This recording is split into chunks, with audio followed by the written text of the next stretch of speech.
Well, hello there. I'm Benjamin James Magrdichian, and it's a live stream experience. It's rewatchable here on the platform of YouTube, but it's here on YouTube, TikTok, and on Twitch, and we're here in these places and spaces to get to know each other, maybe to have some fun, maybe to have some fun. Really, only you can make that decision. If you're here for fun, though, I do tend to have that happening on a daily basis. I like to have fun and be silly in my live streams. Do you like to have fun and be silly in your life? I don't know if you're live streaming, but this is my live stream, so you're in it to be in it with the others that are here. Get to know us and have some fun being within it. It is a place and space. It's here for you if you're here for it. As I do create a place and space, I got others helping me out.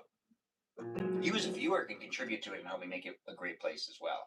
That's right. You. Thanks for being here, by the way, and thanks for deciding to watch my live stream. It is guest night. Join in and be part of it. We'll let in guests soon as it is just starting up. I'm here to tell you to hang out with me tonight in an appropriate way if you want to. You can get to know the other people that are here appropriately, of course. Don't necessarily cross any boundaries. It's not about making sure one person feels like it's just a place for them. It's a place for a whole bunch of people. So do be mindful. Do be mindful on how you decide to show up and how you decide to interact with me, my moderators, and the viewers that are here on a regular basis. Be a follower if you're new, but do give a shout out to those moderators if you've been coming back time and time again, enjoying the chat, and you do like talking to the people that are here. A shout out to the moderators is always appreciated. As I do my live streams, it wouldn't be happening without great moderators and great viewers. A big shout out to those that make it happen here on TikTok, YouTube, and on Twitch, and even on the Discord server where you can chit chat with me outside of the live stream experience and within the live stream experience. The moderators are here doing what they can, and I really do appreciate them. Give them a shout out in the chat, and do feel free to maybe give them a follow. Check out their live streams and check out their videos. As I've said it every time, my live stream experience is a place and space. It's not just me hanging out with you, it's you hanging out with other people too. And those other people that are moderators that are in this live stream experience are Mikey Milwaukee, also known as Cool. That's Cool with a K. That's Kewl.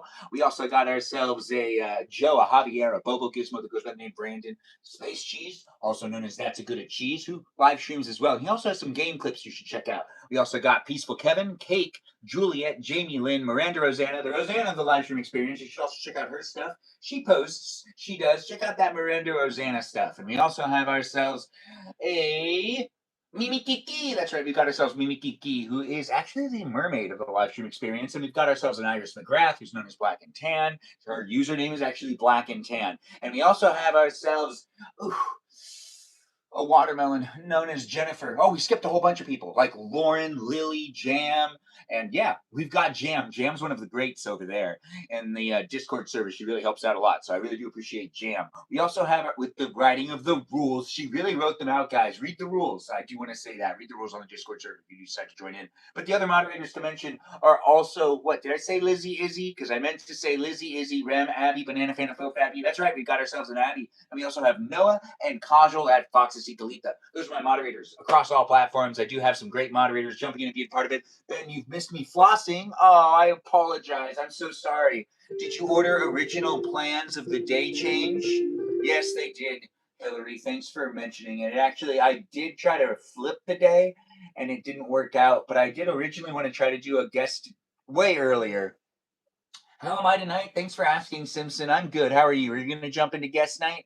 Join in and be part of guest night by clicking that plus sign. When I do change the layout here on TikTok, you can actually join in through TikTok and be on the TV screen behind me. That's right. It's me behind me, behind me, behind me, but you could be there too. If you do want to be in guest night, bring your voice and your face to it if you want. You don't have to have your camera on, but having your camera on is part of the experience to some degree, but it's not necessarily a requirement. The requirement is that the audio is on. Yes, that's actually a very true statement. If you do come in as a guest, don't just come in to take up space. Use your microphone, talk to me, talk to the others that are here, and have fun being here on the internet. As it is a place and space for us all to engage and interact, it is nice to see you too. And it's nice to hear that you're good tonight. Thanks for those sparkles. I do appreciate the gifts. It's happening here in all these places and spaces where we've got bots, programs, algorithms, and AI in the live stream. So be mindful. Say something nice to the bots and the technology here. I do appreciate the tech that's in the room, and hopefully you do too. So give a shout out to the technology. Be like, go tech in the chat if you can. Or you could just say hi to the robots in some way. I don't know how to talk to maybe zeros and ones. 0011000001. You can say that in the chat if you want. I don't actually know what that means. But anyways, the live stream experience is definitely here for you if you're here for me. I don't speak robotic or robo language. How do we refer to the robot language?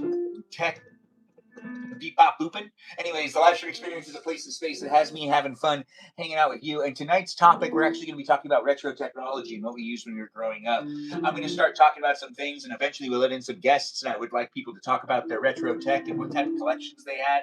See, when it comes down to it, you could have had all sorts of VHS collections. There were all sorts of different things. So I had an entire booklet that was just Wild West stuff. I'm actually going to pull it out. You'll be able to see it. It is like a radio show thing that now you can just find really easily. But I used to go to different people's houses, and everyone had like different things because we didn't have the internet. That was also like, what devices did you listen to? Some people had CD players. I had a cassette player up until I was about 12, and then I got my first CD player. And also, this is not going to be easy for, I guess, the younger generation to engage in conversation. I guess, what of the retro tech have you used? But what I'm actually looking for is like the types of things that you actually brought with you on vacation and stuff. Or how did you transport your cassette tapes, which, sometimes you didn't have like a good case and you just had a bag full of cassette tapes, which was never good and it didn't work out. Not for a lot of people. Anyways, when it comes down to it, we are going to reminisce tonight about the days of yesterday with the technology we used to use, because I was exposed to some stuff that I was like, maybe I do want to bring out all the VHS tapes again. When it comes down to that as well, if you do want to talk about mediums that you collected a lot of things on, if you had a really good DVD collection, you can talk about that for a little bit, what type of DVDs you had. I don't know what people are or where people are coming from, but when I say that, I really mean, were you collecting TV shows? Were you able to complete box sets? I was able to get every season of Futurama. I remember waiting out line. I remember waiting out in line. No, there was no line, but I remember waiting for Circuit City to open the day that the fourth volume of Futurama came out, which I think was officially like its fifth season or something like that. But I remember thinking I had to get there early, and I got there before they opened 15 minutes, and no one was like waiting. But I was really a crazed Futurama fan, and it was exclusively being released at Circuit City. So it was only at Circuit City when they originally released the Volume 4, and you had to buy it there for like the first couple of months. It was like that, and then it was also at Best Buy. But I was a really big Futurama fan, and I could not stop. I could not stop. He can play the piano. Not really, Brent, but thanks for being here and thanks for staying in the chat. You have every Simpsons season on DVD. That's great. I'm going to continue to talk about this for a little while before I let in some guests. I'll recollect some of these things, but we really do want to have a topic. It'll make it easier for us to all have a good time. You can also come in as a guest and tell me what's going on in your life, because it's not just about the topic. It's also about what's going on in life and if anyone has anything to add. But past memories when it comes to using the technology, the way retro technology was, waiting for things to go on sale, waiting in lines for things, anything that has to do with buying physical media and using physical media. That's basically the topic of the retro technology, because we all have these phones, which gives us like an infinite amount of entertainment. What happened to early guest night, said with Melody, it just didn't end up working out today. There were things that did end up happening. I can't necessarily disclose everything, but I do appreciate you guys being within it and being for it, as the live stream experience does accompany me in my life, and it's me documenting myself, and it's really going to always be like as convenient as I can make it for myself. But I do want to make it convenient for the viewers every once in a while. But it's not that big yet. So we're building it up. That's right. I said yet, because I do feel it. And it is nice to have people coming in and getting new followers, getting new viewers. And I'm trying to make sure to establish that kind of conversation with all of you. I did play D&D today. I was able to do that. But that even started late. But we were able to stop. So D&D was supposed to last till 9. We started a little late, but we still couldn't actually. It's just we have to organize between adult schedules. We're all adults now, and it's 36 years old. As I'm 36, people don't just sacrifice sleep anymore. No, including me. So the live stream experience that's here telling you, get the rest you need. Do come in and be part of it if you want to be part of it. I got pals that I do hang out with outside of the live stream experience. I might drop into the live stream. Let's all have our fingers crossed. Will Mikey Milwaukee show up? We'll find out. The guest night is still happening up in here, the garage, where you can be on this screen above me and you can be part of the conversation if you want to be part of the conversation. I don't know what you're looking for in life, and I don't know where you're at. I have no idea. Like, I don't really know where you physically are. Like, you might be on a bus, you might be out with friends, You might be stuck in a hallway because, you don't have the keys to go in through the next door, but you also don't have the keys to go back through the previous door. So you're stuck in the hallway until someone can come and help you. It happens. It happens to everybody. And I don't feel bad about it. Don't feel bad. It's happened to everyone, and you just have to wait for someone to come with the key. And I don't know why the building was designed that way either. But you're stuck in a hallway right now, and you can hang out with me while you're waiting for someone to let you out. Hopefully, it happens soon. Regardless, the live stream experience is here for everybody from all walks of life. But if it's not really your thing, then technically it's not for everybody from all walks of life. So you got to keep scrolling if you don't like being here with me, as it is a place and space and has my positive energy jumping in. And I don't want to talk about anything too political, too topical, or too important when it comes down to. I'm not going to read into things, so I really don't want to read into things and actually be sharing like full opinions and stuff. I just want to have some fun online, contribute to the content on these platforms in a way that isn't necessarily like all the other live streams, but still like all the other live streams, because it's still just some guy doing a live stream. But you can interact with me, you can talk to the other people that are here, and you can have fun being part of the conversation in very many ways. You can even be part of the conversation outside the live stream on the Discord server. If you do want to join that fan club community, feel free to join. Feel free to do so. Feel free to do so. No, seriously, join in if you want, but be at least 18 years or older, and do take the time to read through the rules if you do join the Discord server. Yeah, there are rules. It's the first channel at the tip of the top of the Discord server. Read through them. Do understand how to show up in a PG-13 environment. Here on TikTok and on YouTube and on Twitch, it's here in these places and spaces that are monitored by bots once again, guys. Ben is the guy. Oh, thanks for saying it. Mikey the man-child, we are waiting for him. It is nice to have you guys. Circuit City was awesome. Hoosier. Anyways, thanks for being here. I'm trying to learn people's names. It is a fun place and space. We were talking about Circuit City. I miss Circuit City. I also miss Radio Shack. Radio Shack would give me this encouragement to make sure to like this setup would be 10 times better if I had Radio Shack to my disposal. Because I could just keep splitting the video feeds and also get those boxes because they had everything you needed in order to basically do your productions on more the adapter side of things. And if you used Radio Shack, you know exactly what I'm talking about, especially if you used to use it professionally. There used to always be a Radio Shack run. Sometimes it was really just for batteries, because sometimes that would end up happening. Batteries and a replacement of one thing that could be working better, and it's just easier to buy another one because just in case. And you got the receipt. It'll be fine. Anyways, the live stream experience is a place and space where I'm Benjamin, and you could be a Benjamin too, whether you're a Benjamin or not. That's really not. What's my favorite color? Turquoise. Thanks for asking. I wish I had your level of energy and zest for life. Oh, thanks for saying that. I do appreciate it. I am here to spread that positivity, so do pick up on it. Breathe it in. Take it from me. I'm giving it to you. It's here on the internet, so it's a little easier for me to just put it digitally out there for the world because I can't actually feel your personal energy. But you can chit chat within the chat and give me a little bit of your energy. I have to acknowledge it and put weight behind it, though. That's kind of how it ends up working, which is very interesting. I do enjoy creating live streams, but how you decide to show up with me actually contributes to the overall experience because it's not scripted, it's not edited, and it is reality TV. So be in it if you want to be in it and do have some fun being part of the experience. I know we label these things as live streams, but at the end of the day, it's just reality TV, and that's going to be the fun part because it's not typical reality TV of what happened back in the early 2000s. No, it's more of like we've approached into the deep of the 2000s. Well, not deep yet. It's the 2020s. My oh my, and they're approaching with the end of the 2020s before you know it. So do take advantage of your days, do be within it, and do look for those smiles and those fun live streams that won't spaz you out and won't make it hard for you to wake up for tomorrow.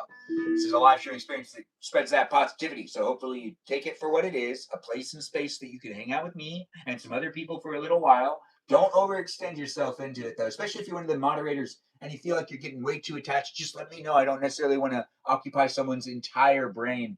I don't want you to be thinking about this all the time, but then again, I do like the idea of people thinking about me. So I guess I don't want to tell you not to do that.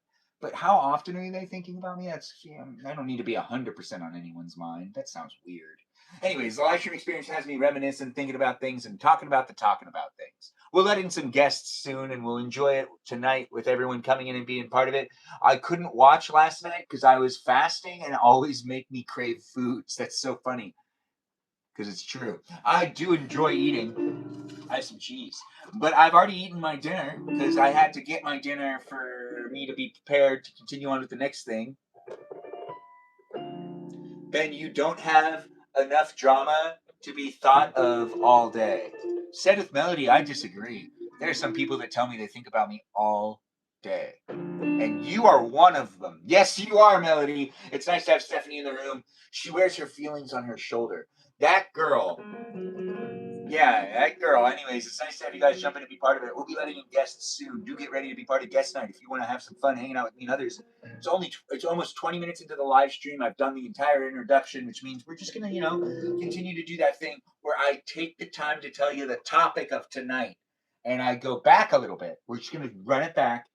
And when I was younger, I had a cassette player up until I was 12 years old. I got this cassette player when I was much younger. It was the songs that I could, like, your parents get you something to play music on because, that's what they used to do. They didn't just hand everybody an iPad. So if you're a certain age, you might not be able to recollect or maybe even have experiences with this type of technology. Basically, how you got to the iPhone is really the question for most people, I guess, that grew up in like the 90s and the 2000s. Like, before you got into one device that had it all. But before that, it was you had to have multiple devices. You had to have a digital camera. Yes, you had to have a tiny one. They were normally pretty thin.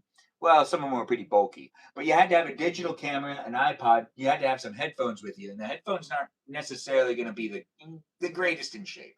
They might be worn out a bit, but they're going to be rolling them up and putting them into your pocket quite a bit. But you had the iPod, you had your phone, your actual brick cell phone that was a massive little thing sometimes. I still have a cassette player. You actually have a few. Jesus is always, oh, Jesus has drama in your life.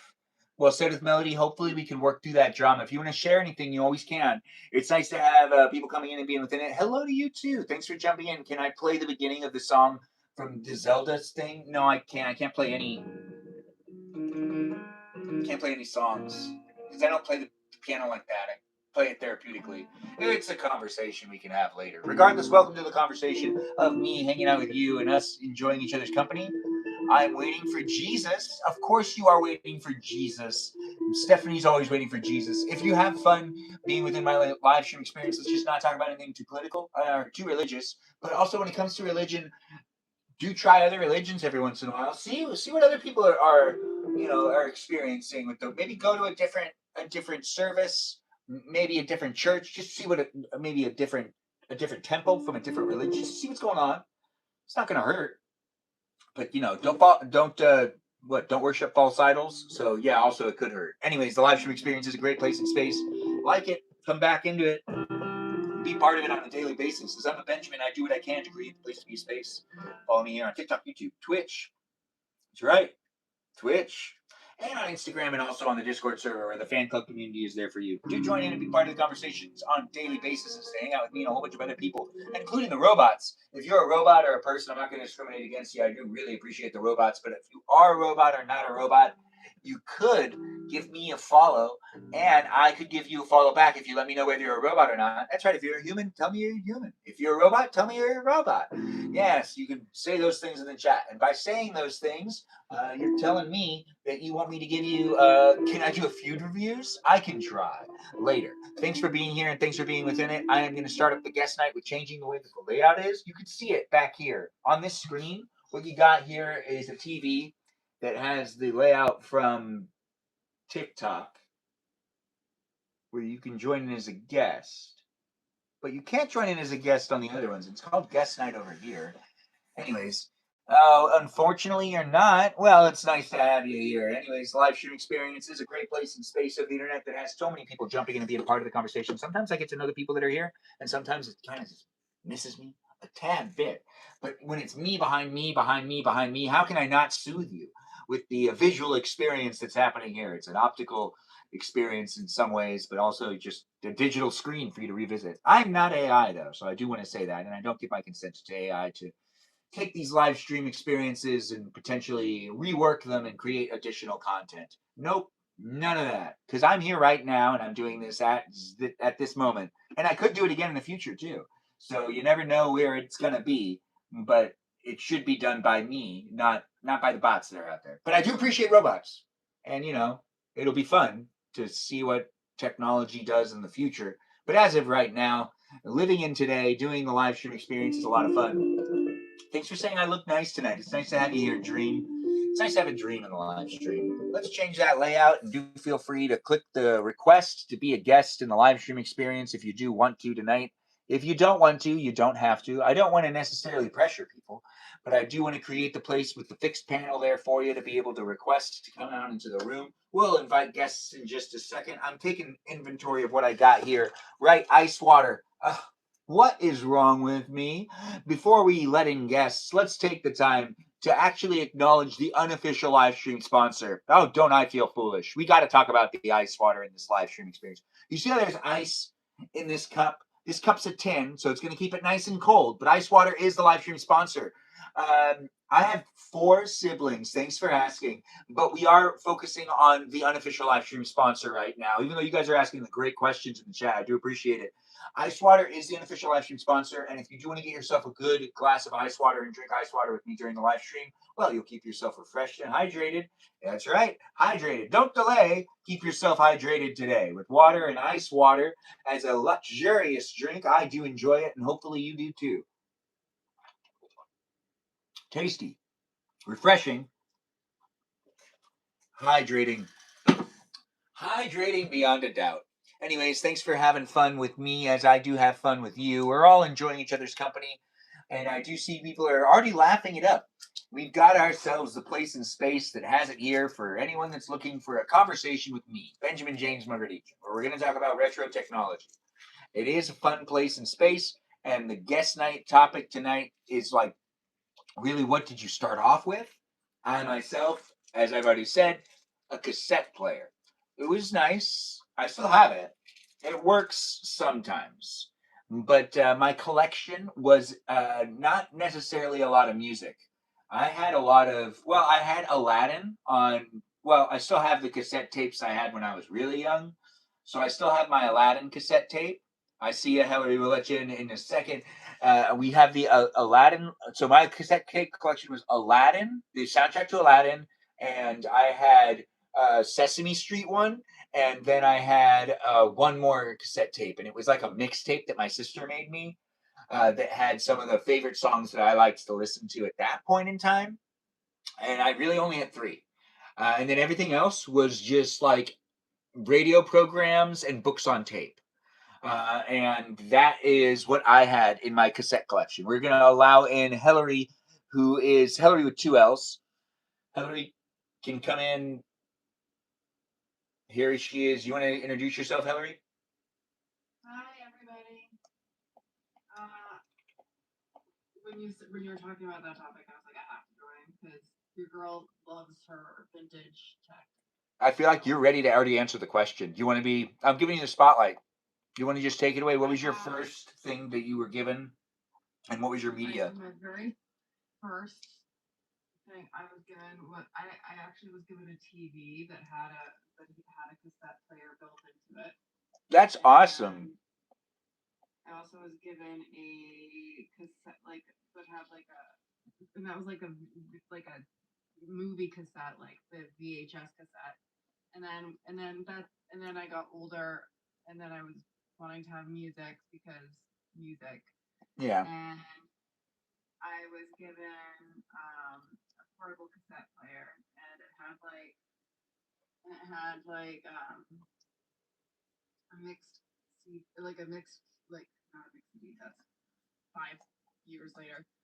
It had like a mixed cassette that my sister made for me based off of music that I told her I liked because my mom wanted to make sure I had music I liked. So. Was it all from the radio, like my sisters did? My sister is clever. Yeah, the thing is, it was like everyone was really good at it. my sister was freaking really good at it. She was like, okay, Hillary likes "Wannabe" by the Spice Girls. Bet I'm gonna record that for her. She likes Barbie Girl by Aqua. Bet I'm gonna make sure that's on the cassette. She likes Candy by Mandy Moore. Bet that's gonna be on it. That was so classic. And I remember there was like, you didn't get a schedule.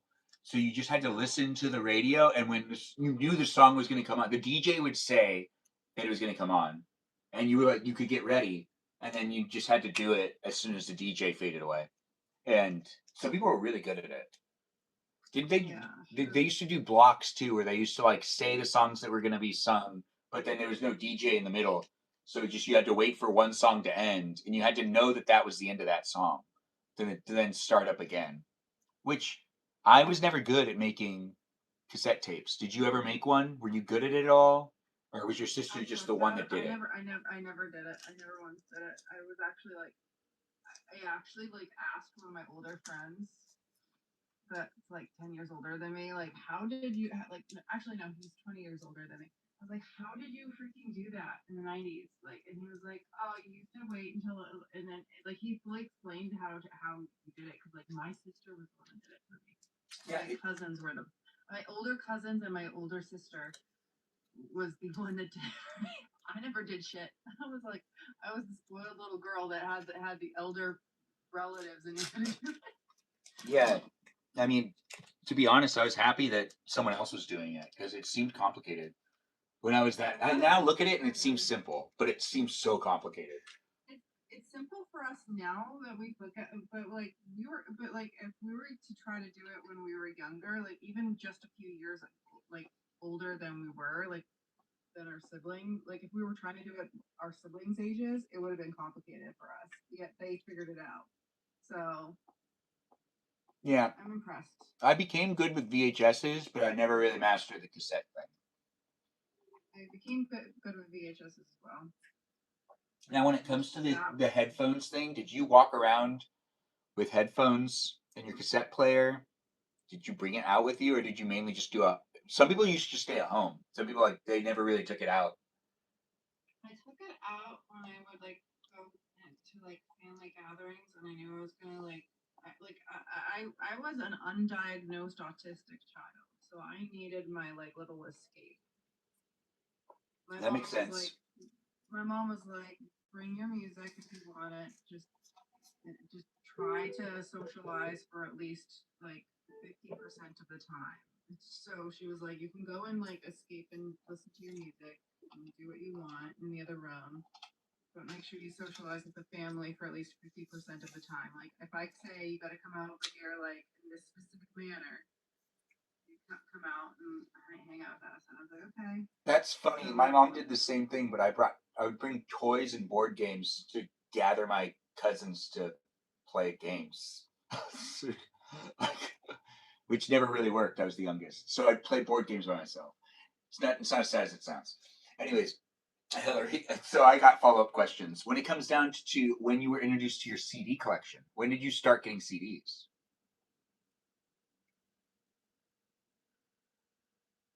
I was like around 10. Okay, and then your genre of choice, because you had to actually pick that because you couldn't just buy everything. You couldn't listen to all music. You had to like pick one. Pop. It was what? Pop. Were you going with the new pop, not the old pop? Like what was trendy? Pop. Okay, so that's like Mariah Carey and Britney Spears. I like got Aaron Carter, Mandy Moore. Okay, good. Like I also got what was it? Destiny's Child.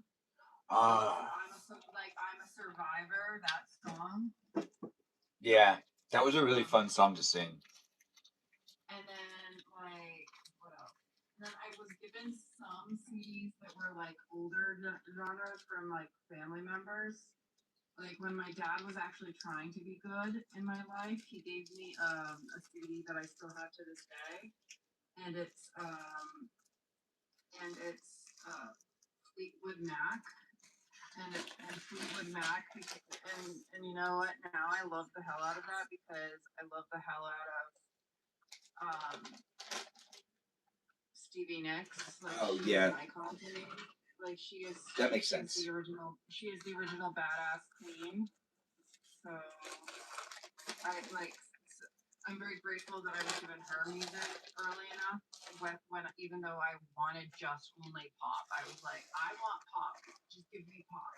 All I want is the stuff that's on MTV. Yeah, that makes sense. MTV was always telling us what was popular too.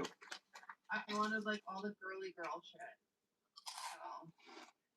So and I lived in like, and also another one that I had to have was like Spice Girls still. Like, even though I had that on cassette stuff, like with mixed cassettes that my sister would make. She would make mixed cassettes for me, like mixed tapes. And that my brain's calling them mixed CDs still because my brain is like glitching out. They're very like similar too, because we made the. Yeah. Yeah. I remember I made mixed CDs when I was older like I figured that out because you're able to do that on a computer and like the millennial brain, my mid-level millennial brain figure out a computer. Yeah, it's interesting how that is. When it comes down to the CDs, though, you did make mixed CDs. You didn't do the mixed cassettes, but you did do the mixed CDs. Did you color on them? Because we have someone saying about the decorating. People used to go all out with decorating them. What did you do on yours? I had all the Sharpies. I would sit and draw on them, and I would sit and write out each individual song that I wrote on that I put on the freaking CD, so I would remember which songs were on each CD. Yeah, I learned that lesson early on. I remember, like, yeah, you need to do that. Like, you weren't gonna print out a sleeve, so like that didn't make sense. No. Like I would sit and write down like every song that I would put on the CD, and I would like decorate it, and I put like hearts and stars on it, and I even like made them for my mom. I made them for my grandfather and everything. Cause, like back then, they liked the idea of like having like music instantly, but they didn't like my grandfather and my mom didn't know how to use like the iPod either. Oh right. So I would download like my grandfather or my mom would be like, I want this album right now, and I'd be like, I could buy it for you, and then burn it onto a CD for you. So I did that. So there was like a bunch of music that was in my iTunes collection that had nothing to do with my music taste at all. It was mainly for my grandparents and my mom, and I would download it for them and burn CDs for them. That is so cool, because that's also you looking out for people.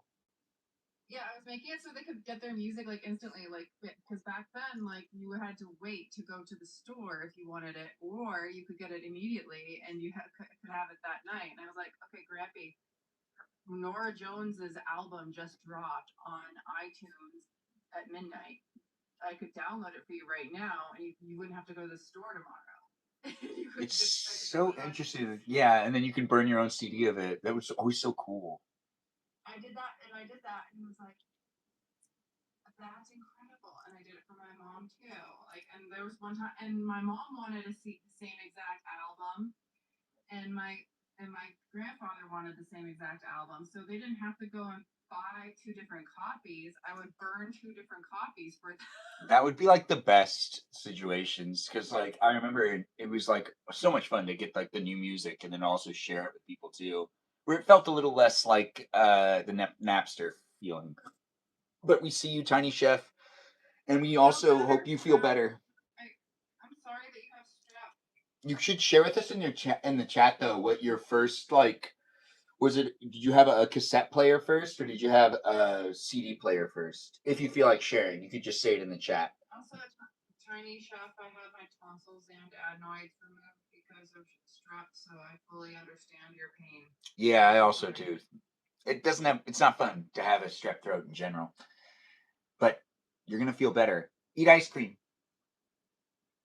A cassette player and CD combo. Lori is responsible for buying me one of my first CDs.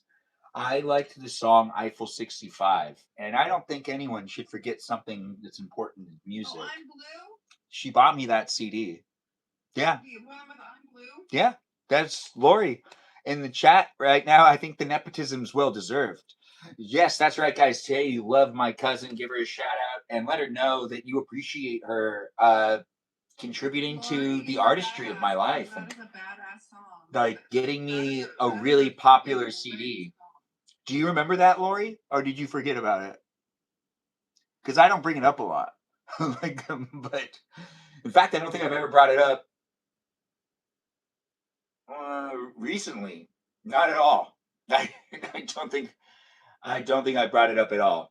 But yeah, I appreciate y'all. Thank you for providing such a chill space. Tiny Chef's coming in the room and thanking everyone for being so nice. As I do appreciate Tiny Chef too. Tiny Chef's not joining us tonight in guest night, but she's been here before. We missed you last week too, and we had people that wanted me to tell you that they said hi to you, but they couldn't wait for you. I think.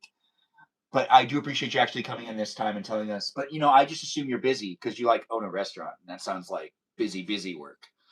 And you are now sick, so feel better with the sickness. You were working last week and you got slammed. See, I knew it. I called it in the live stream. I was like, she's probably really busy. I don't know what's going on with people in their lives, but I can guess every once in a while. You had what do you have? A tonsil. You had your tonsils out at 26. That's insane. Yeah. I had mine out when I was like 13. I think my mom forced me to do it right before I graduated from high school. She said, you're going to get this out of the way because I don't want you to have to deal with this even after high school. Or I think it was actually right after. It was really close. This is Raphael the Rhino. Hey, Raphael. You rhinoing it? The one that I brought into my surgeries and that my mom got me at Six Flags. The one that you were able to find a second one of. Yes, I'm ready. You're going to see the second one in 5, 4. Hey, Harry Gamer. Hillary's showing us. Which one's this one? So that's the second one. This is the old one, and this is the second one, and it's literally this. One's aged that much that the original color is just that gone. Yeah.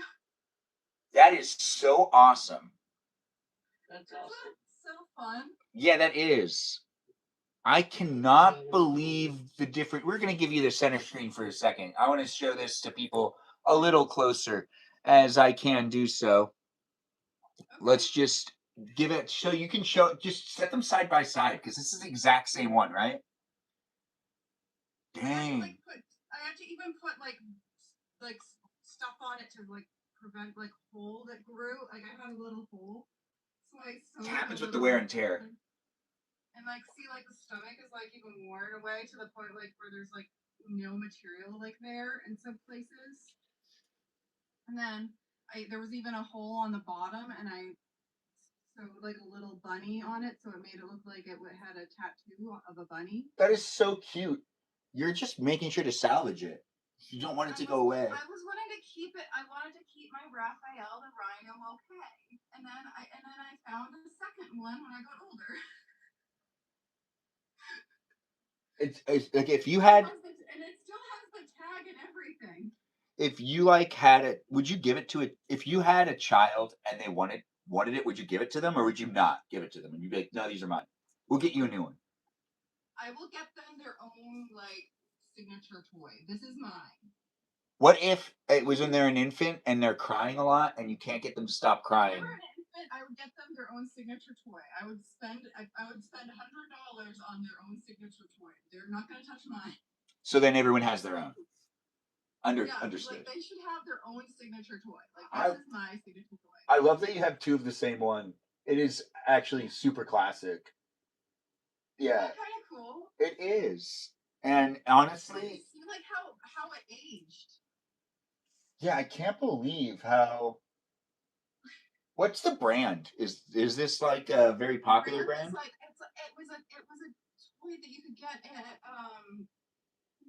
could get at what is it called? Six Flags, New England. So it was just the Fiesta, It was just a brand that was made specifically for them to have. Even this one kept the tag, and wanna how I knew how to find it? My brain remembered Fiesta. Oh, now that makes you probably feel good. That's one of those moments.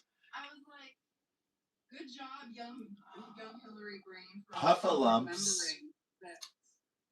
Hey, we got Ella and Harry here now. Harry and Ella will be given a chance. We're giving the center screen to Hillary as she is showing us these stuffed animals. Your microphones don't work right now, but they will work in a second. Hello, and thanks for joining in.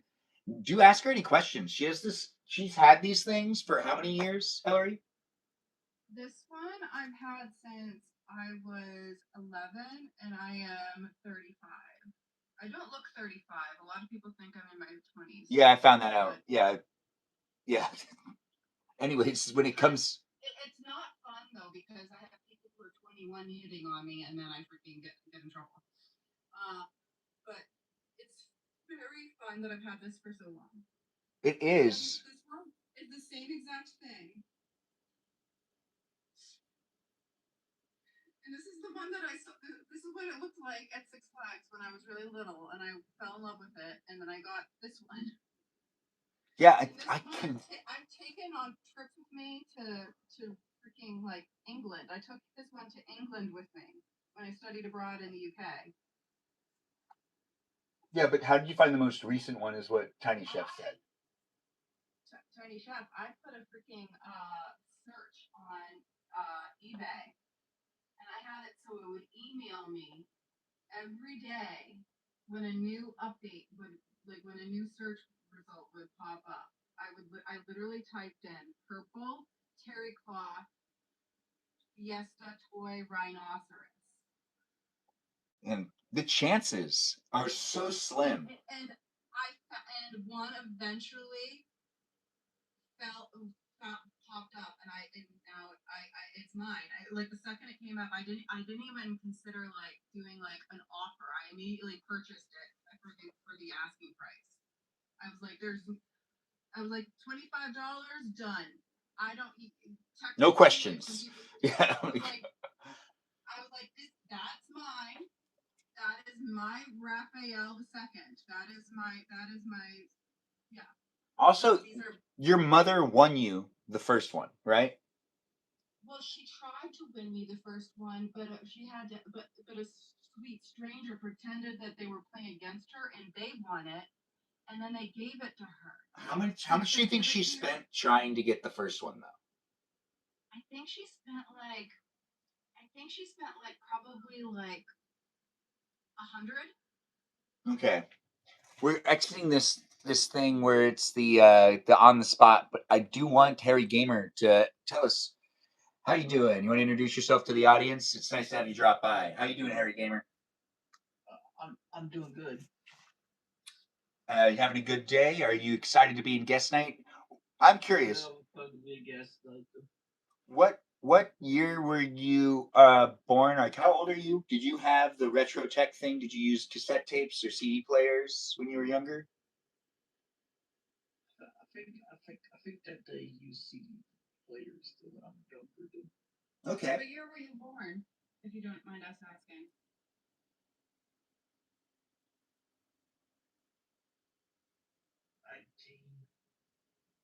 1998. 1998. Okay, so you're 8 years younger than me. Okay. Yeah. So yeah, you kind of CD definitely makes yeah, more sense. definitely got CDs. Now we also have Ella here. Ella, you want to say hi to everybody and tell us how your day was? How are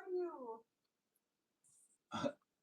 It's nice to have you here. Hold on, we're letting in these last peeps, but we are also finding it to be funny that there's a great photo there. But we're giving Ella the moment right now. Ella, when it comes down to cassettes or cassettes or CDs, what did you start with?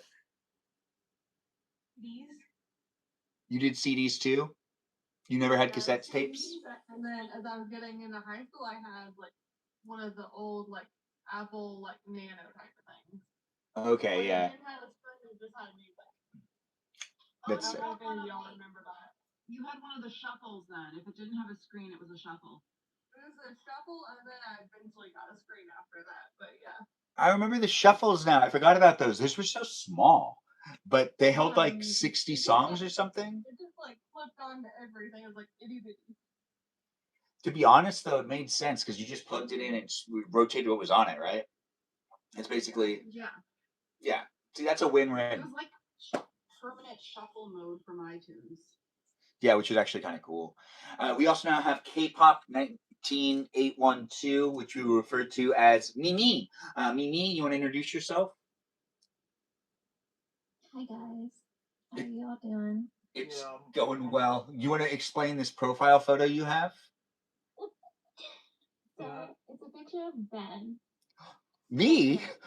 No. No. Holding up a glass of ice cold water. Really? Show you guys on Discord. I think that is a fantastic profile photo. Thank you for blessing us with your company. Do you happen to also have a cassette or CD, which is the first that you started using, or did you just straight up start using iPods and digital things? No, I've always had cassettes, and my first cassette that my mom actually like allowed me to have was the Britney Spears cassette with a yellow and black Walkman. So you had style. That is an iconic Yeah. combo. Okay. That is an iconic combo. I'm with you on that one. Yeah, that's you've. I had a yellow and black cassette player for my first cassette player too, but my first cassette was not like anything fun like that. You got an iconic combo. Yeah. Mine was a mixtape. That's cute. Mine was the soundtrack to Aladdin. Songs though. Oh, that's cute. My favorite radio songs at the time. Which that's always was what was popular back then. The radio songs. Mm. And now we also have Lauren here. Let's let Lauren introduce herself. Lauren, you want to let us know how you're doing? Guys, we all know me, right? Yeah, Lauren, you've been here, and I feel like you've had new accounts numerous times. You also used to live stream, and you are one of the moderators. Am I Yeah, on here? I think you're a moderator on YouTube, but you want to be a moderator on this one too? I don't know. No, it's okay. But when it comes down to it, how are you? We haven't seen you in a while. I'm a good king. I just wanted to say one thing. You're looking so handsome. Oh my goodness. Stop You it. always look handsome, but you look you look like I don't know what. I'm about to turn 28. You're about to what?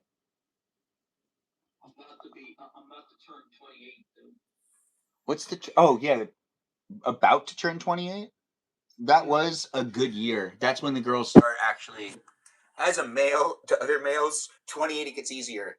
After you turn, I know that probably sounds weird to the girls listening.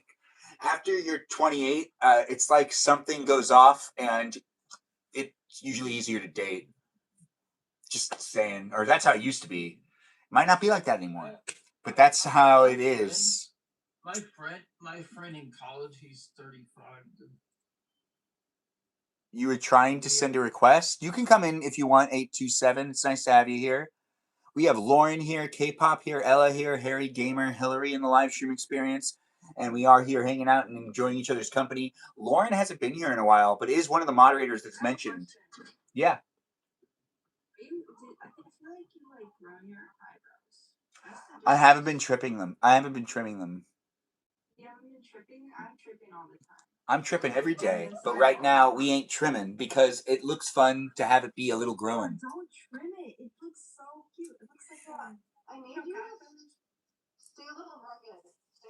Exactly. Look at this. Keep it grown. I'll do it while it's still kind of cold, but once it starts getting hot, it's really hard to maintain this dark black hair all over my face without sweating profusely. That's where if you want to watch me like have a hard time like seeing too, it's when the sweat gets so thick in my eyebrows that it just drips into my eyes, and then I can't really do anything. And it's because I have glasses, so it'll go down on my glasses. It's confusing. Anyways, we got 827 here. You want to introduce yourself, 827? Hello, I'm Jess. I was tapping, but I don't know why it sent the request. So I was like, what? Well, I want you to be in the room. Now you can answer the same question. Did you have a cassette player? Did you have a CD player? Or did you potentially have one of those other... we lost Lauren. Lauren, come back when you can. You just wanted to say hi and one thing? Well, Lauren, you said something super nice to me, and I do appreciate you. You are a recognized viewer of the live stream experience, and do feel free to keep coming back as often as you want. It is a place and space that's here for you whenever you want. And if you do like this, I'll try to maintain it for you to be able to look at it just as it is, but take screenshots to remember what this looks like. Anyways, the live stream has 827 here, who is, what was your name again, 827? Jess. And Jess, do you have a memory of using either cassettes or CD players first? Well, I had in my car, I had a 1999 Buick, a black one, and then I had to put a cassette in it in 2013. And I was so pissed because everybody had like a Bluetooth. Yeah, but did you get one of the cassette tapes to put it in that also had a string that would go out to attach to your? Because I wish I had pictures of that, but I actually don't have any pictures of that. I feel like I never took a picture of it because I thought it was such a common thing that all of us were doing. Wouldn't think it would disappear. I have one of those still. What? I have one of those still. I think it would be nice to find a car to use it in and to just like, although you have to get so many adapters now because like everything's trying to like phase out cables, which I hate cables, so I'm not for keeping I have them. an adapter to make it work with Bluetooth too. Oh yeah, I forgot about those. Where it's like Hey, Benjamin. it's just a cassette tape and just goes in there. My niece is on here, and then she's like, "What's a tape?" Because I'm her auntie. I'm like 30. I'm 31. She's like 15. She's like, "What are you doing in the middle of the night?" Yeah, I mean those tapes and those cassettes, some people don't know. Thanks for that gift. I do appreciate it over there on YouTube. It's nice to have you guys here in these places and spaces. We've got Jess here, Mimi and Ella and Harry Gamer and Hillary. That's Hillary with 2 L's, not 1 L. There's a difference.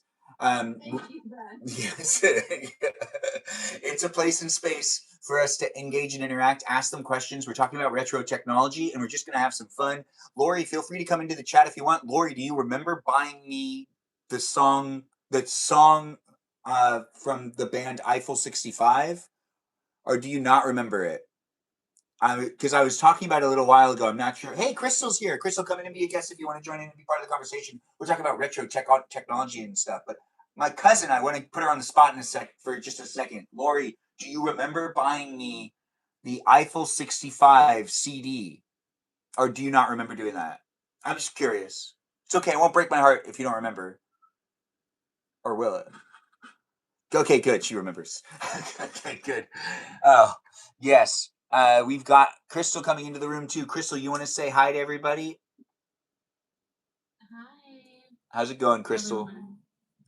It's going. Just relaxing. Do you want to tell us what you had first, cassette or CD player, and how you went about with your collections and whatnot? Oh my gosh. Cassette. I don't think I've ever had a cassette, but I've had a CD player. Okay. And that was, oh my gosh.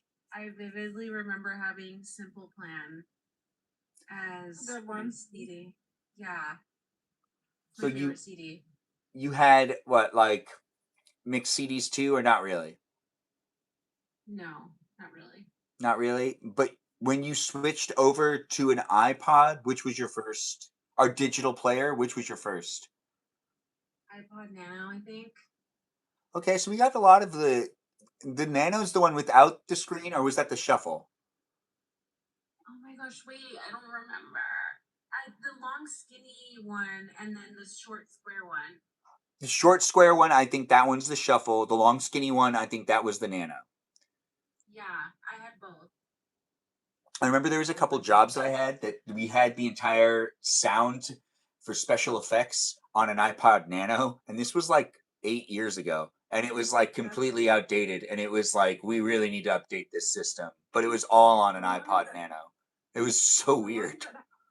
If it had no screen, it was a Shuffle. If it had a screen, it could be a Nano. Oh. Guys, I feel so old, I don't remember. Well, let's all help each other with remembering together. It's easier with people. I'm gonna have to look. What was that? I think she's going to look at pictures of Oh, wait, did it cut me off? Sorry. Yeah. When I said I have to look it up because I'm more visual. Yeah, but if it had a screen, it was a Nano. But if it didn't have a screen, it was a Shuffle. Okay. Yeah. You're making me hungry, Ben. This is too hard to not eat these. They're right by me. I'm so sorry, guys. I can't stop eating chips. I'm gonna get some Cheetos still. Those are so good. I think everyone deserves a snack. But remember, a snack Doesn't have to be a full meal. Just be a little bit of this, a little bit of that. But a couple bites, something. It's not gonna hurt. Or unless it is, then I don't want to be that guy. But it is a place and space, so you should relax, have some fun. We got Hillary here, Harry Gamer, Ella, Mimi, Crystal, and Jess. And in this place, it'd be a space that if you're a robot or not, it's here for you. And we can ask the questions. You're not a robot? Well, oh wait, no, I already follow you, Harry Gamer. But if I don't follow you yet, let me know whether you're a bot or not. Like 827, who's Jess. Are you a robot or are you a real person? I'm a real person. Well, I'll give you a follow back for letting me know. I do appreciate you being here and being part of it. It's really the only thing that I ask, guys. That you let me know whether you're a robot or not. It's oh yeah, see? Benjamin and Aaron will be great friends. Who's this? Aaron was in the live once, Kevin, and he's the one that Benjamin. He's the guy that's like the king of Dr. Pepper and Dr. Pepper. Oh right, I remember that.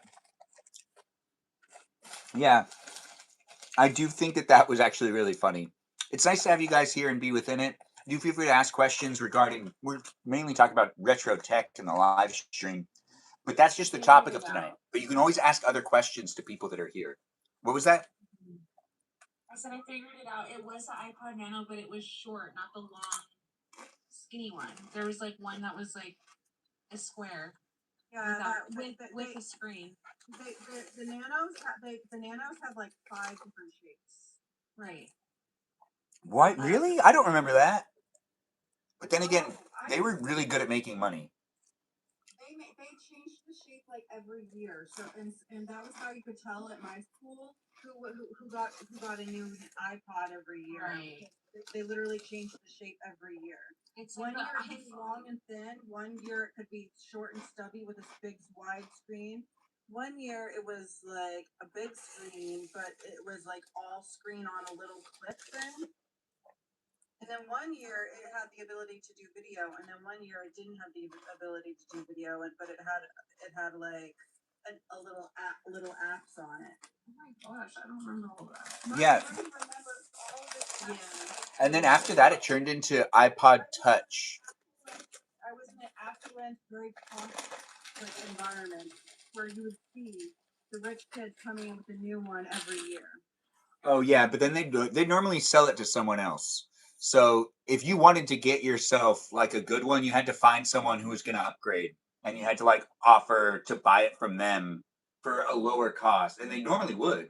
That was like the best way to upgrade your gear back then, was to find people that were going to be upgrading anyways and offer to buy their old one, and they'd swipe it and you'd take it, and just regular transaction of yesterday. Or sometimes they'd sell it. I should find a bunch of pictures of what different ones and put it in the Discord. I do like the whole iPod thing, though. I remember getting my first one. It was a big deal. But as we are talking about the retro tech, did anyone use vinyls, or does anyone have a vinyl collection right now? No. No? Hillary? I'm waiting in line for Record Store Day this upcoming Friday night into Saturday morning. Well, that sounds actually like a good old-fashioned time. Yeah. I'm waiting overnight. I'm going to start waiting at 7 p.m. when the record store closes, so that way they can see me waiting there. And then I'm going to be there first in line. And then I'll be the first person to buy there's a Taylor Swift vinyl, a Hillary Duff one, and a Selena Gomez one. And those are the 3 I'm going for. And you can buy each 3 or you're limited.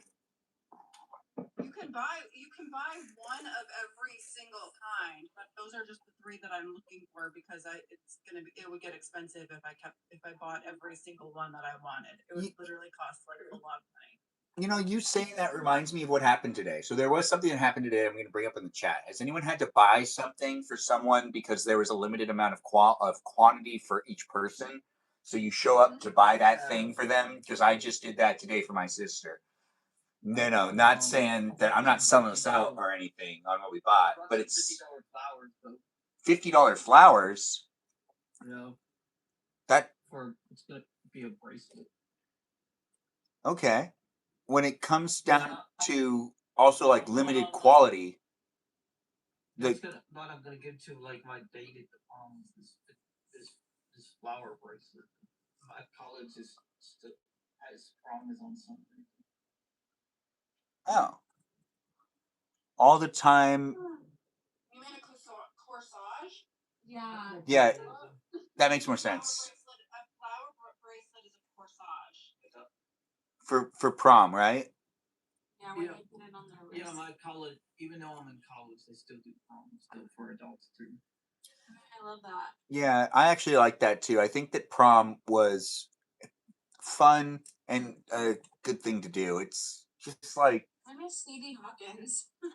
I do think it's fun. I used to I took a break acting. I used to be on TV shows, but not anymore.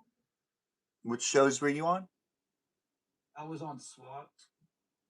Wait, were we on SWAT together? I was an extra for a lot of those different shows, but I was on SWAT. I was Celebrities. I was on season 4. Oh, we didn't overlap. No. Okay. I was just curious. It's funny when you hear someone else worked on a show too. Sometimes it ends up being a small world. It really does. It's a place in space, guys. We're out here on the internet, and I do work within the entertainment industry. But we're not making it a place in space for only people that work within the entertainment industry. You can be coming from all walks of life. But if you are under 18, don't request to be a guest in the live stream experience, please. Find another place in space amongst your peers. But it is a place in space for 18 plus, even though it's not an 18 plus conversation. It is PG-13 here on the internet for you to be able to look back at it wherever you want on the YouTube, but on the TikTok, it's happening live where you can actually join in. That was my job before I was a gamer. I was an actor. When it comes to the gaming, what games are you playing on your live stream? Mostly on Fortnite though. Okay. That's it. So, also, guys, give him some support. Maybe give him a follow. Check out the stuff he has going on. It is a place and space where you guys can promote yourself. Like Crystal, you can tell people to follow you in places too. I know you're posting regularly. Yeah, but I started out as an actor, then I became a gamer after that. I mean, everything kind of has its course. It's entertainment. Now I'm a gamer. I don't act anymore. I'm not. I stopped. I'll do it anymore. You're kind of giving a performance right now, though. So you're kind of like doing a reality type of like you're playing yourself in the live stream experience, which is just like another TV show. Because we're here on YouTube and no one really watches TV anymore. This is what we are on. So this is the television of the 21st century. Isn't that just the weirdest? The weirdest and the greatest. You're part of it. You're making it what it is, guys. Reminding people that what you decide to say and do in my live stream experience contributes to the overall value of the video that will be rewatched potentially by me. I don't know. I don't know if I'll rewatch it, but maybe. Rewatch it. We could rewatch it together in the future. In another live stream experience, I'll rewatch my live streams and do a watching of my live streams and reacting to my own live streams, but in 20 years from now. So be a follower today, then come back in 20 years to see me react to my original live streams and watch them. And you can watch them with me too. And it's a reaction video of me reacting to me. But I'll be older. And I'm younger now. I wonder how I'd be reacting to this. Maybe surprised? I don't know. Anyways, when it comes down to the peeps in the room, anyone else post anything? Ella and K-pop, you guys don't really post a lot, do you? No. Oh. I post some videos though, like once a week. Yeah, I've told people to give you a follow. I think people should check you out. But I'm also asking if Ella or Mimi Kiki. I'm sorry, Mimi. That is not Kiara. K-pop is not Kiara. K-pop is clearly Mimi Kiki. I mean, is not Mimi Kiki. I'm getting all confused. Let's give Ella. You there with us? You want to let us know if you do any of the? Do you post videos regularly, or no? We're gonna say we'll come back to that. Crystal, what's going on with you? How's posting going? I don't know if you're live streaming. Are you live streaming? No, I want to get back into it, but I actually have been taking kind of a break from social media because I'm going through some stuff. But I did adopt a new kitten. Is that the stuff you're going through? The adoption process, being a kitten mom? Yes and no. I had some stuff happen at my house and I'm taking care of, but do you guys want to see him? I think that sounds most appropriate. I would like to see Mr. Kitty. Okay, well, please. Oh, we'll give you the center screen too, so then you can show us this Mr. Kitty with all of that wonder that a kitty can bring to a live stream experience. That's right. We're gonna have a kit come in and be part of it, and I do appreciate you guys being in the live stream experience, being so patient and having fun within it, as it is a place and space of the internet that I do enjoy creating for anyone that wants to be in it. You just join in and be part of it to a certain degree. It is what we make it. I think you get the center screen now. There you go. I gotta clean my screen because I have it like. Oh yeah. We'll wait a second for you to get in the center. I already have it set up. I'm sorry. Sorry, like, it's definitely here for you if you're here for it. Take a gander at the screen behind me in just a second. Don't look at it right now if you're on a different platform, because you just clean the screen. Everyone, this is Levi. Oh, hey Levi. It's nice to meet you. He's 11 weeks old. Hi. I just adopted him on the 11th, which actually is National Pet Day. He's very loving. I call him the Muffin Man because all he does is like make muffins. And he's very curious. He's kind of nocturnal right now, so it's bedtime. Oh, but he's just a kitty. We can't judge him for that. No, but okay. Yeah, he's curious right now. So anyway, that's my newest man of the house. Oh, that is so sweet. It's nice to meet you. Say hi. I'm scared he's gonna scratch me. I mean, it's kitty love, so it'll be kitty scratches. But it still kind of He sucks. bit my lip last night and made me bleed. But not on purpose, right? No, I don't think it was on purpose. Yeah. Anyways, thank you for letting me show you. Yeah. And then when it comes down to us being here in this place and space, well, I mean, you already have the center screen. Did you want to do anything else with it? Are you good? You want to promote your content in general? If you'd like to follow me, yeah. I mean, I kind of post lifestyle stuff and I don't know, like storytell I write. So I share a lot of just what's happening in my life and try to be real and raw in that way. You're bringing that authenticity to your platforms. Yeah, I try. But I did get my nails done today. Now that's a good reason to use the main screen. Look at that, guys. Those are those nails. Oh, did you get cheetah tips or something? Yeah, they're like cheetah tips with little studs. Oh, I didn't expect that. That's actually, I like that. That's nice. Nails can get really intense. But I also am getting a tattoo tomorrow, and I'm really nervous because it's gonna hurt. And But isn't that what you sign up for when you get a tattoo? yeah, but it's just the location of my arm is gonna be very tender, so I'm a little nervous about it. But Wait, you're gonna get it like here?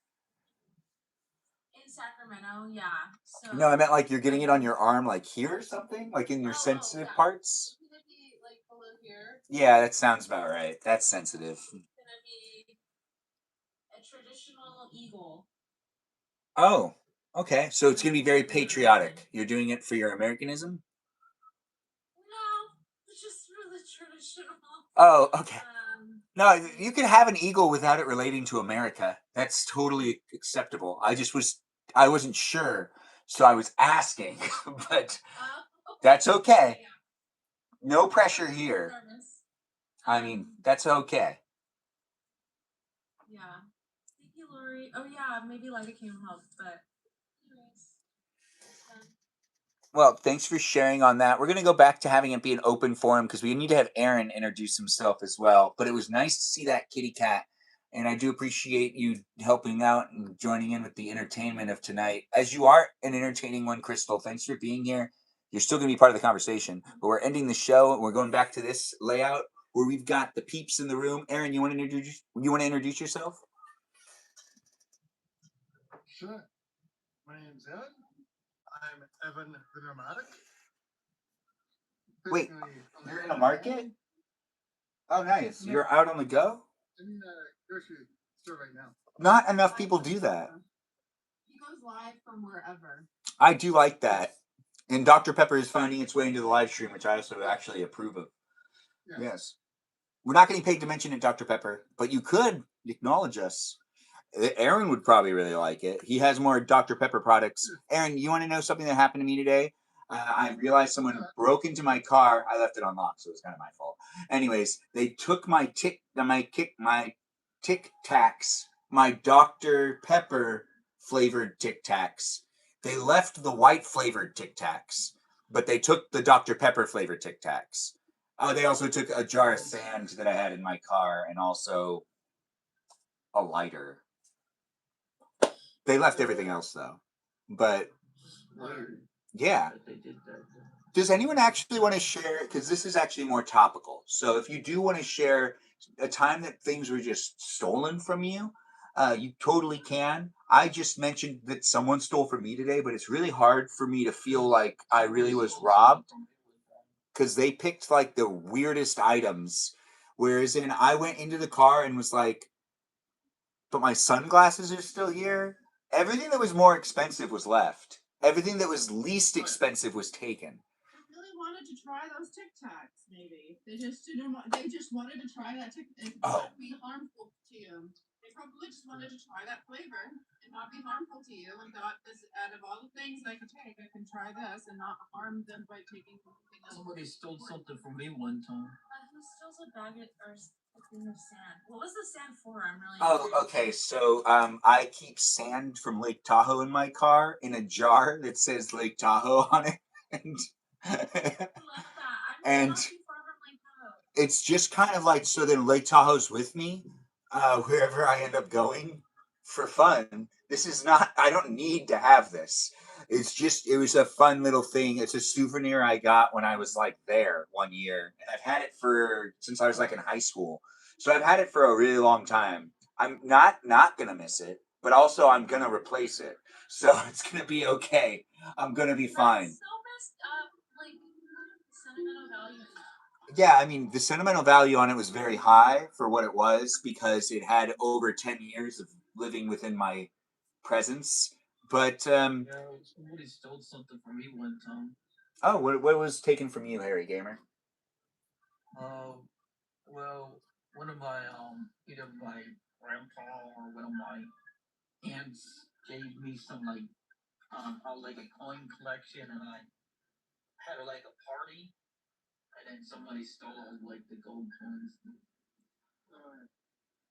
That sucks. I actually had a coin lost as well. A Danish coin. A what type of coin? A Danish coin? Or a what type of coin? Danish coin. But I didn't know though if I left the coins downstairs that somebody would open the cabinets and steal them at the party. Yeah, you can't really trust people these days. Everyone's a liar. No, I'm just joking. Not everyone's a liar and a theft. Although sometimes I suspect. Anyways, the live stream experience isn't me suspecting people. It's me trying to create a place and space. Let's enjoy it for what it is. But if you do have a story about being like bamboozled and someone taking something from you, Harry Gamer just shared a little bit of a story. Was there anything else to add to that, Harry Gamer? We never get the coins back. Well, I mean, yeah. Looks like Lizzie keeps losing marbles. Is that a reference to Peter Pan? Are you talking about Peter Pan? Because you could be. Anyways, the live stream experience also has Ella here, who has not answered that question, but she did in the chat, it looks like. Do you want to just say it out loud, or do you want me to read what you said in the chat, Ella? Oh, sorry. Yeah, it was just a jacket, but that was a while back. Can you describe this jacket, though? Because I think we're all curious. Was it leather? Was it pleather? No, I mean, it was just a work jacket, so it was just like. It had lots of good pockets? Columbia one. Did it have good pockets? Yeah, but it was also one that I could wear at work. It was a warehouse job at the time, so I couldn't have one with a hood. So it was just like one that I could actually wear it to work. Okay, so you were kind of okay with losing it. Yeah. I mean, I wasn't super happy. I was just like, I gotta be kidding me. And then like loss prevention like found like who it was, and then like it showed back up in the office. So they're like, we found it. I was like, I'm not even gonna ask who. Like, I'm just glad it's back. It was probably some weirdo that was obsessed with you. Probably stole it. It was like, she'll come and try to get it from me. What were you going to say, Hillary? I can add to the topic. I once had a Bath and Body Works body mist stolen from me from a girl that I thought was a friend who was hanging out at my house. Did she act like she didn't steal it from you at first? She acted like she didn't steal it from me permanently forever, but I knew it was mine because she asked for it, and her mom didn't buy her shit at the time. So I know she took it out of my room. When I saw it in her room the next time, and I was like, okay. It's always weird if you steal from someone and hang out with them, and then that needs to be addressed. It never made any sense to me. I did that one time with a Lego. And then I just Couldn't pull it off. Friends with this person. I just stopped being friends with this person. And I knew that they were just gonna always be a liar, and I didn't want to ever have them in my presence. And you know what's really, really funny? Recently, they like 8 years ago. Recently, like after we graduated high school and everything, they were caught in possession of drugs. Those losers. They're the ones that are doing bad behavior, and I'm just like, okay. Someone stole my hammer at work, and it was my foreman, my boss, stolen my hammer. I've never had a boss go in that direction. They usually make more than everybody else, so they normally don't steal from the employees. Yeah. Sometimes people steal my coffee. Sometimes. Now that might be a prank. You might be being pranked, which it's still not that funny. I still don't think stealing someone's coffee is funny. I leave the room, so they go to college. I come back, and then somebody's drank all 5 of my coffees. Oh. Yeah, it doesn't make sense. Mimi, do you have a story about something being stolen from you? No, I'm sorry. No one's ever stolen from me before. Wow. Okay. Knock on wood. Let's make sure that doesn't happen. Yeah. Another thing I got stolen by me was a battery. So my van. Wait, you had your car battery stolen from you? So basically, it was my home battery got stolen. Oh. So when I was living in my van, I had my home battery got stolen. That's not a good battery to be stolen. That's a very, very expensive one. Doesn't sound good at all. I didn't really mind that much because of it was a junkie battery anyhow. Oh. So I got myself a new one. So you were like waiting to replace it anyways. That's interesting. So kind of worked out in your favor. But the person who stole that one is gonna get a cruddy one, and they have to dispose Yeah, of it. it's probably not going to last as long, and they're going to have to legally take.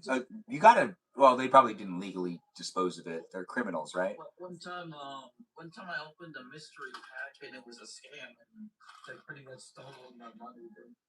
That sounds like a terrible experience. I'm sorry you went through that, but I just have like so many bad experiences. Yeah, It was like $100 mystery pack, and then I opened it up, and it was like nothing worth of cards and trading cards. Thanks for getting people to like the live stream, Lori, and for keeping people engaged and interacted. Keep tapping it, guys. We got these great viewers here that are actually participants in the live stream as guests. Crystal, do you have a story about thievery? Wait, what was that, Harry Gamer? I lost $100 to a mystery pack that was a scam. Oh yeah. Which is that's so weird. Not buying mystery packs because half of the times it's just a scam. I mean, I'm not familiar with these mystery packs, but I wouldn't necessarily do that. But when it comes down to the stories being told, we've heard some from most of you, except for, I believe, Crystal. Unless, Crystal, did you share it? I just don't remember what you said. What about getting something stolen? Yeah. Levi. Hi.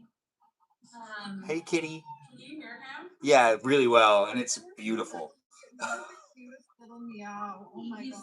I'm getting ready for bed, so he's just watching me. And he's been like, meow, meow. He's watching me get ready. I'll get Crystal fall doing lights over. Thank you. I appreciate it.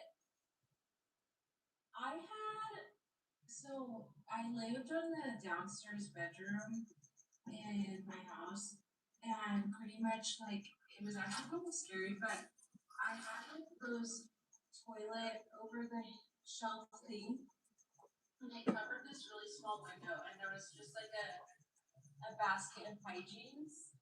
And the next morning I woke up and the window was open and all my hygienes were stolen. Like, I think somebody was trying to break into my house. Because why else would they steal that? I don't know. But they couldn't fit is the thing. So yeah, that's like the one vivid memory I have of something getting stolen. I've also had a bike stolen from me that wasn't mine and I felt really bad about it. Wait, but it wasn't yours. No, and I was actually like borrowing the bike. It wasn't like anything too special, but it did get stolen off of a property complex that I lived in. Did you use a bike lock or no? Yes. Wow, so you used the lock and it still got stolen. That sucks. People are just savages. You tried, and it didn't succeed with you keeping it, but experience? It sounds like Vancouver. Yeah. What? It sounds like Vancouver. Vancouver is the most bike stolen per day in Canada. Really? Yeah. I didn't know that. I've been to. Wait, is Vancouver above Seattle? Okay, that's what I thought. Yeah, because I have been there. I've also been to Montreal. I didn't know that. That does sound fun. Going to Montreal, that is. I went for New Year's on a spontaneous New Year's trip by myself. Now that sounds fun. Now that's a real adult activity. That's just like being an adult, the best of being an adult. Well, it looks I like just want to spend New Year's in another country, so I drove from Massachusetts. Excuse me. It looks like I have to go, dude. You have to go, Aaron? Take care of yourself. What? Yeah, I have to go. Oh, wait, no. Harry Gamer. Bye, Harry Gamer. Take care of yourself. Thanks for being in it. Always nice to see you, and have a good rest of the week, and we'll see you next guest night if you do come back. Everyone say goodbye to him in the chat, and also in the guest. See you, Harry Gamer. But what were you saying, Crystal? I just said I was driving from Massachusetts, like Salem, to Montreal for New Year's, and it was so much fun. I stayed in a hostel for the first time for one night and watched the fireworks, and literally I skated by myself and just had a really nice pasta, and then I drove to Trois-Rivières, which is Three Rivers in Canada, to meet up with a friend. And it was snowing like crazy, but it was so cold, and it was so much fun. And actually, I don't even know how to say it. Trois-Rivières is known for like poetry, and I just thought that was really cool. So like there's like a whole poet parade or something like that that happens in this city of Canada. And when does that happen? I don't know. I think it's in the fall. I want to say. I have to look it up, but yeah, it was a fun adventure. I think it's funny that Peaceful Kevin does bring in the conversation of it being more French in Canada. That makes sense, though. That really does. There's a lot of that happening over there. Wasn't it originally like the French were there? That specific section of Canada was originally a French territory. Yes. And then and then they had the English territory that was like the Toronto area. And then, yeah. Yeah, it was. That's why they speak French and stuff. It's a weird thing that they did back then. It's also kind of nice because, like, it shows how conquest works, and you know how. I love how she just drove through all of that snowiness. I'm impressed. And I had a Honda at the time. Girl, I don't know how I made it out because I'm terrified to drive in the snow. Just 15 minutes down the Yeah. street to the store. It can get scary fast. I live in that area that you drove through all of that to. Girl, I am. Where are you based? I'm in Massachusetts, remember? Oh, yes, that's right. I'm the girl who works at Gillette. Yes. I do remember this, but I don't know why I thought you were in Canada for a second. Like the idea of like going up to Canada. No, Aaron's the one that's in Canada, I believe. Right, Aaron? Yeah. Aaron's the one, but he's in Vancouver, the complete opposite side. Yeah. So, and then up north, we could get about roughly 6 feet of snow. Crazy. Yes. Yeah, that sounds like a lot. It was intense. And everything was a different language. And that was your mind is blown, the idea of that much snow. Yeah. It's so much fun though to be in snow, but driving in snow it gets a little stressful. It gets stressful really fast. I feel like it's the black ice thing and my brain going to black ice all the time. Like, is that black ice? Is that black ice? Is that black ice? Everything else is but the black ice thing scares me. It does.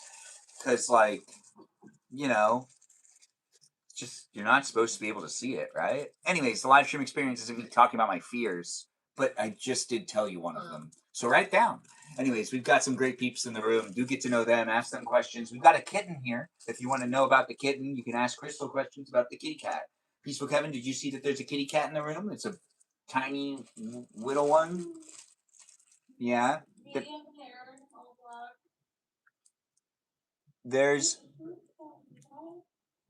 There's an example of extreme engineering. Interesting. What are we talking about now? Okay, so now we're saying hello to the meow meow. Well said, Kevin. Well said. Hello to the meow meow. Hello, meow meow. Hi, Cat Larry adopts cat, like helps cats get adopted. She's in the comments. Oh. And she said hi about a ginger kitty. You want to say hi, ginger kitty? Here she is. 5 kittens that are ginger. Oh. I do want to get him a friend eventually. You're gonna need to because there's a thing called only cat syndrome that's not healthy. What does that mean? You have to, Crystal, I'm telling you, girl, you absolutely have to get your cat another cat. Well, can't you just have play dates for the cats to get? No. You don't worry about that? This is one of the few things that I will be very strict on.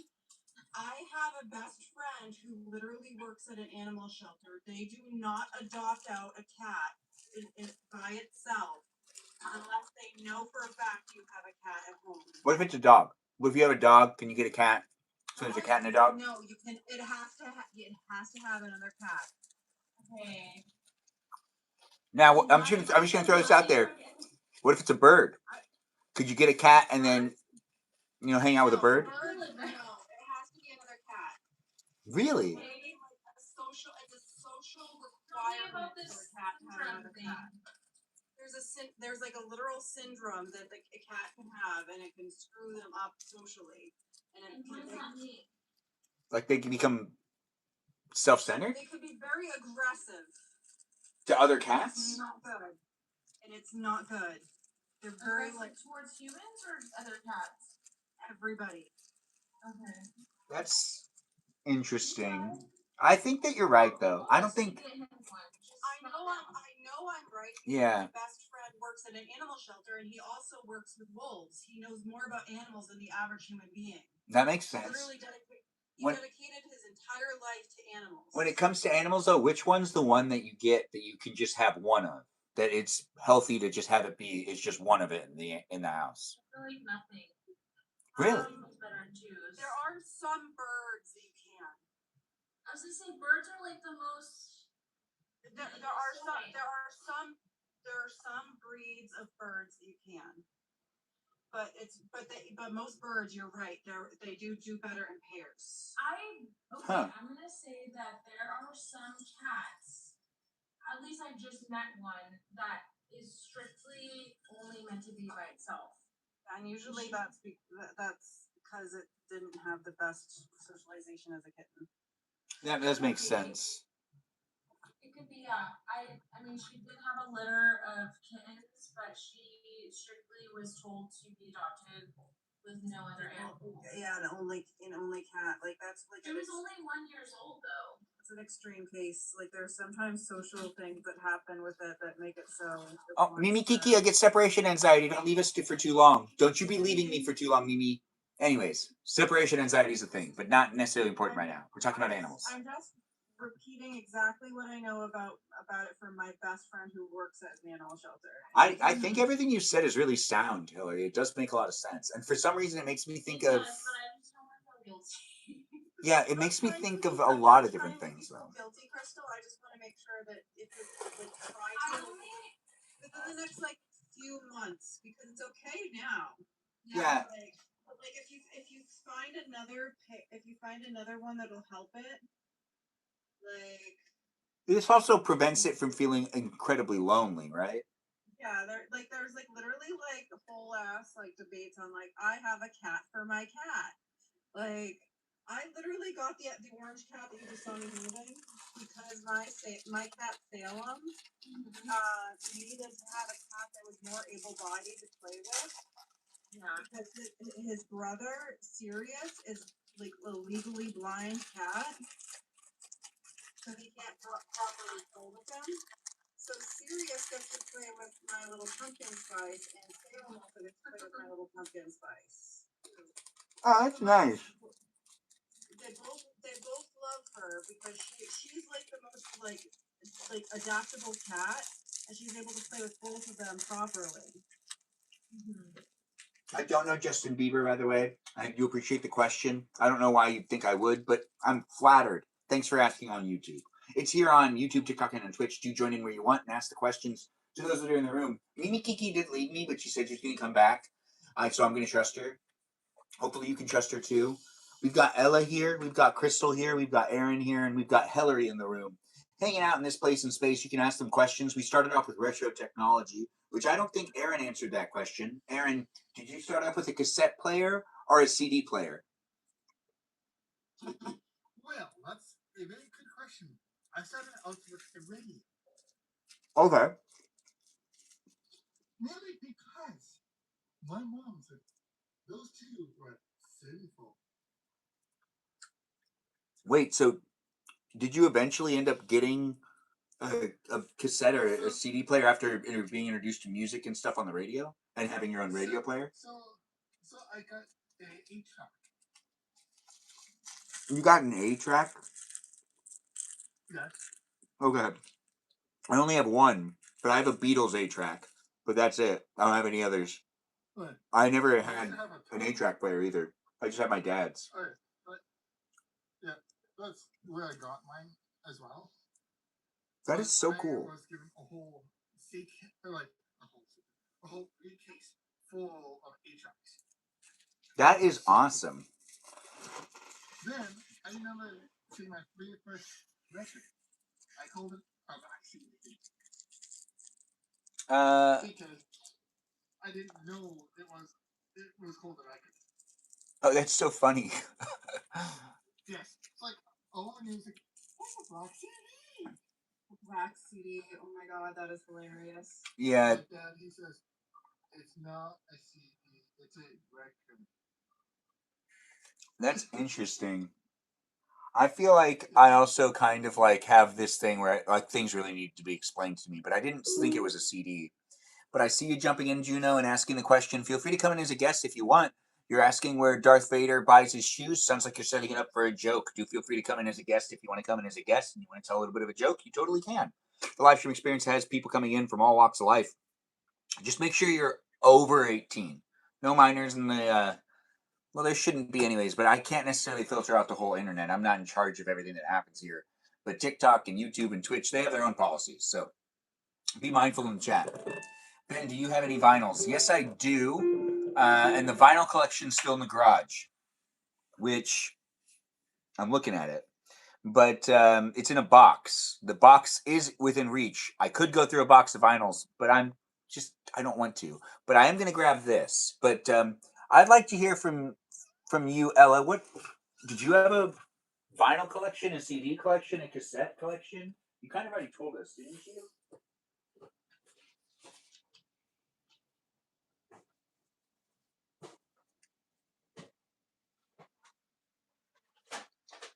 I have to go to bed. Good night, everyone. Hi, Crystal. Morning. It was lovely to see the cute kitten. Sorry, I promise you I wasn't trying to make you feel guilty. I just wanted to. No, I didn't take it at all. I understand. Wait, you're leaving us? When I communicate, I have autism, so when I communicate, sometimes I come across very aggressive, even though I'm just trying to. No, you're fine. I have friends who are autistic, and I totally understand.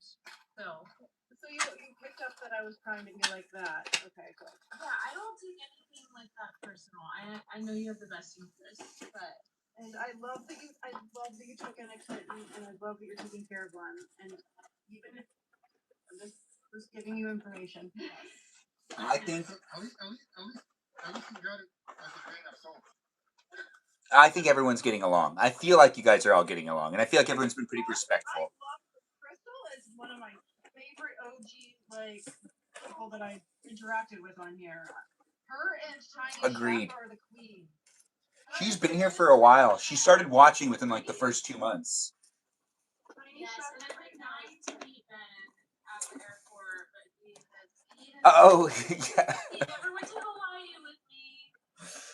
I remember when I said my ideal like meetup place was between flights to have it be like the first meetup anywhere because it would be like timed. Like you got to get back on the flight and everyone has to fly to their next destination. But yeah, you were there for that.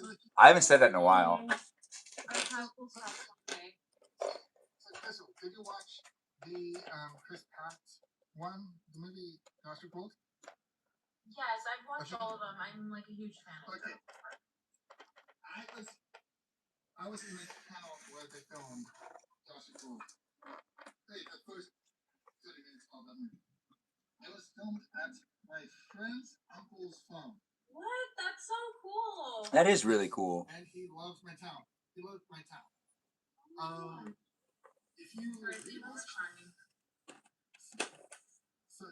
rewatch the movie and look at the dinosaurs in the winter scenes, think of horses.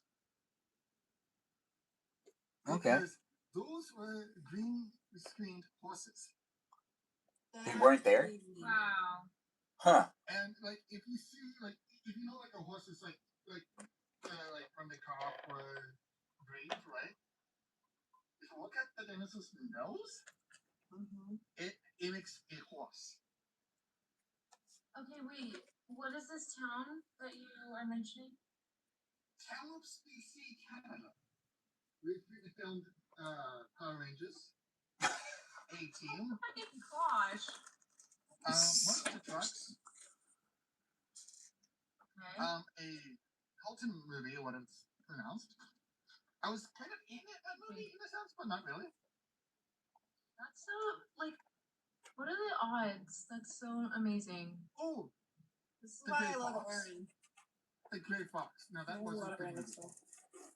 And then 18, my dad helped build this scene in the hospital when the helicopter hits an AC and hits a vehicle.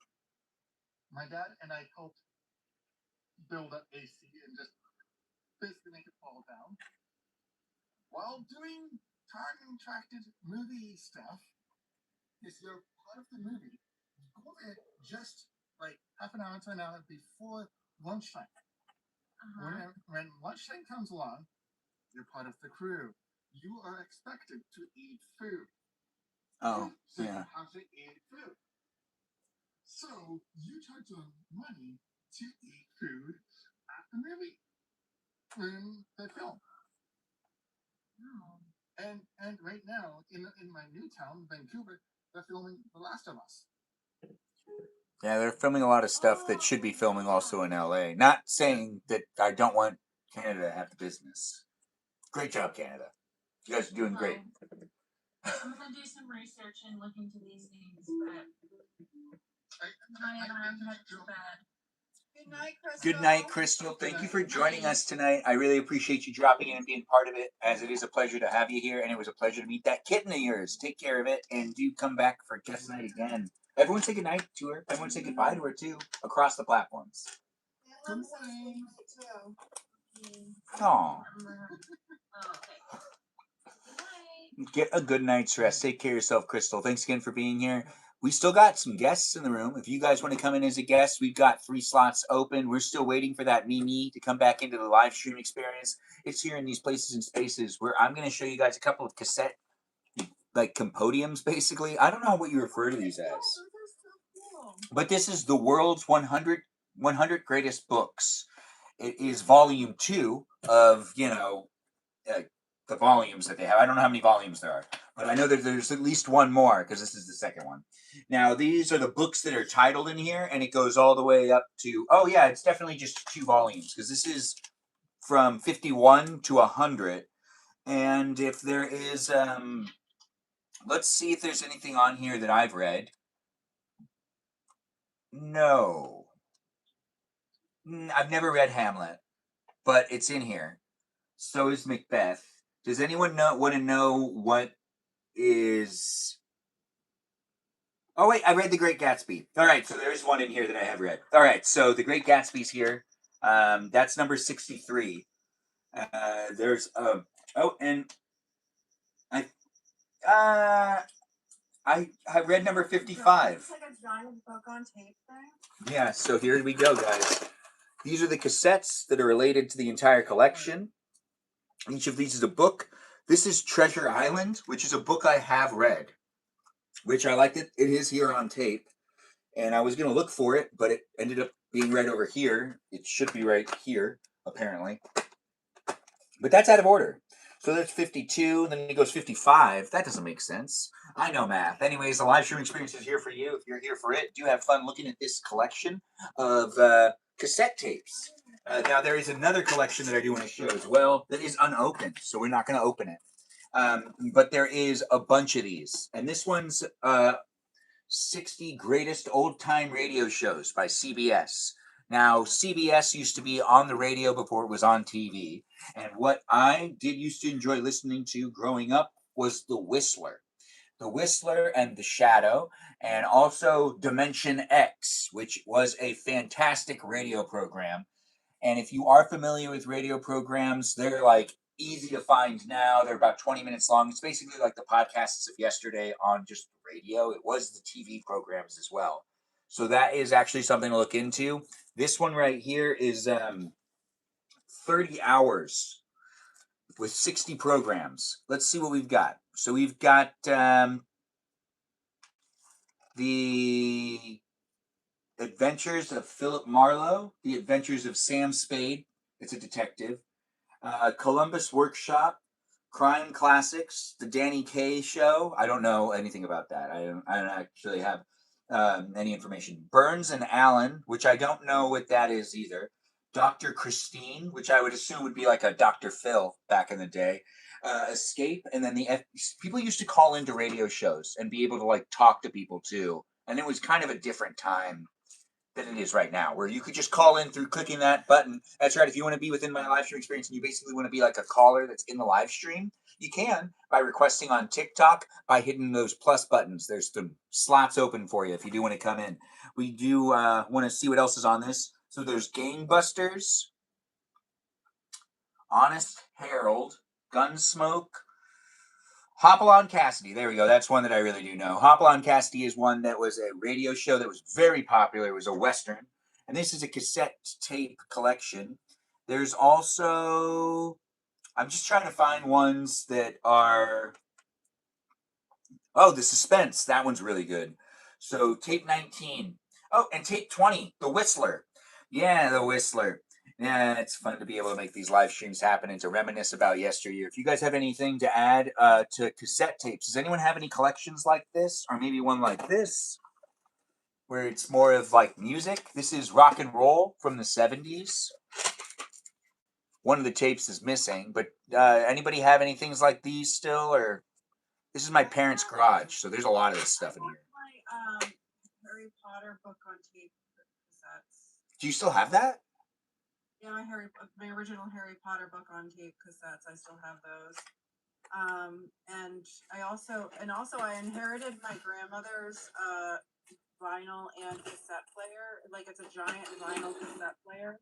Oh, that sounds fun. I inherited her like from like the 70s, and it came with these two giant speakers. That was like the only way you could get it to listen to it. And I have that in my other room. So and it's fun. Like I got a Bluetooth cassette, and I put it in the I put it in the cassette player. I played it. I was able to play my Spotify on my grandma's old. I kind of like doing stuff like that. It's kind of funny. I was like, I am hacking technology by making it so it thinks that it's like Playing old technology. Old technology, but it's playing new stuff. So like, I could have it play a song that literally just came out at midnight. That is so fun. I love that type of stuff. I like making technology do the things that it can't do past, but now present. It is interesting, the retro tech and updating it. It's the best hack in the world when you can take something that's like not supposed to be played on something, but you can make it be played on that now with the technology, like the technology. Yeah. Kind of like. What were you saying, Aaron? I was young, I was looking for a tape duplicator and a CD duplicator, so that I could basically go and duplicate people's CDs or whatever media that they want. I could copy it for them. I remember doing that for people sometimes as a favor, but I normally would switch things up and end up doing remixes, or make everything an MP3 and then add like 2 more albums.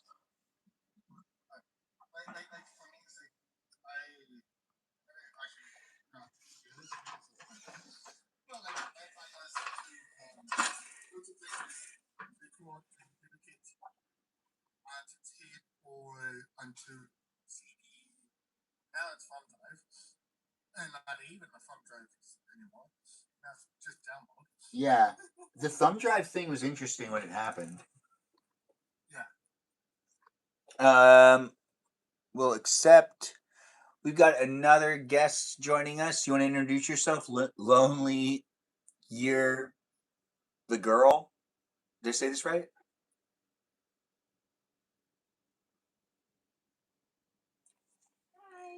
Hello. You want us to call you Lonely Year or Lonely Ear the girl? Lonely Earth girl? Is that what it is? Or do you want us to call you a different name?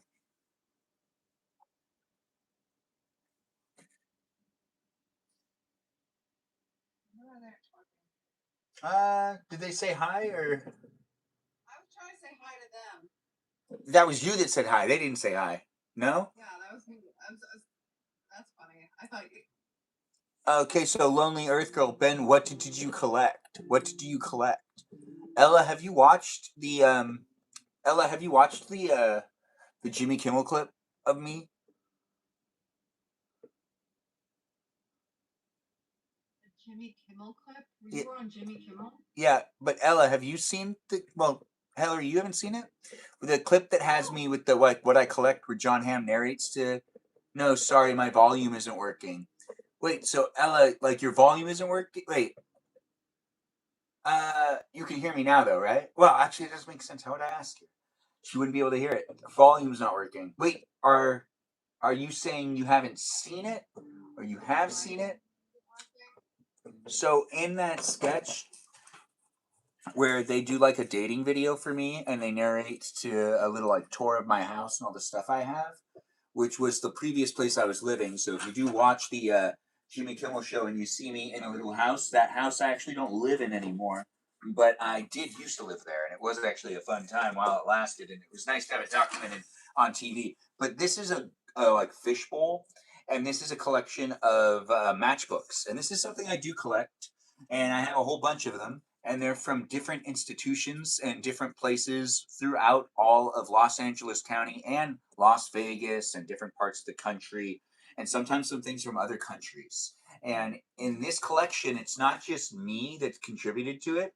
It is my uncle Jim who started it. Then it went to my uncle Mickey. Then it went to my dad. And then it came into my presence. And then also we have Warren, who's another one of our family members who also contributed to the collection by giving me all of the stuff that he had as well. And then I continue to collect matchbooks when I go to places. And your mic isn't working? Well, Ella, I want to hear that voice. It's not disappointing. It's not your fault. Maybe leave and come back. Can we hear you now? Can you hear me now? We can hear you now. Yes, I can hear you now. Do you collect anything, Ella? No, I mean I've got a few of the vinyls, but not a lot. But when it came to music, it was like vinyl's newer or vinyl's older? Like I've got like the Imagine Dragons one, but then like the older one that I have is Grateful Dead. And you said that you went to a Grateful Dead concert once and it was off the hook. Or was that not you? I went to 2 last year and then 3 the year before. Was it a Dead and Company one then? What? Was it a Dead and Company one then? Because I don't usually. Yeah. Okay. Well, it was Dead and Co. since Garcia died. Yeah, exactly. Yeah. Check out this matchbook. A coworker that's like super into it, so we all went together. You all went together? Yeah. I got to work at that M Company concert at Gillette once. It was fun. The people who go to those events are fun. That sounds about right, because they like being there. In Vegas at the Sphere, it was so good. Wait, so is Vegas really a place that people are trying to get to go to venues and stuff? Is that really still a thing? Well, this was at the Sphere, so it was like super cool. Oh, right. The Sphere is very new, too, and people love that thing. Yeah. Like, it was like a concert, and then like the ceiling was just like super dope. I do want to see it, but I also don't want to pay to see it. I want to be paid to see it, which isn't unfeasible. But like with the industry I work in right now, everything's all over the place. But like I've gotten paid to watch Billie Eilish before. I didn't have to pay to see her. I got paid to watch her, and I got paid to see Red Hot Chili Peppers, and I've also gotten paid to see other musicians as well that I've had to film, and that makes sense because I'm a camera operator. So, like, yeah, that is the way to go about doing things. If you want to see your favorite artists, no better way to do it than being a paid worker. Yeah, I know Hillary knows exactly what I'm talking about because it feels better. It feels a lot better. I got to watch my girl Taylor Swift rock it off Gillette Stadium for free for nights that were people out. There were thousands of people outside of the stadium listening to her. That actually sounds really fun because she's like super popular. Yeah, it was iconic.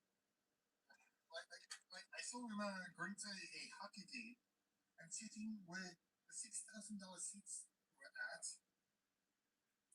Wait, how many? 6,000. Damn. And the worst part is, I prefer the $20 seats. That is so intense.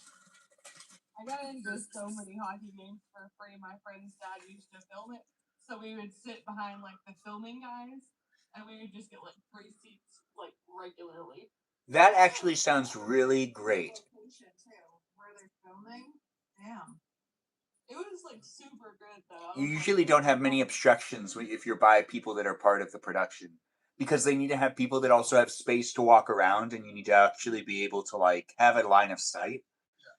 And you usually have also protocols that are for safety concerns. So, like you might have an area that there might be that one dad that puts his kid on his shoulders and decides to stand there, and you go, no, you really can't stand here. And then they go, but I have nowhere else to stand. It's like, yeah, you do. Come on, you gotta leave. If you've been there before, and you can't touch those people. You have to call someone. You'd think you could like give them a tap or something, but you can't. You can't engage. Don't touch them. Let someone else touch them, but not you. They'll get in trouble most likely because you're not supposed to actually do that unless you're security. They can actually security can usually they can actually put their hands on you. Yeah, but anybody else, you can't touch them. Call security, and security can do what you want to do. Unless you already get touched in response, you can push people away. But also, don't like try to drag them out. You got to get away from them. But if they like try to touch you, you can push them away or whatever. Blah blah blah. But you don't necessarily want to engage in any sort of. That's what security's for. I mean, someone's getting paid to do that. Don't do their job for them. They don't want you to do that. Unless they do, then that's complicated. I don't know. Who's been in that situation before where they needed to ask for security to help them? I do have stories. I don't think I should tell all of them. But Hillary, you can tell your story. One time I was being harassed by like a guy at the stadium because like they thought like, oh, pretty girl, I want to talk to her. And I was like, absolutely not. I'm here to do my job. I'm not here to talk to you. So I had to like call security. I literally was like team ops, like I literally looked at the first person that was wearing a team ops jacket, and I was like, I like pointed at them, and I like literally was like, come here, like come here, like, and they knew who I was because everybody who's part of security knows who I am because they all come in like through that door. Yeah, like I'm the way they come in. That makes sense. And then they know, okay, this girl can tell me what to do. So I was like, no, so I like told them like kind of I need you to get them to either be gone or I need you to like put in a report that this is like a person that you need to watch like in this area because they're kind of just bugging girls. And they like I think because like I was dressed because like I don't have like to have a specific uniform because I'm just like I'm not. And you get like a badge probably, right?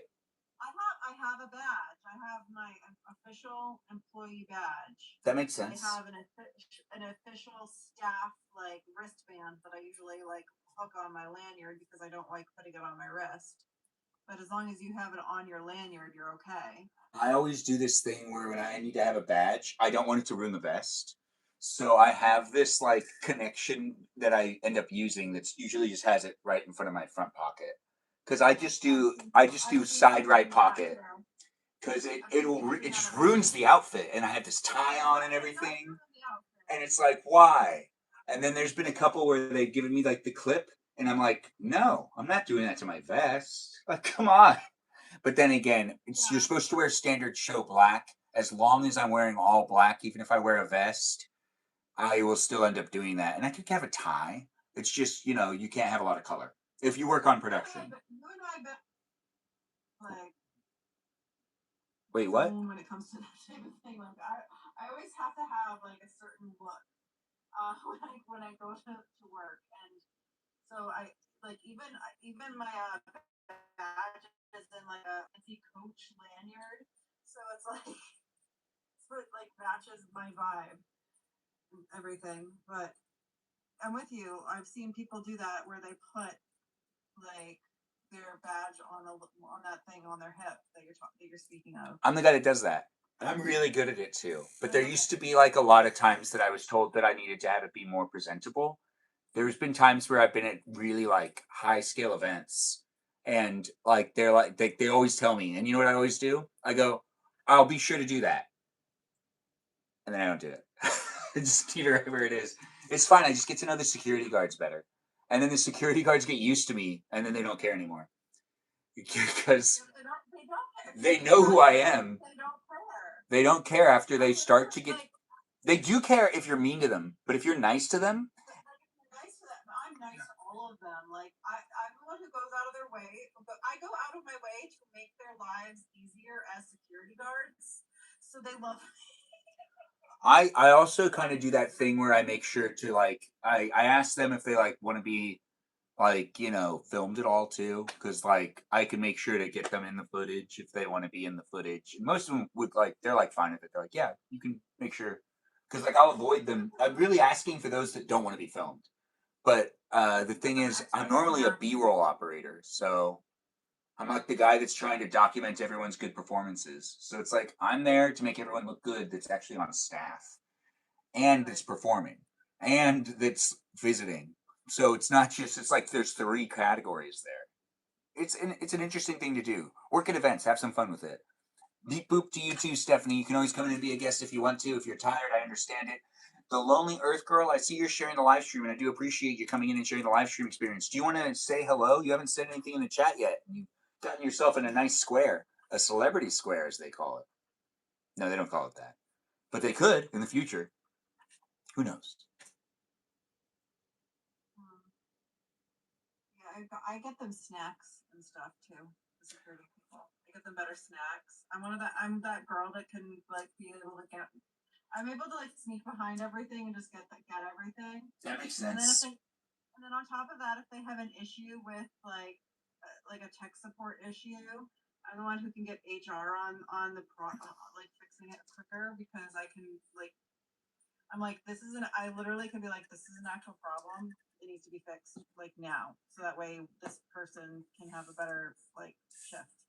Blah blah blah. And like I'm the one who fixes everybody's problems, so they like me because if I make their lives easier as a security guard, everyone gets to go home feeling good about themselves too, because their lives weren't complicated at that day at work. So you're really actually doing something even for their family. You don't even know it. Yeah. I make their lives easier, and I get them snacks, and they love me. So. That's where it's at. This girl needs to be protected. If anybody harasses her, you get rid of them. Hey, Stephanie, nice to have you here. You want to introduce yourself and say hello to everybody? Hi, boss. Hi, TikTok. We have the Stephanie in the room. Stephanie, do you want to tell us if you've used a cassette player or a CD player? Or if you used cassettes or CDs first? I think cassettes. I liked how they were easy to like record, and then like you like could re-record stuff on them. Oh, right, yeah, because like they didn't really have a lock for that, so you could just kind of put in something and record over it. Or they did. I think they did have a lock for it. If you like pulled out some plastic piece, it like wouldn't let you do it, but it was also something you could just cover it with tape, and then you can record over it again if you wanted to. Yeah. Thanks for being here, and I don't know the Michael Myers Halloween song by heart, so I can't play it. But I do appreciate you asking for a request over there on the YouTube. But we're also here on TikTok where it's guest night. It's on the screen behind me. Do join in and be part of it if you want to be in the live stream experience. You have to actually watch on TikTok. But we have Stephanie here, Ella here, Hillary here, and also Aaron. It is a great place and space that has us getting to know each other. Ask the questions you want to ask to get to know those that are here in the room. But we also have Ella asking a question to me, asking, what is this that you're asking? Wicked One Wonderful Night? What is this thing that you're referring to, Ella?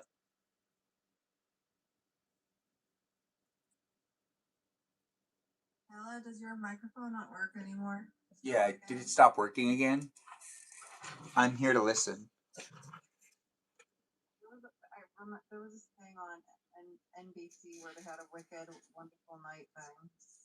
Oh, is this a promotion for its previous theatrical run and digital release? It was on Peacock. I did not see that. You remember when you got a Walkman CD? You can always come in, Peaceful Kevin.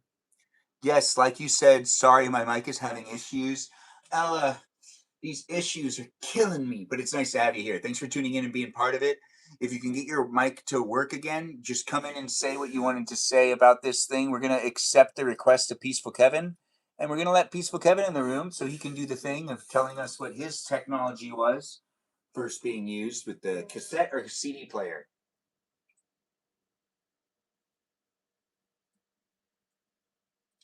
Hello, Peaceful Kevin. Yeah. Ella, what was that? Sorry. No, you got it. My mic's been having issues. And now that we have you back, what's this Wicked One wonderful night that you were referring to overall? It was like they had like the stage performances, like with like an audience type of thing there. So And it was kind of cool. this was in LA? I thought so. I thought it was like at the Dolby Theater, no? It could have been. I might be wrong. They do things over there. I mean, that is actually like what its functionality is for like big events and stuff like that. It's a great place for premieres, but that also makes it a headache for premieres too. It's kind of strange. I just didn't know if you got to be a part of it in any way. It looked pretty cool. And you used to live in LA, right? No, San Jose? San Jose. Years ago. Okay. Yeah. And then when you are saying that you're Ella Nashville because you are living in Nashville. Yes. And I was this born in Nashville and then moved to LA, lived in Springfield, Oregon for a minute, and then back to Nashville. Oh, you lived in a Springfield? Springfield, Oregon, yeah. There's a lot of Springfields out there. It's always nice to talk to someone that came from a Springfield. Especially since I'm a big fan of The Simpsons. For a little while. It's a nice area. It's quiet. Well, that does sound nice, actually. You can stand under an umbrella with Peaceful Kevin, it looks like. He has your attention. What is this that you're referring to? The Ella's not actually named Ella. What's Ella actually named? I don't know. Wait, Ella, do you have a different name that you'd want to go by in the live stream? You don't have to go by your real name. Stephanie doesn't even go by her real name. She goes by Said with Melody. Are you asking what my real name is or what I want to be going by? You can tell us what your real name is if you want to disclose it, but you don't have to. Because Kerrigan? It's like super random. wait, your name is super random? Yeah, so my mom, her friend's last name was Kerrigan, and my mom wanted to come up with a K name because of my cousin Kelsey. She's like, I don't know if a K name, but that's how she came up with that. So it's Karrrigan. So and then my last name is Campbell, like the soup. That's fun though. Campbell's a fun one, but can you pronounce your first name again? Kerrigan? Kerrigan? Kerrigan. That sounds like a last name, but that's a first name? That's how she came up with it, yeah. It sounds like a really convincing last name, but it's also just a fun name to say. But it just I feel like it's attached to some family lineage or something. Yeah. But it also means like dark black. And I love Halloween, so it fits perfectly. Oh, that's good. Another Halloween girly. Yeah. Nice. Why I like you. I see we also have Gina in the room now. Gina, you want to introduce yourself and say hi to everybody? Hi. Nice to have you here. Thanks for coming back. Now, when it comes to okay, so let's get this. So it's Kerrigan. What was it again? Yeah, Kerrigan. Yeah. So Kerrigan, do you like it better when I call you Ella in the live chat, or do you want to be called Kerrigan? I just go by Ella on like this platform and like Instagram, so it's not like my real name. I mean, I understand it. I mean, a lot of people have aliases. Once again, Said with Melody has that name, but that's not actually her name. Like, yeah, that's not her name. But Hillary goes by Hillary. That's 2 L's. And then Peaceful Kevin goes by Kevin, and I'm sure Aaron goes by Aaron. Aaron, do you go by? Do you have a different name besides Aaron? Yes. Yep. Oh. I go by Dr. Pepper. Okay, you got me. You got me good.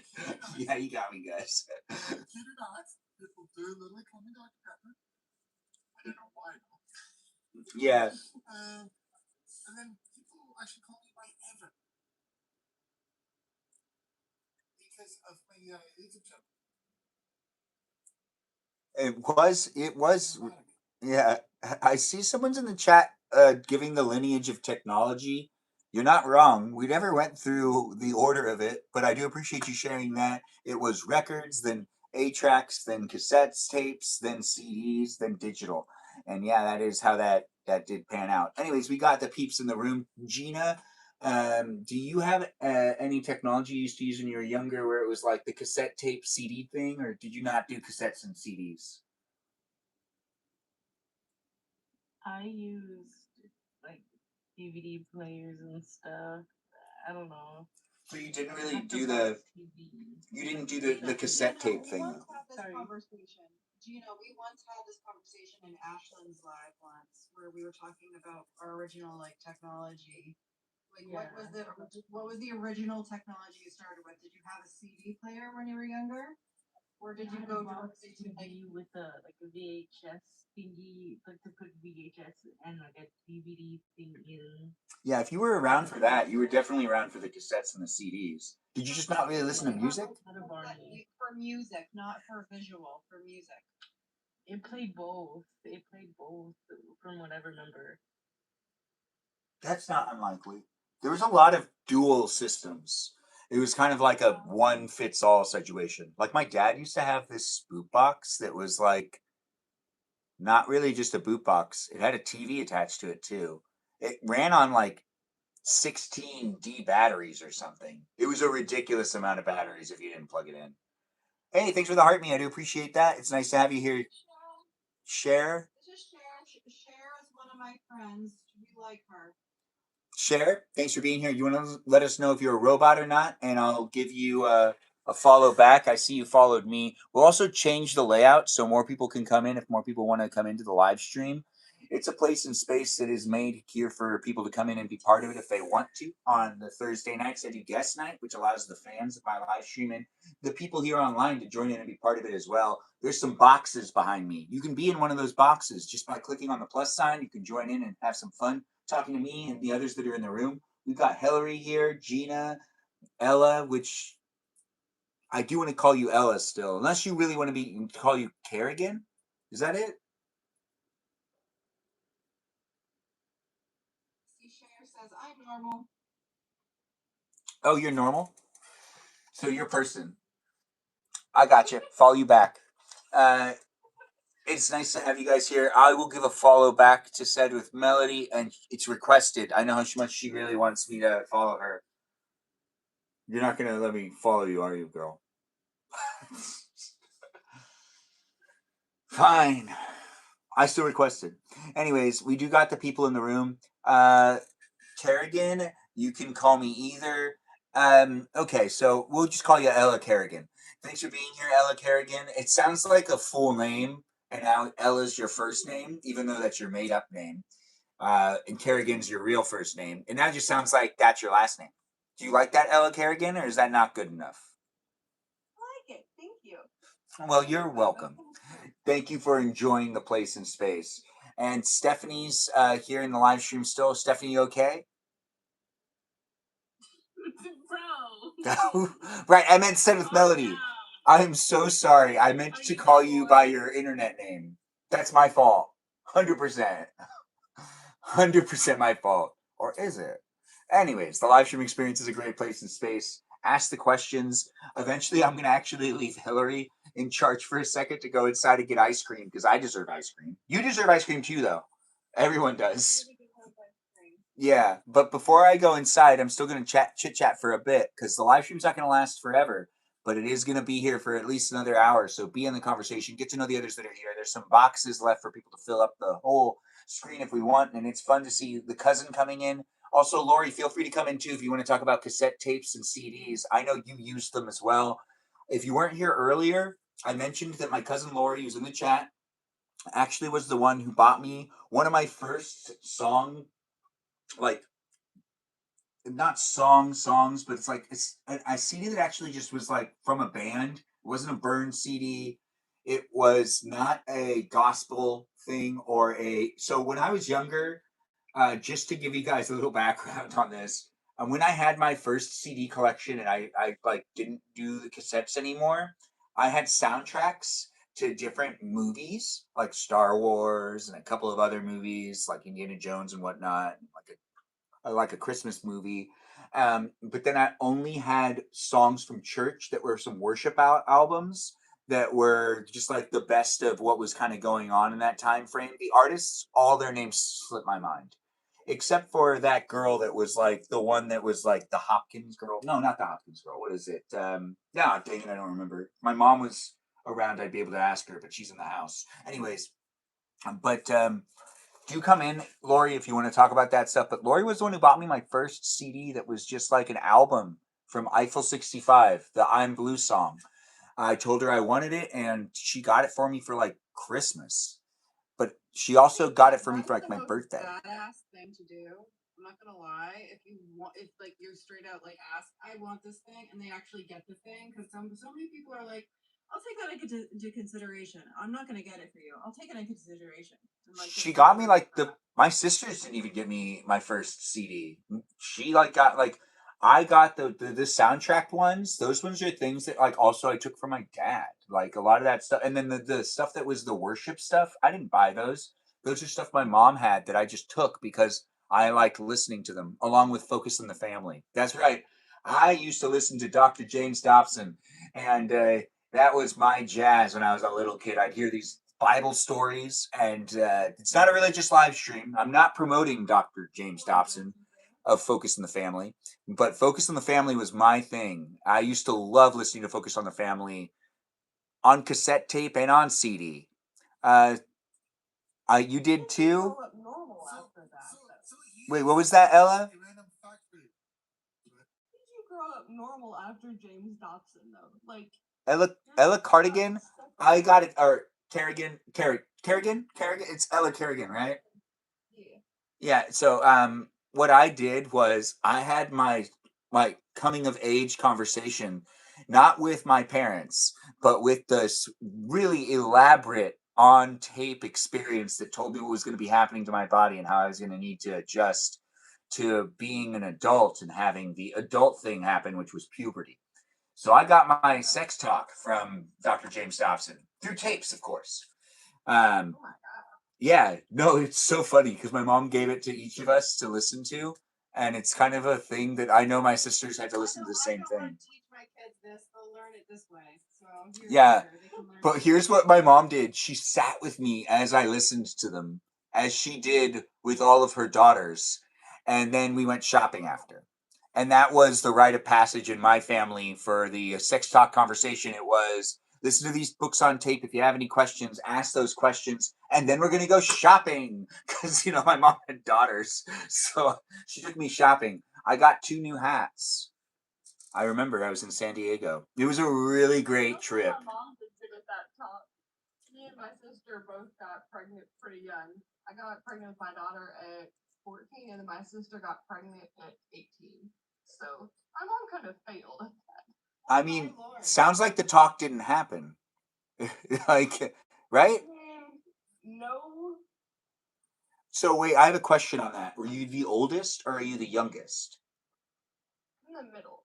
So I have a brother that's 12 years older than me, sister that's 8, and then I've got 3 younger siblings by my stepdad. Okay, so then the one that got pregnant at 18, was that your older sister? Or one of your younger sisters? My older sister. Were you guys competitive? Is 21, and then she's got a 2-year-old. So my sister's got 5 girls and then a grandbaby. And is that why? Wait, so I think this makes a lot of sense because you said your daughter's graduating High school? My daughter will be graduating in May, and then she's going off to school in August. You're gonna miss her a lot, aren't you? 32. So I'm soon to be having an empty nester. I am so excited. I have never had this in my life. Are you excited to start another family experience, having even more kids? Oh no, just one. Okay, I'm just gonna That's say. fair on you. I wouldn't want to have any more either. Especially if you started so young. Absolutely not. Have your own life and do your own thing now. You get to travel now. Are you gonna travel? I'm excited to travel. Like I haven't had that like time to be like solo. And now you actually have probably more stability than you would when you were in your 20s, though, because like no one's really like financially stable in their early 20s, except for like really rich people. I think. Working 2 jobs, so I can like set some money aside for her, so she'll be good in like college. So she's not gonna have to like work. She can just like focus on school because she's gonna be going to school for nurse practitioner. Oh, that pays well. That does pay well.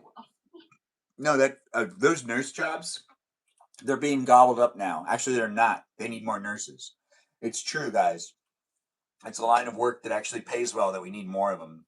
I've been thinking about it myself. No, I have not. But I should. But I should not. Because I think I'd be bad at it. Except for Canada. Maybe I'd be good at it. Yeah, Aaron, except for Canada. Except for Canada? Oh. Wait, no, I think it's a worldwide thing. That they always need more because we have an aging population in every country. And it's not like we just don't have enough youth coming into with it being like people to take care of the old people that are even from family members. It's there's there's a historic low on people having children too. So yeah. So there is a problem that it's not one country. It's like it's like everybody's problem. It's like there's a problem everywhere. It's not ballooned yet. Yeah, plus the worst part too is that I'm making more than a nurse is making. And I went to school for a lot less time. Oh wow, that sucks. I don't like it when that happens.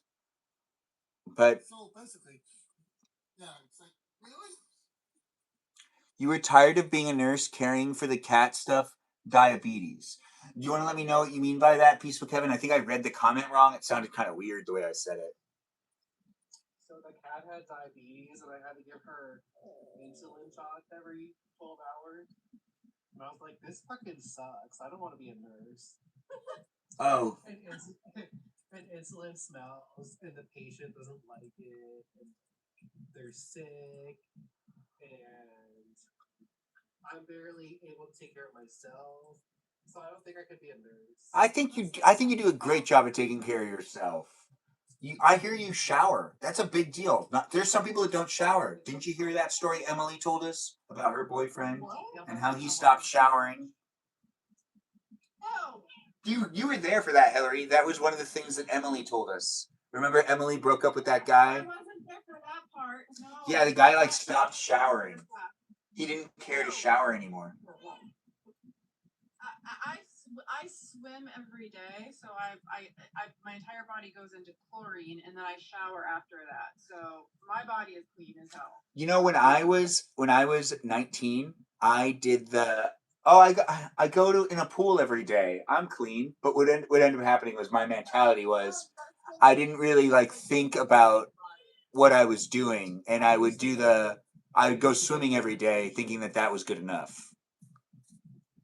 It's not. That gave me ear infections. Yeah, I mean, when you smell like a pool all the time, people tell you, "Did you go swimming?" like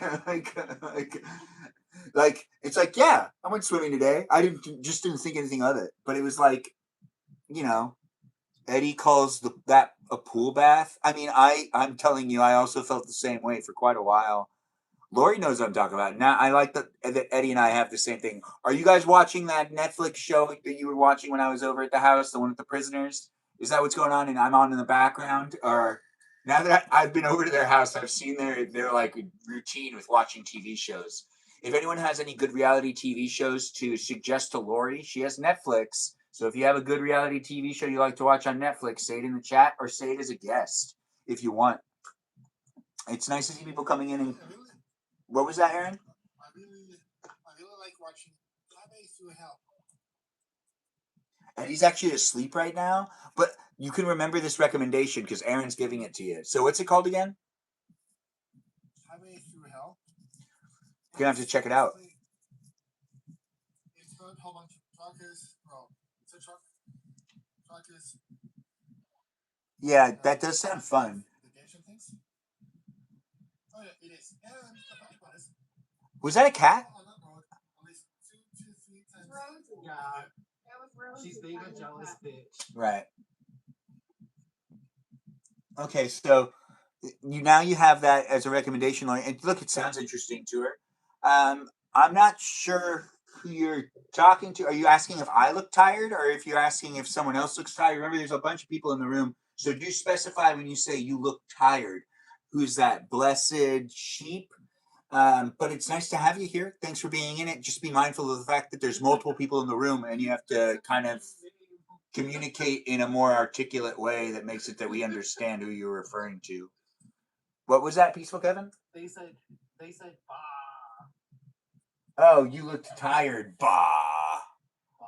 Yeah, bah. It is a live stream experience for you to make animal noises if you want. You can bark, you can meow, you can bah. You just can't caw. No cawing. But the live stream. Pilots that were doing a meow. Doing a meow? What is this? Doing a meow? There was pilots on the radio. Oh. Over Reagan. Yeah, I did hear that. I thought that was funny. And I was like, but the FAA is like, we're investigating that. I'm like, why don't you investigate all the near misses that happened? Yeah, I think that the thing is they're being they must be being trolled, but they're also underpaid and understaffed. Yeah. We're good. I think if you have any questions over there on YouTube for any of the guests, feel free to ask them in the chat. I'll read it out loud. We've got Hillary here with 2 L's. At least the pilot is awake. Thanks for that. At least the pilot was awake and meowing back. I do appreciate the love and the share, guys. Thanks for being here and thanks for being part of it. Thanks for the hand heart. But we've got Hillary here, Gina here, Ella here, Ella Cardigan. I think I said it right. Stephanie Kerrigan. Thank you, Hillary. Think about Nancy Kerrigan. Yeah, Kerrigan. And I will not forget that name because that is very popular where I live because Nancy Kerrigan is Massachusetts royalty. Yeah, Ellie Kerrigan now. Now we have an Ellie Kerrigan in the live stream. Thanks for that stream of lights. Yeah, so Ellie Kerrigan. We've got Stephanie here, who also goes by the name Meow Meow Wishley. Not anymore, but she's been thinking about it. Said with Melody, are you going to update your name at all, or are you going to continue to go with Said with Melody? It's been almost a full year of you using Said with Melody. Yeah, I'm not up to any TikTok shenanigans anymore. Oh, the reason you kept changing your names because you were up to shenanigans? I thought it was just a creative expression. All right. Well, we also have Peaceful Kevin here and Aaron in the room as well. It's a fun place in space, guys. Get to know me and the others that are here. I'm going to leave in just a second, but I'm not actually going to leave. I'm just going to walk out. But I'm going to go inside. I'm going to get myself ice cream. I'm going to use white chocolate. I'm going to use sprinkles. I'm going to come back here, and I'm going to eat some candy, basically, in a bowl. Do you want to eat candy in a bowl with me? You can. Yes. You can. All right. You want more? I want more Dr. Pepper too, but I already had 2 cans today. It was a different type of day. Oh, that's great. The unofficial live stream sponsor though is ice water. Look at the ice. Look at the water. It's important because that's really the sponsor unofficially of the live stream. But Dr. Pepper's delicious and finds itself in the live stream all the time. We've got 2 people drinking it. Replace your Tic Tacs. Yes, I do need to replace my Tic Tacs. We'll go into that. Aaron just has something besides Dr. Pepper. He has the TikTok. He has the Tic Tacs. Yeah, but he has water too. You have water as well? That is what was taken from me, but I know mine was bigger. Don't forget about ice water. Absolutely, Lori's saying it in the chat, guys. Don't forget about ice water. Keep yourself hydrated. Don't delay. Hydrate yourself today. If you get dehydrated and you're not drinking enough water, your body will not be able to survive. You can't survive without water. So drink it today. Don't delay. Drink some today. There's water in that as well, but the water concentration is not necessarily the highest. 23 delicious ingredients. I'm going to be right back, guys. I'm leaving all y'all in charge. Hillary has a bigger screen, so she kind of has the, she's looking over all of you. I have the upper hand. Yeah. All right, I'm going to be right back. Kevin. Be nice, Kevin.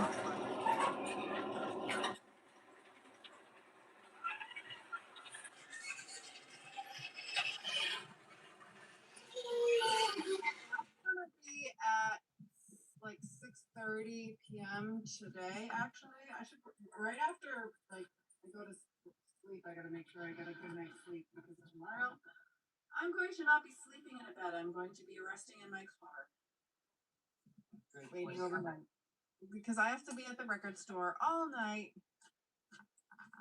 So you should get yourself a van.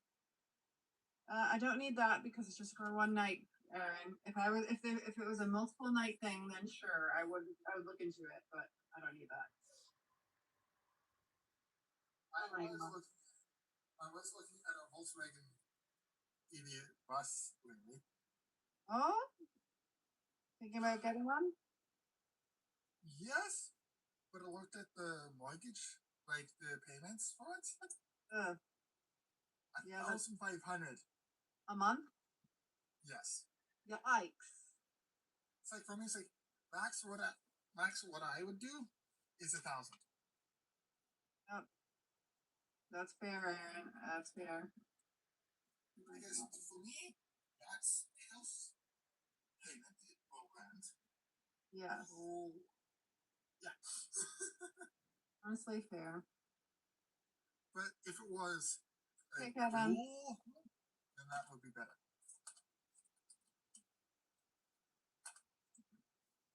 Ella, I'm impressed that you freaking had a child that young. God. Not the best plan, but it happens. I could never.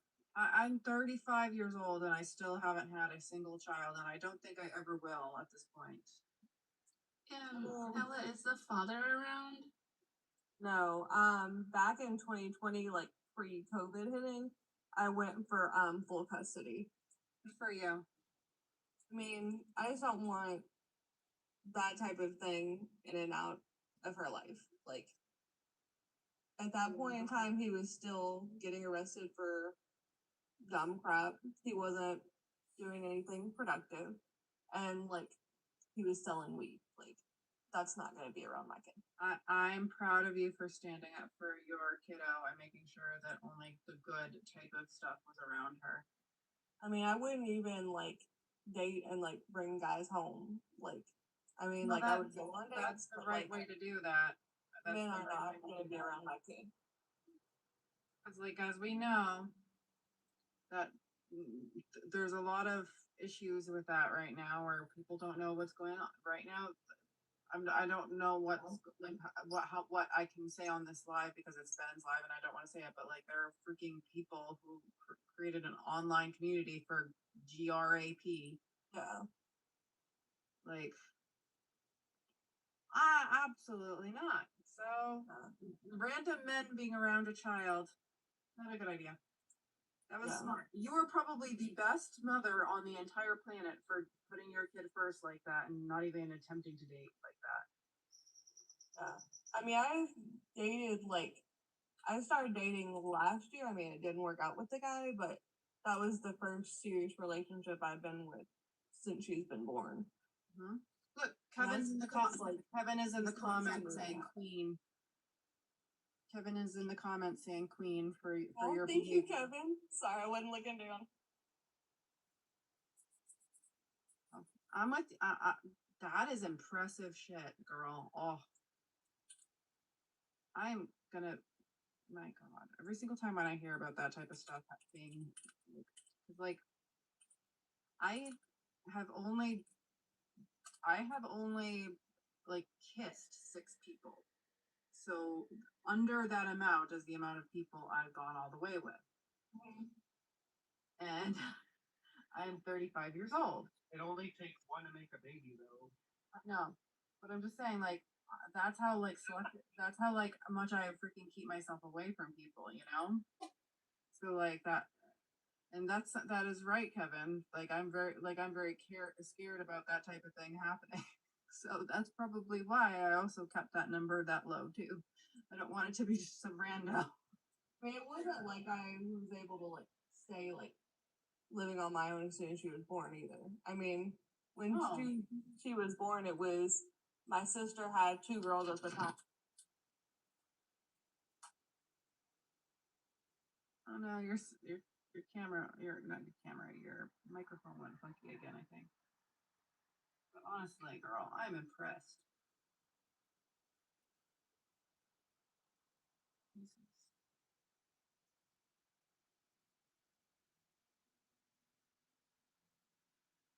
Sorry, my mic's been acting up tonight. I know. I feel bad. Where is your kid going to college? University of Alabama. Oh my god. Roll Tide, I know. That's crazy. The longest time, whenever the Patriots lost the Super Bowl, the Alabama won whatever the thing is for college football. Wait, what's happening?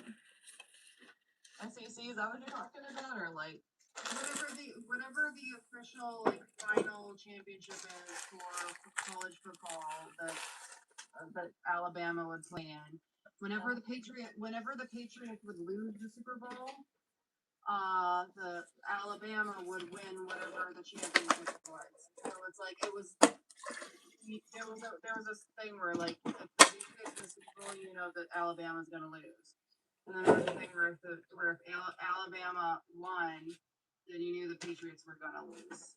Yeah, we won the last couple.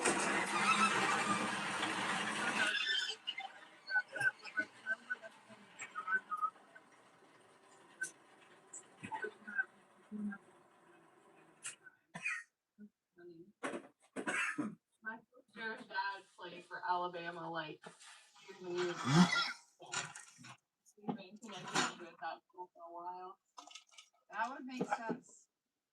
And that would make sense why you would like want that type of thing for your daughter.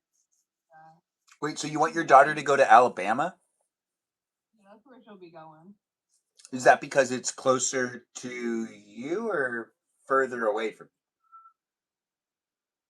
you? Like, is this a decision that you're making to keep her close by, or that you just want her to go to the state that, like? Well, in between that and Knoxville, so she decided to go there. She wants a little bit of space, and then my older niece goes to Knoxville, so she's like, I don't want to go to the same one as her. Oh. So. Okay. Kind of gives her some space, a little bit of independence. Let's stay fair. To be honest, you're gonna get it anyways. Alabama outfit since she was like born, so. Since she was 4? Since she was like born. Yeah, like there's pictures of her at like 2 or 3 with like her little like Alabama cheerleader outfit on, or like her little Alabama shirt. Oh, that's actually really cute. That's nice. I like that. I kind of wish I went to one of the schools that I wore the sweatshirts from all the time. I used to wear this sweatshirt from Boston University, and I thought that maybe I would end up going to Boston University. And I was like, I'm sorry, but if you came out here, I would have been so that would have been so freaking cool. here's the thing I found out is that since I didn't take a second language in high school, I couldn't apply. So, but You go to school at? I ended up going to UCLA Extensions, which is basically the night school of UCLA, and I worked towards certificates instead. Okay. Because I knew what I wanted to do, and I don't believe in the 4-year thing really. For those that really want to know what they want to do, and it doesn't necessarily require like enough schooling to be like a doctor. There's some things that you have to go to school to be in that line of work. But I work within the entertainment industry. Everybody's saying the same thing. You don't really need to be going to school. You need to be working like immediately after you graduate. And if you can start working while you're in high school, you should. Because that's the stuff that like helps with succeeding in entertainment. Peaceful Kevin's leaving us and he'll be right back. Thanks. Are you back now? Right now, the entertainment industry is dying. Well, technically, it's just morphing. This is actually what it's turning into more. So it's not necessarily dying, it's changing. Just as it did in the 1920s. In the 1920s, there was this thing that happened that everyone was like, what are you going to go to a silent film for when you can go to the theater and watch someone talk? And then the talkies came out in 1927. And here's the reality is that we're watching technology change in real time and watching our patterns of how we consume entertainment happening in real time as well and evolving. So what could be popular tomorrow is something we can't even envision today. Because we never really thought the narratives of movies was actually going to catch on at first. But then people started going to the theater more and realized they actually liked that format. You're going to try to sleep. Stephanie, thanks for being here. Everyone give Stephanie a shout out. She always comes in with a great spirit, and I do appreciate her. She dropped out, so she can't verbally say it, but she's in the chat, so do give her a shout out if you're here. Say it in the chat. Thanks for saying it. Get the good sleep, as I always say. Take care of yourself, Stephanie. We'll be here for you if you do want to watch to fall asleep, but the more you look at screens, the harder it's going to be for you to fall asleep. So get yourself some sleep, and it's always nice to see you here, and you know we'll be here for you if you do decide, well, for at least a little longer. But it is nice to see people taking care of themselves. Get yourself that sleep, Stephanie, and do have a good night's dream. But when it comes to things evolving and the entertainment industry, the Los Angeles system, that's dead. That'll never come back. We need to evolve. If you do work within the entertainment industry, I don't think the studio system is going to be able to really rebound. But the entertainment industry is now on your phone, so you just have to start live streaming and posting content and staying with the now, I guess. I don't know what's going to happen, but entertainment is going to be more engaging than ever before as we move forward. All engaging types of entertainment because people are isolating and finding entertainment in very different ways. Wouldn't you say that, all y'all? Or what do you guys think? Absolutely. When it comes to being entertained, I believe that a lot of us don't socialize like we used to, so we don't. So it's not like we go out and do stuff. Like it's more become very isolating. We've had an isolated, like a very isolating world after COVID. So we kind of like just experience things on our own little screens. So I agree with you. We're all slowly figuring it out on our own. yeah. And the entertainment of tomorrow is actually going to be exciting. I think it's going to be more engaging than even this is right now. I think it's going to be a lot more, maybe like if, the game shows and the talk shows of yesterday start showing up online in ways we never thought of it happening, it'll only become like more enticing. If things are just new, we'll be on our phones and be more engaged maybe. It's the hope that actually brings better thinking for us and less doom scrolling. You have a screen projector for movies and you don't want to leave your house. Oh, well, Ellie, you got to tell us about this. What's up with this?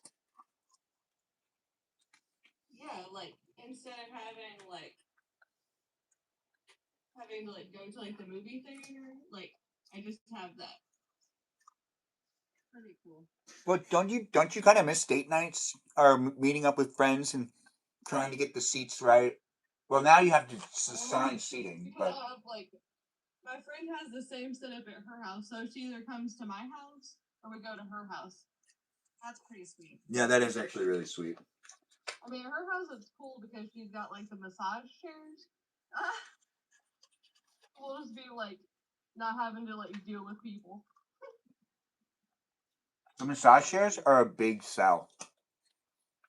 Yeah. She's got like 2 in her house. I was like, this is so awesome.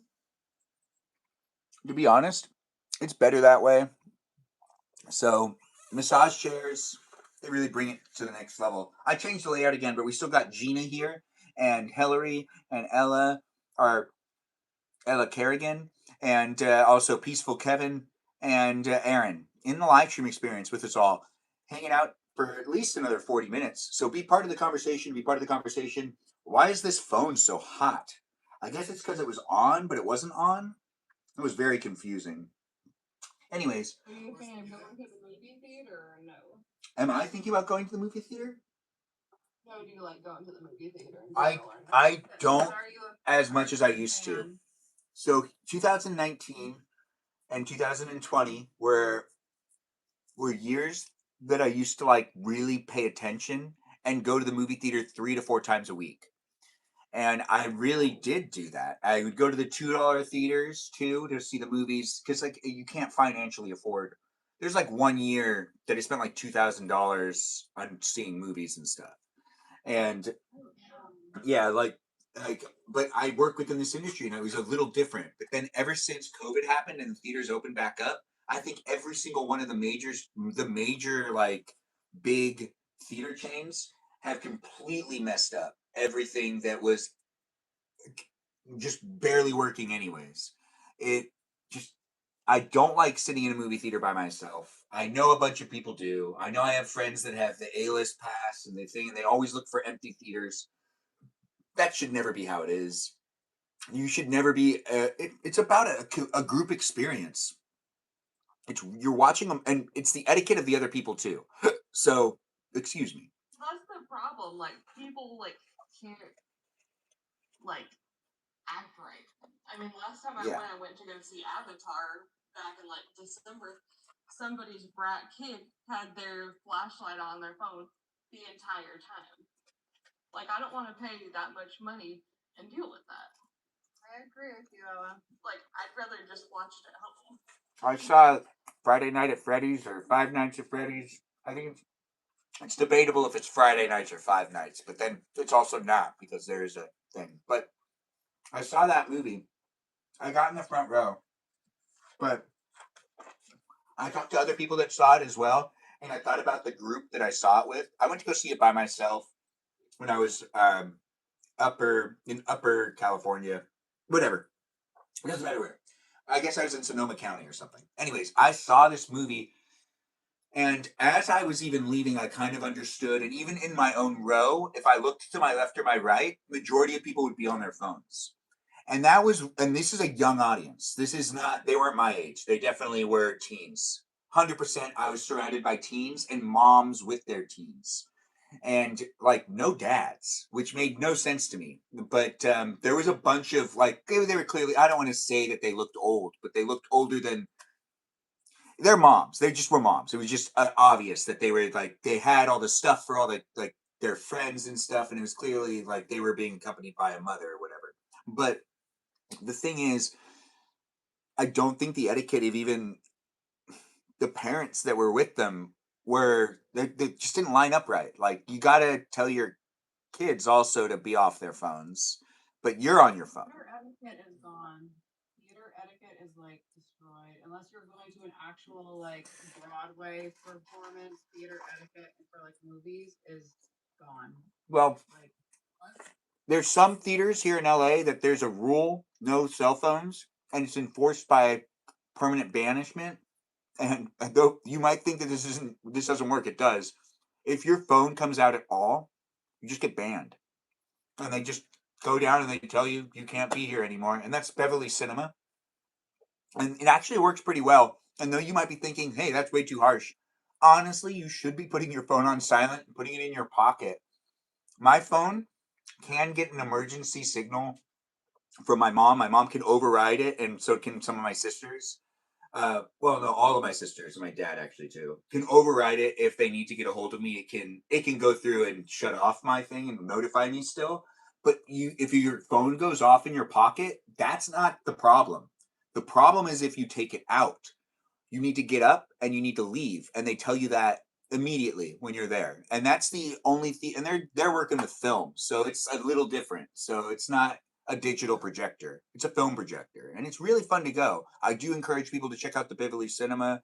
There are 3 locations, and they're all over LA. So there is etiquette at some of them, but those are diehard old movie old movie theaters. Like ones where they actually have to reinforce it though as part of the staff. Like if they're not staff isn't actually doing that, I don't think that there is etiquette. Like Yeah. on it. Agreed. Those are small theaters though, owned by Quentin Tarantino, I believe. So they have a different vibe. They're just like they're also when you go to concessions, it feels so much fun, but it also feels like you're being rushed because there's only one concession stand and it's really small and it's a bigger theater than what can handle the concession stand that is there. So like, yeah, it's just too much. Aaron, do you go to the theaters? Yes, sometimes. Do you like how it is or what? Well, I still remember going to a movie with a couple of my buddies, and I was walking up and down the aisles. I see you guys on the YouTube, by the way. I'm reading what you guys are saying, but I'm talking to these people. Ask them questions. Aaron, continue talking. So basically, it was just me, my buddy, and his brother watching a full length thing.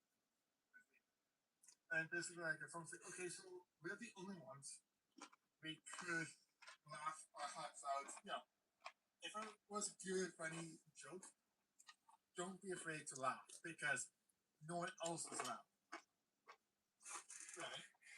That's true. And basically, and like I told him, we're the only ones here, so we could change our locations in the movie theater anytime that we want, just to see how where the good spots for us later on.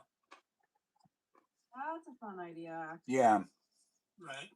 Because sometimes If it's completely empty, going from seat to seat to figuring out like what the best location is would actually be. Yeah. And it's like, if it's like a boring scene or whatever, it's like, okay, you know what? Sit in the very back row, sit in the very front row, not recommend.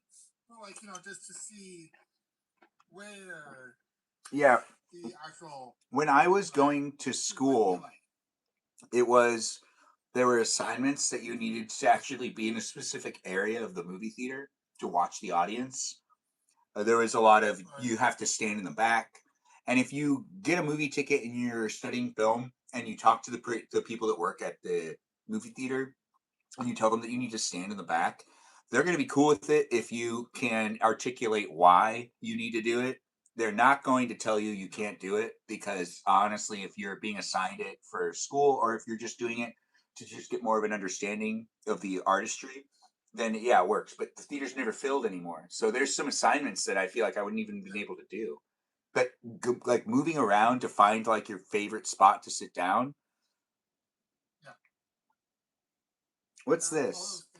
You got a notification. So if you write on my stuff, Ella, did you see that your notification popped up? No? She didn't see it. That's funny. Anyways, do be in the conversation if you're going to be in the conversation. Remember, oh wait, I got to shut off notifications just in case someone notifies me of something. Give me 1 second. Yeah, there we go. So then your names don't pop up. What was that? My friend just texted me and they need me, so I'll be in the next guest stream next week. Thanks for being here, Hillary. Take care of yourself. Everyone say goodbye to Hillary. She comes in and she chit chats with us all the time. So I do appreciate her, and I appreciate you guys for appreciating her. Nice to know more about you, Ella. I met you, but know more now. Like I feel like I actually know you as a human being now. So I have pictures of when she was like little bitty on my Instagram. Not like current pictures, but like itty bitty ones. Oh. I love that. Take care of yourself, Hillary. Everyone say goodbye to her. She was in charge for a little while, so I really did appreciate her. Also, those of you over there on YouTube, I see you guys writing these long comments, and you're absolutely right. I'm not always reading over there, but I do see what you guys have been saying. I haven't always acknowledged it, but I really do acknowledge the last couple of comments about, the generation that is being exposed to movies right now. The movies just aren't what they used to be, which is also true as well. And the other things about the kids experiencing the magic because they're too young, blah, blah, blah, blah, blah, blah, blah. Yeah, it's an interesting experience. And yeah, it is an artistry that has a weird system to it. But we do got a lot of great people still here, guys, for the last half of the live stream experience. We still got Ella here and Peaceful Kevin and Aaron in the live stream where we're chit-chatting about movie theaters and seeing things in theaters and also just life in general, I guess. When it comes down to the conversations we started off with, it was retro technology and how it's utilized in our life and what we ended up using first, cassettes, CDs. But if you do want to come in and be a guest, you can share with it. Gina just left us as well. Gina, good night to you too. Everyone say good night to Gina. It does seem like, it's getting late. So it's okay, guys. But I do appreciate you jumping in, Gina. Thanks for being here. I'm going to just do this really quick where I'm going to redo the layout really quick so then all of the boxes line up. And we're still here, guys, so do feel free to ask the questions and be part of it. Did anyone else have anything to add about the whole movie thing? Yes. What did you want to add? They should have Dr. Pepper in the movie theaters. They do at some. Yeah. Sure. But all of them should. Yeah, they should, but it's not enough. Pepsi's starting to make its way into some movie theaters as well, and Coke's starting to kind of not be the dominant one.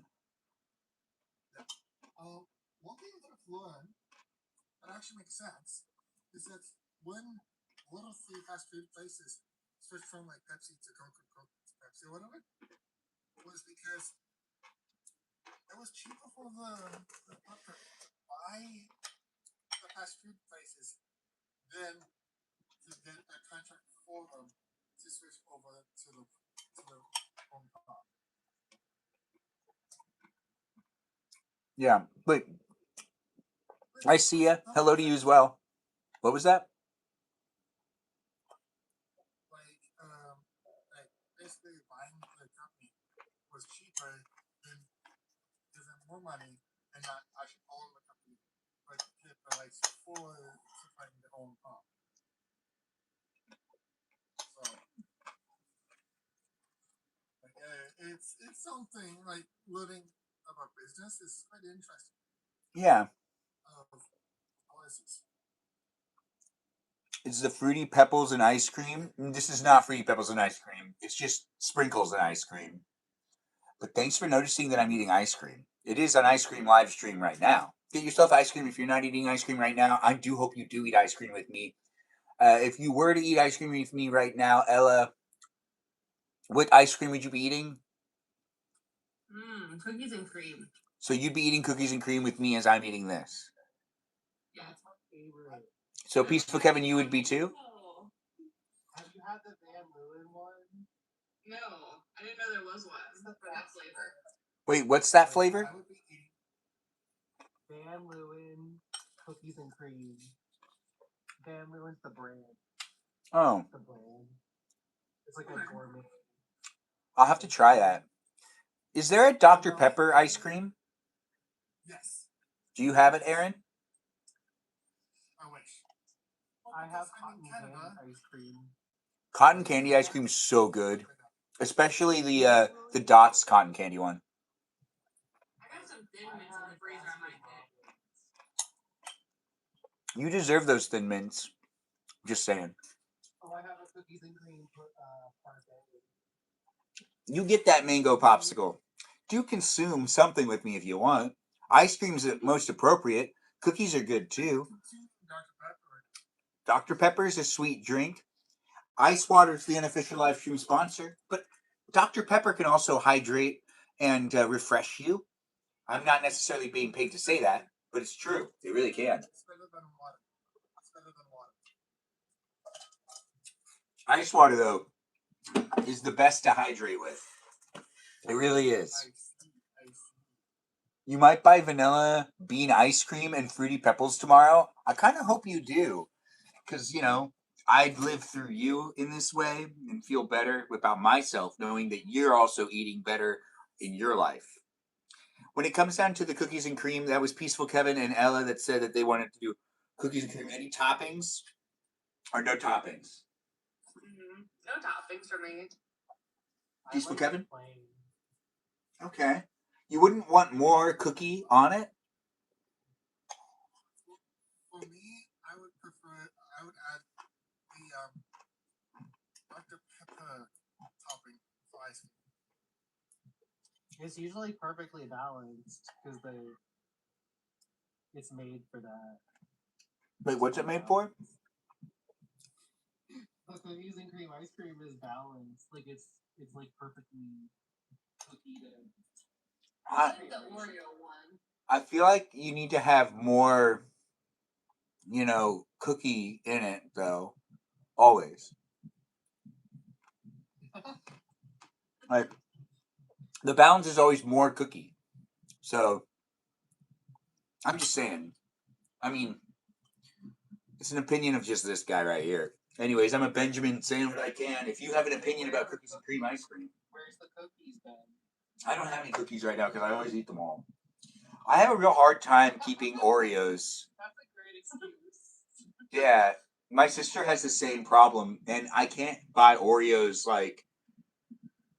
So it's like. Here's the reality. I have What's your to. favorite kind of Oreo? The double stuffed. Okay. For me, Double stuff I and really like. I like the few ones.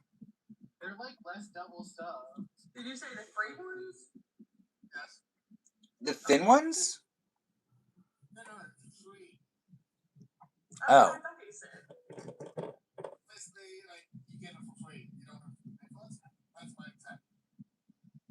I think that if you get Chips Ahoy and you get the chewy ones, and then you get the double stuffed Oreo cookies, and you put them together and make a cookie sandwich and then eat it, it's perfect. But I don't do it a lot because it feels like it's just bad in the amount of sugar I'm consuming. That's like an orgy thing. It basically explodes. It explodes my cheeks. My cheeks end up feeling so sugary that I just don't know what to do with them. I kind of want to rip them off a little bit, but to be honest, I just kind of want to go like this and go, because you're just trying to get that sugary feeling to go away. Double stuffed Oreos is like the regular Oreos now. Well, the regular Oreos just don't sell like they used to.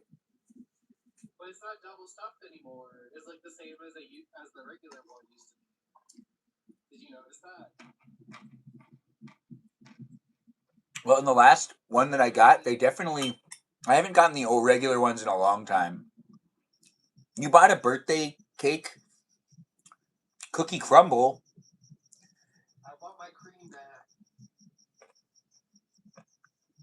It's nice to have people talking about Oreos and Ben and Jerry's, products that are just fun to consume in general because I love sugar. Ben and Jerry's used to be way better. Ben and Jerry's actually did used to be way better. I will say that too. But when did that change? I think that they did like something to their. So my favorite one was half baked, and I think something happened to it. It just doesn't taste exactly the same anymore. Yeah, it's not. And the cheesecake one, they used to put giant chunks of cheesecake. Yeah, I think it got too big. The problem is, I think Ben and Jerry's just got too big. Like they were kind of a small company. They sold to Colgate. Wait, no, that's Tom's and me. Wait, it's Unilever. It's what? Ben and Jerry sold the company.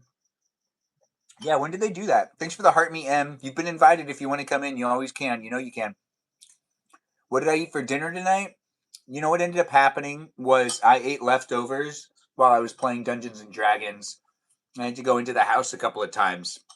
My mom didn't fall, but she ended up on the floor, and she had a hard time getting up and needed me to help her, which was the first time I had to help my mom get up from the floor. But to be honest, I feel like she could have done it on her own. I just sped up the process because, like I was there.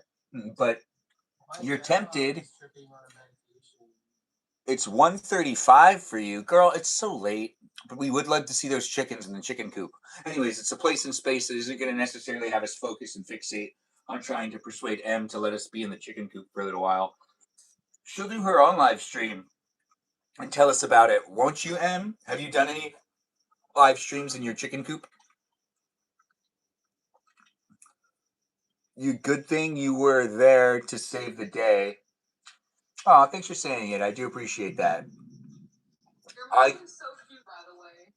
Oh, thanks. She got her nails done that day and she wanted to jump into the live stream. And it's been actually really surprising to see how often she's wanted to get on camera the last couple of weeks. Before, she was just really down to be an off camera voice. But lately, she's been wanting to get on into the shows every now and then. And I think it's because you guys are so nice to her. But We love Mama.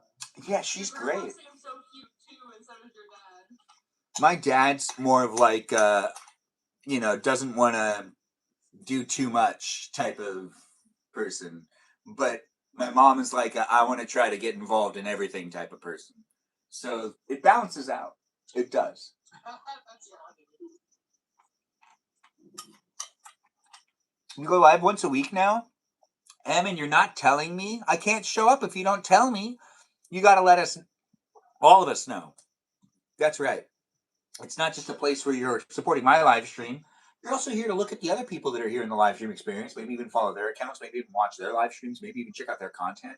It's a place in space that's known as a social media experience. Yes, this is social media for you. Even if you're a robot or a person, you can interact with me and the other people that are here, and you can have fun talking to us and being part of a conversation. Even if it feels like you're talking to a robot, it's still a lot of fun to be here on the internet, engaging, interacting with all sorts of people from all types of backgrounds. Whether you're a bot or not, welcome to the live stream.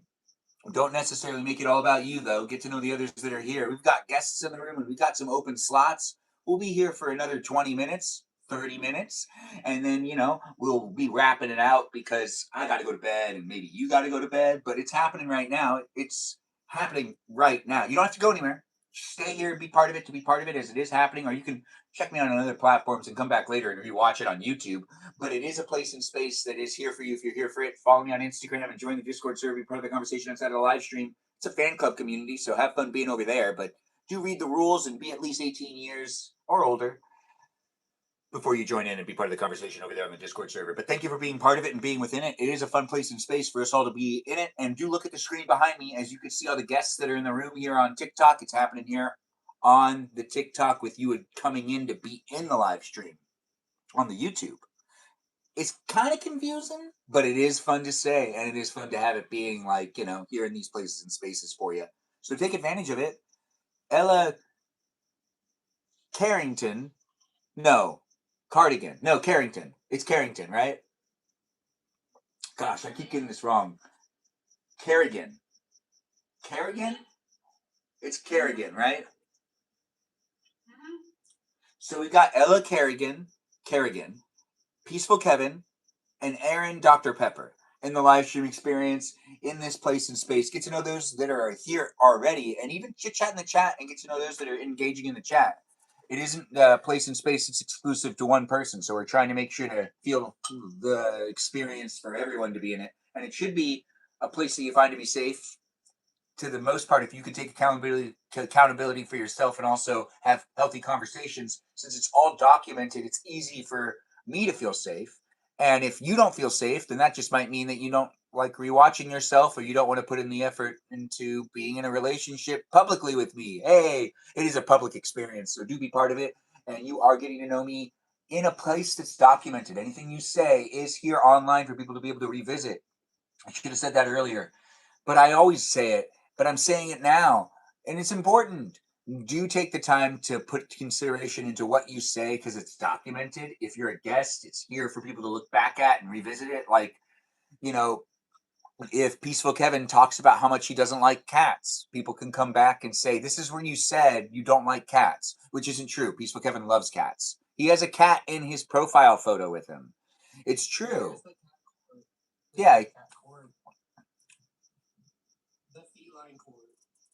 Thanks for being here. Thanks for saying you enjoy the conversation, and I do hope you have a good night.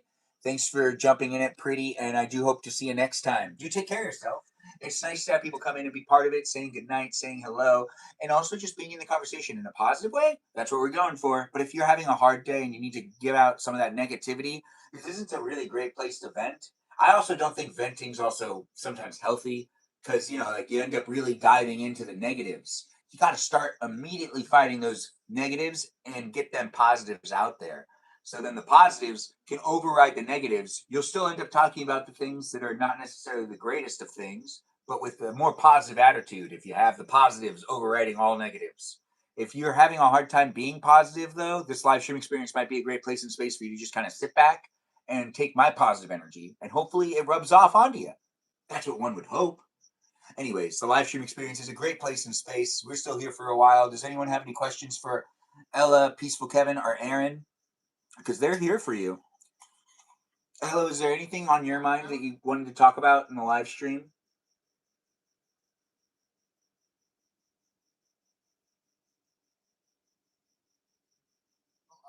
I'm gonna say that if you need to vent, you're only a robot. Because venting from bodies. Because venting what? So like bodies, some of the type of body types have to vent out. Oh. Magrdichian bodies, that acid. Right ones. Like the middle ones, you, but it's not that type of venting. Because it's just venting up there.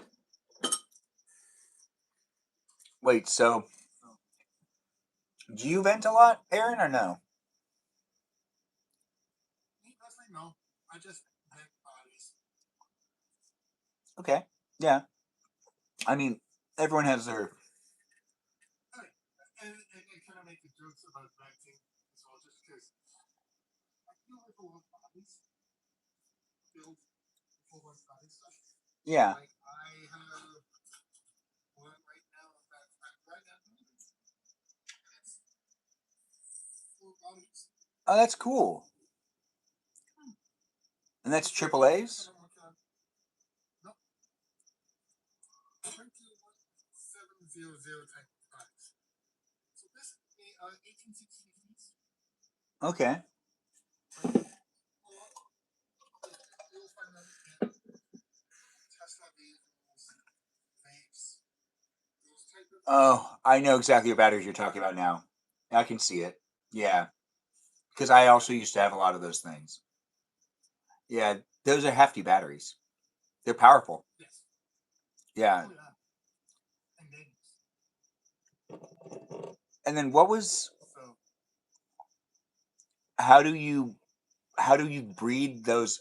How do I braid my eyebrows? I don't, but I've been thinking about it. In fact, Ella here has been trying to explain to me how I can braid my eyebrows. I just haven't understood it. She thinks I need to grow them out longer. Ain't that right, Ella? What? Exactly. There we go. We wanted to make sure her microphone was working too. So she's still here with us, and we're not going to braid the eyebrows, but thanks for mentioning it over there on YouTube. How do I breed? Oh, how do you breed those eyebrows? Not braid. Interesting. I don't know.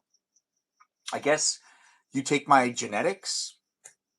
I don't donate anything like that you can use to get pregnant, though, or anything like that. But if I did, would there be takers on the table? I don't know. Can I even ask that in society? Is that even appropriate? Like, no. I don't even want to know the answer because someone might hurt my feelings. If you don't want my genes, that's cool. My future wife's looking forward to having like little versions of themselves and little versions of me. So that person understands it. But then again, would anyone ever Ella, would you ever do that surrogate thing where like you have like a kid for someone else? For a certain amount of money, yeah. Not for free. Not for free. But what situation would it be that you'd do it for free? Probably not a best friend. Or like a relative or something. Oh. Yeah, Not okay. another person. You wouldn't have to pay for your food probably, right? Right? There must be one thing.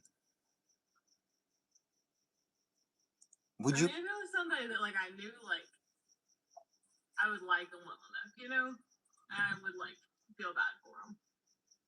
Okay. Peaceful Kevin, would you ever? I know you can't, but would you ever carry a child for someone? Oh no. You wouldn't do it, even though you know you can't. I gave you like an easy one right there, where you could have been like, I would love to be pregnant. Like childbirth is dangerous and it kind of destroys your body and like you're gonna be all weak. So I'm just kidding. Ella, we think that your body's fantastic. Don't you worry about that. Be nice, Peaceful Kevin. So you, but you wouldn't carry a child that you get paid to carry or anything like that. You wouldn't. You wouldn't. If someone paid you, how much would they have to pay you to carry a child? To be like Arnold Schwarzenegger in that movie that he birthed a child.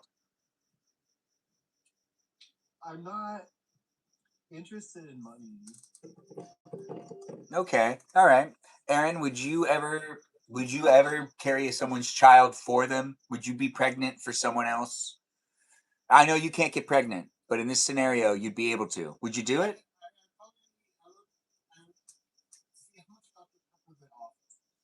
Okay. I think that you could drink Dr. Pepper. I think I want to get pregnant sometimes. If I could, I probably would already have started my family. I mean, Ella did it. You don't need to get married. You can just get pregnant and then start your own little family.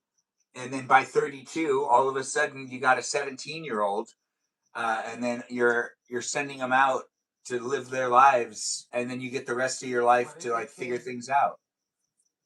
What if your kid murders you? I do think that actually is a legitimate fear for everyone that's had a crazy child. Yeah, I don't think my kid would be crazy though. What did that kid do recently on the news? Like his parents wouldn't let him play Minecraft, so he killed his dad. What? That's not funny. No, I don't understand why you're laughing. It's so ridiculous. No, it's just crazy. Like, I think there is. There's even worse. There's even worse stories. There's stories of like kids not understanding. No, there's just. So I used to listen to these podcasts with one of my friends that I'd tell him, I'd be like, I can't handle these.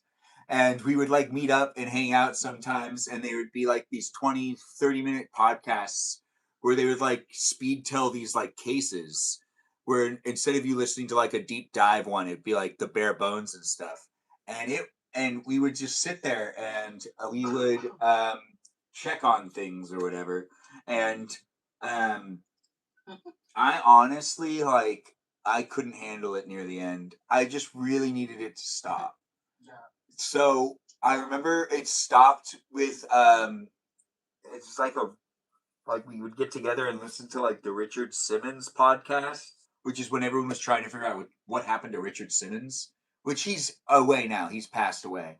But there was this time frame where it was like, what happened to him? Because like he was like gone. He went like MIA. Just like you couldn't. And there was a whole podcast series investigating what happened to Richard Simmons. They were thinking of like his cleaning lady, didn't they?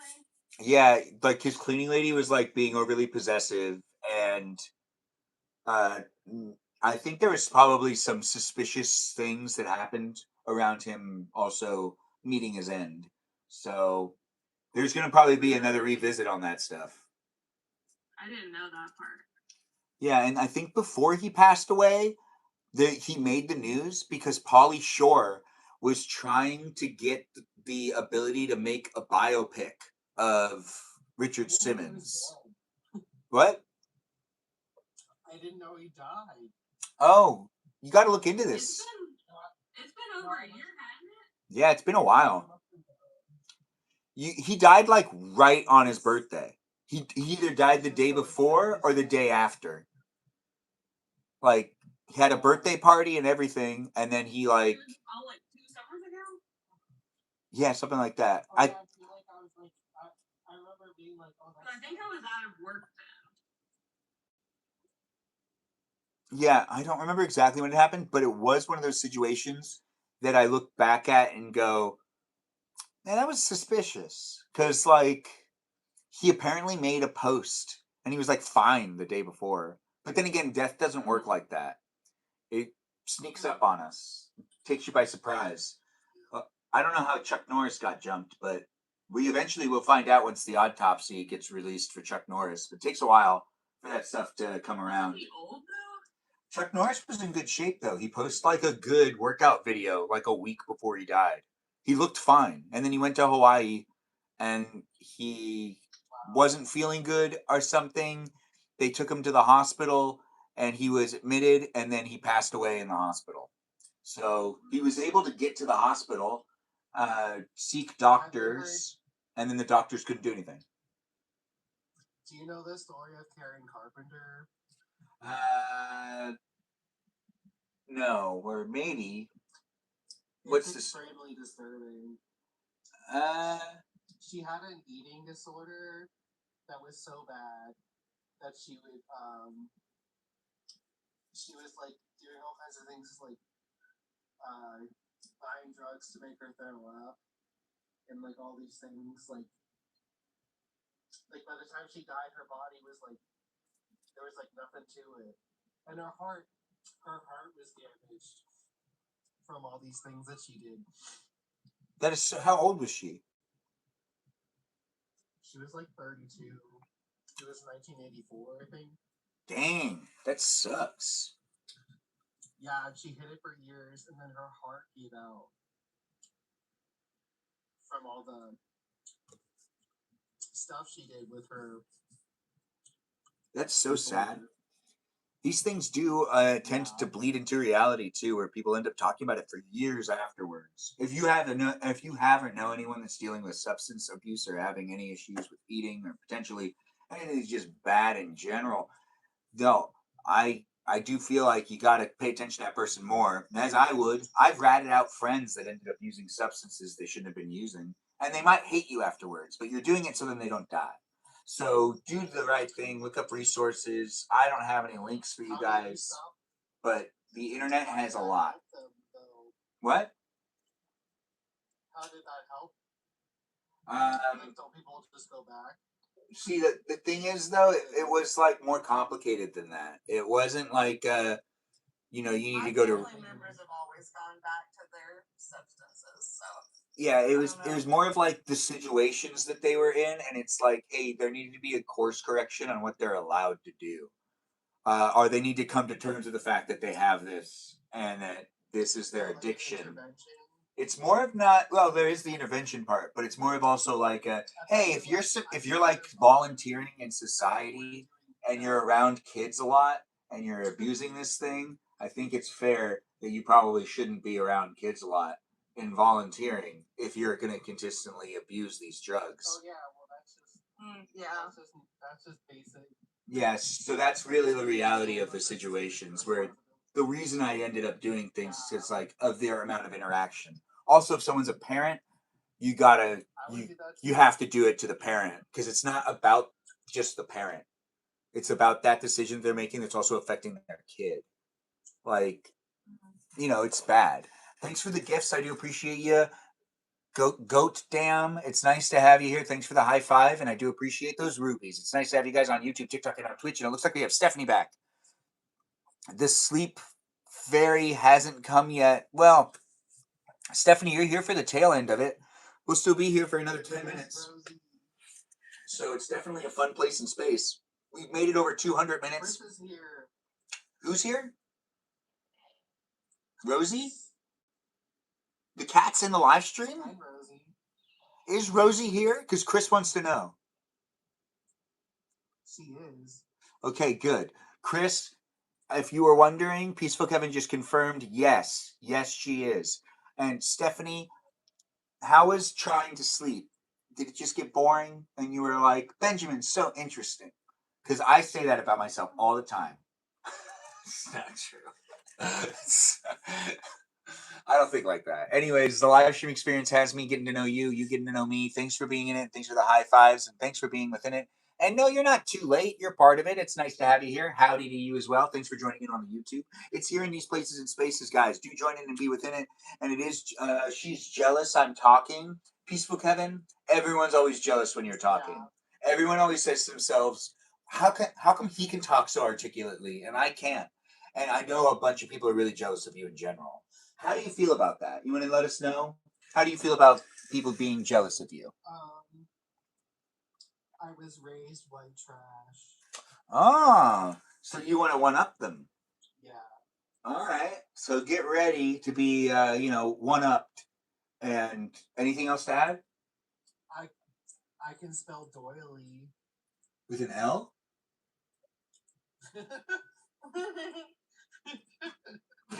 Can you spell it? Do you know that reference? No. Do you know that reference? I don't know the reference. But can you spell it? Grace. What was it? And Jack is in the gay spelling bee. And Karen's like, the word is doily. And then they're like, and then they don't know what doily means, so they're like, she goes doily into the night. Oh, because it's a word that the judges don't know what the word means? Karen is quizzing Jack on his gay spelling bee words. And they get to the word doily and they're like, what's that? They don't know what it means. What does it mean? It's like a place setting thing with a white. It's like this white handbag thingy. Yeah. It's not quite like Island, but it's similar. Oh, that's interesting. We should, those It's shows like we your grandma might have. Yeah. If your grandma was a queen. a doily is what she would know what it is. I feel like it's very British. Yeah, British people tend to have a good grasp on some of the words, though. Like doily. Oh, gosh. What a fun word to say. Wait, so this was a spelling bee thing? Right? It is actually a really fun word to say. Is it spelled with an L? Are you going to use an L to spell it or no? What can you spell for me that has 3 L's and 2 E's?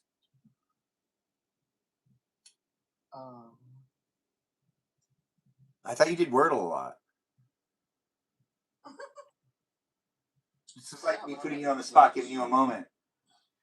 3 L's and 2 E's. Any word. Nothing? All right, timer's up. Peaceful Kevin had his opportunity. it was fine. It's okay. I do appreciate these games every now and then, but but it's a place and space that's for you if you want to be part of it. Ask the peeps the question. What were you saying, Peaceful Kevin? You just lost the game. What did I lose the game about? Exactly. Oh, no. I did a game that you ended up losing, which was a bit confusing, but I gave you time. I was like, come on. And you were like, and I was like, you got time. All those who wander are not lost. No, but people who wander to get lost to be found.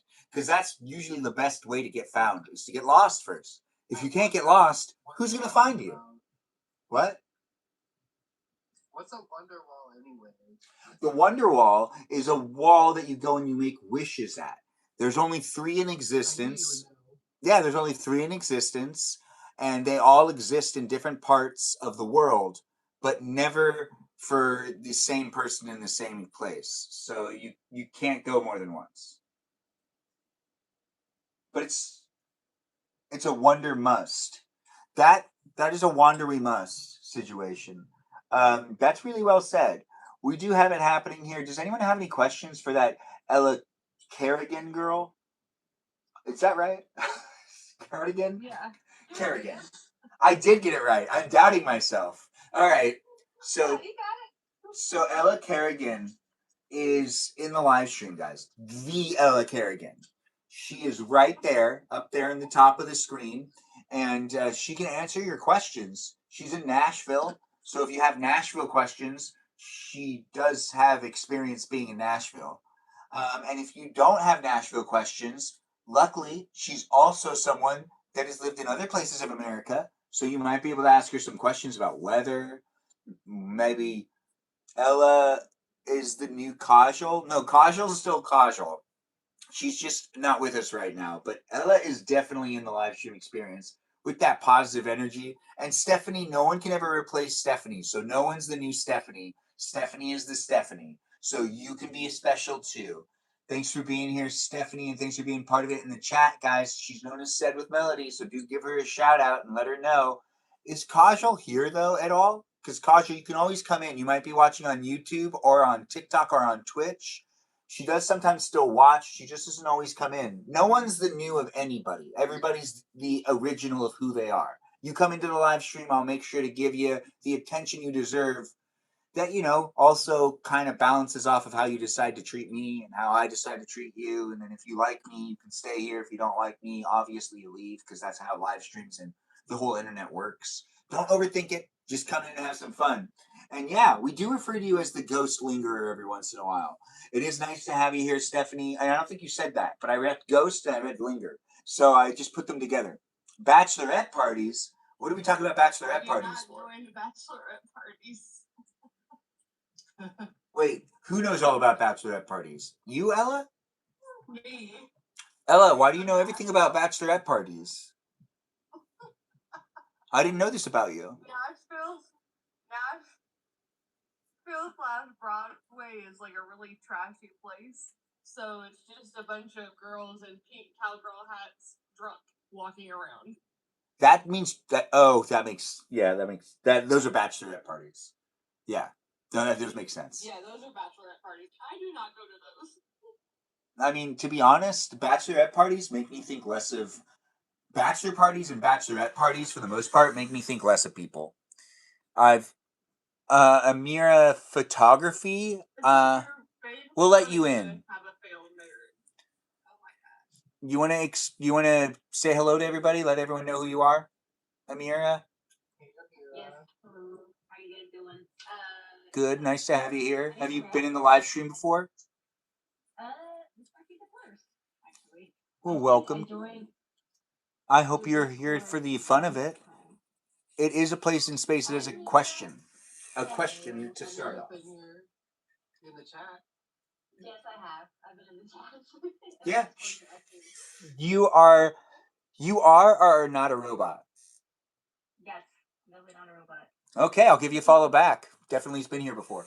Yeah, and that is how it is. So it's nice to have you here. Thanks for jumping in. Do you want to share the answer to the question of the night, which is, did you have a cassette player or a CD player first? If you were more of a 90s kid. I am a 90s kid. Definitely a 90s kid. I grew up with a cassette and a CD player, so I grew up with both. So when you switched to CD, like at what point in time? You first had the cassette player then, right? Yes, I had a cassette player first. Okay. I'm trying to remember when. It's been a long time. Did you also have the plastic headphones? Yes, I did. Yes, I did. Did you do the ones that wrapped around your ears and went behind your head? Yes. Or the ones that were above? They were behind my head. They were very small though, because I was a tiny person. So I'm only 5'2". So they were easily able to fit around my head. And I think I had them back in 2000 and I was maybe 2003 is when I started having those CD ones with those headsets. It was been a long What time. was your favorite album? What was my favorite album? Or cassette tape? I grew up listening to like Hannah Montana and all these young little artists back then. But I don't know. I have so many. I don't know. Now I listen to Spotify, so it's been so long since I listened to CDs and cassettes. So yeah. I think it was so much fun to like get music and be like, oh my goodness, I got to get home and get the plastic wrap off of this stuff, and then listen to this album. I at my parents' house right now, so it's like I need to bring those back and see which albums I've had. So I have to figure those out one day. But I definitely am right now. I'm in Texas. I am also a photographer, so I do a lot of photography, videography.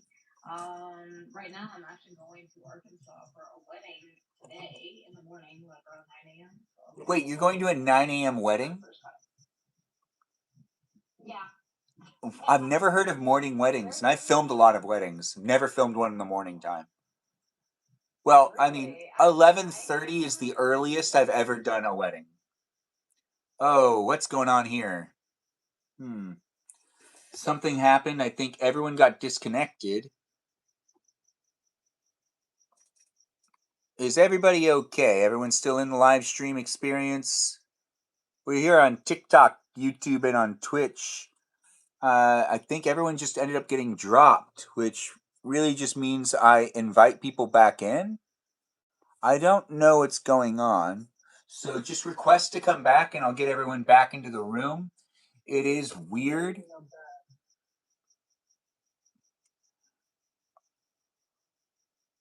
Does anyone know what happened right there? No. It was very weird. It canceled out on its own, right? It didn't give me a flag or anything, did it? Huh. It just connected. Yeah. I don't know what was happening there. I thought it was on my end. I mean, I thought that for a second I thought I was getting a flag. I thought that it was like prepping me because I gave it a second right before I started inviting people in. In my brain, I feel like the flag would have happened a lot faster. Hopefully the robots are analyzing and realizing that this live stream experience is a PG one where we're trying our best to make it an appropriate place for everyone from all walks of life to jump into it and be part of it. Yeah, we were just learning about Amira. Is that how I say your name? Yes. So Amira, I filmed a wedding at 11:30 in the morning on the beach once, and that's it. I've never done anything earlier than 11:30. 11:30 was when the ceremony was, and then the reception started at like 2:30. Because I remember we had like a gap. Arkansas from Texas, where we are, it's about where I'm at. It's about 4 hours and 15 minutes. Wait, from where you are to where you need to drive to? Yeah, we have to drive there. Yeah, we were gonna fly there. So we were gonna fly there, but the bride and groom had like a budget. So yeah, we had to go along their budget. So we're like, we'll just drive there. It's cheaper. It usually actually works out better. Because you can carry your gear and you don't have to go through security check. And also, you don't have to worry about the flight hitting another flight because our air traffic control doesn't necessarily have everyone equipped to be able to deal with it anymore because a lot of people quit. Right. Everything's understaffed. Yeah. And that's another thing because next Friday I have to go to Michigan for another wedding.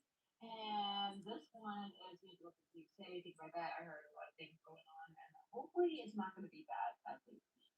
Yeah, I used to travel a lot for work, and I haven't been traveling recently, but I've heard that it's just not great right now. Yeah, things have changed. Yeah, it'll come back.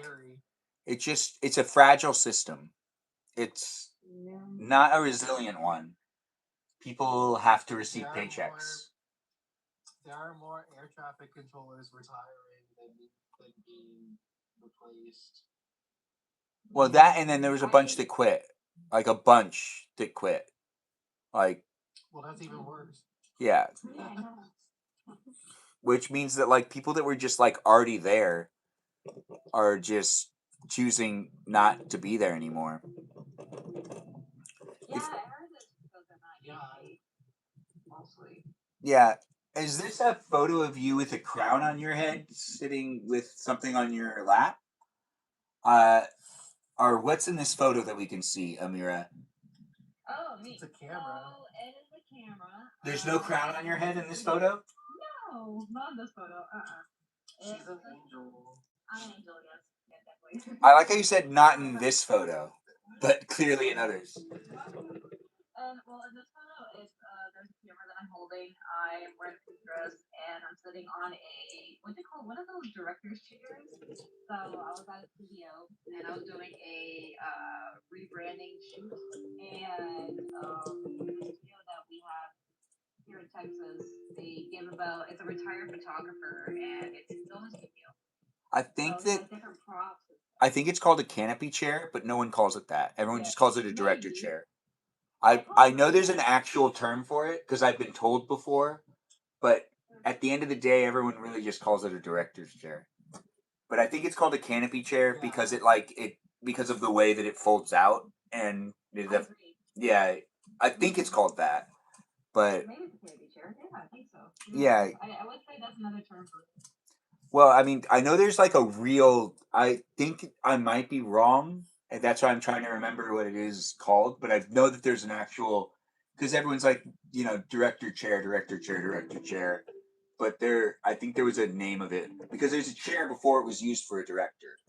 So, like, it was a pre-existing chair in society prior to film, which is so interesting to think that there's a time before film. It's almost been 200 years. Not really. It was 100 years in like the 80s. So in the 80s of this decade, when I would be like 100 years old if I made it to the 200th year of like film being in society, it wouldn't even be that. It's not that either. It's like what, the 1860 or something like that. I don't remember. I used to know. What kind of film?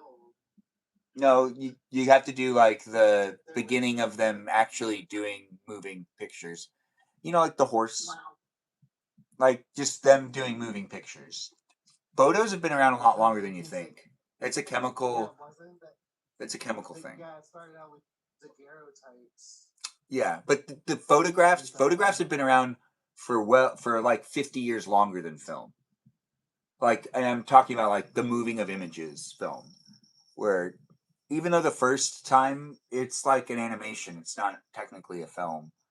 But that's not what's important. What's important is we've all decided to hang out tonight in this guest night experience where we're getting to know Amira before we end the live stream. We also have Ella here and Peaceful Kevin and Aaron. But let's put Amira on the spot and be like, hey girl, what's going on with you? You've watched my live stream before.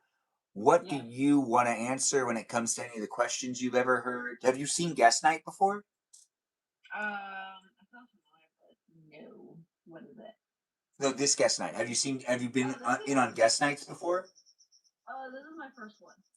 So when it comes to guest nights, thank you for coming in for this first one of yours. When it comes to my live streams, I'm assuming you've watched me cook then? Or have you watched me game? I have.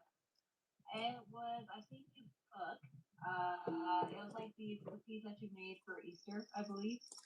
Ah, yes. I saw that. Those powdered sugar cookies. Yeah, I was like, oh, okay. So that's pretty interesting because my dad, like, okay, so well, I know it's personal, but anyways, my dad grew up in the Middle East, and he used to give us these date cookies that had powdered sugar. So that's why I was talking about that. I think in your live, and I told you about that. So there are these date cookies where are made in, they're filled with dates, and they also are covered in powdered sugar, and it tastes so good. So it's like very similar. That does sound, yeah. I mean, I like those simple type of cookies. I think I even grew to really. Goodbye, by the way. I do see you over the on YouTube. Melissa, thanks for being here.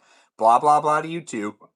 Anyways, those cookies that I made previously, the butter cookies, I think I came to the conclusion along with my sister that like they are just you could if you put anything into them, you can mix it up and like it's actually like a really good cookie to have and it doesn't feel heavy.